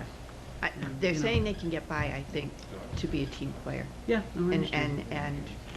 say that they'll live within their means to make it happen. But I think that they could be equally swayed, that if there's an extra dollar on Yeah, the table, no, I they know how to understand. spend it. So I understand. don't think it should be more for one and less for another. Well, I don't think there's a town department head that's gonna turn down one. They'll Right. find a home for it. But if they're running efficiently with the dollars that have been presented, one of the things we've always been tasked with is to try to be as efficient as we possibly can. And this sort of goes against that trend. If they're getting more efficient and they're getting the job done within those budgets, and I understand they're being stretched, but that's just the nature of how we're living. We're kind of going against that, the work that's been done to get to that. And when we have specific needs that the town would benefit from, Sunday hours at a library, that we can address, you know, $4,000 of gas to run more vans versus percentages, and these departments have made those pitches that they make some sense. Those are really true benefits to the town versus these other departments that have said they can get by, and I'm glad that they can get by. And I think we should fund what helps this town the most, which is these specific needs. I think we have a little technical problem, which is we have two motions that we're talking about at the same time. Yeah. Yeah, So- we actually do, yeah. But I went and got myself the newspaper and. Yep. I don't know. You know, it was very, did he? I said, look, you know, sometimes, I started out with you asking me questions, but it is not fair. People continue conversations.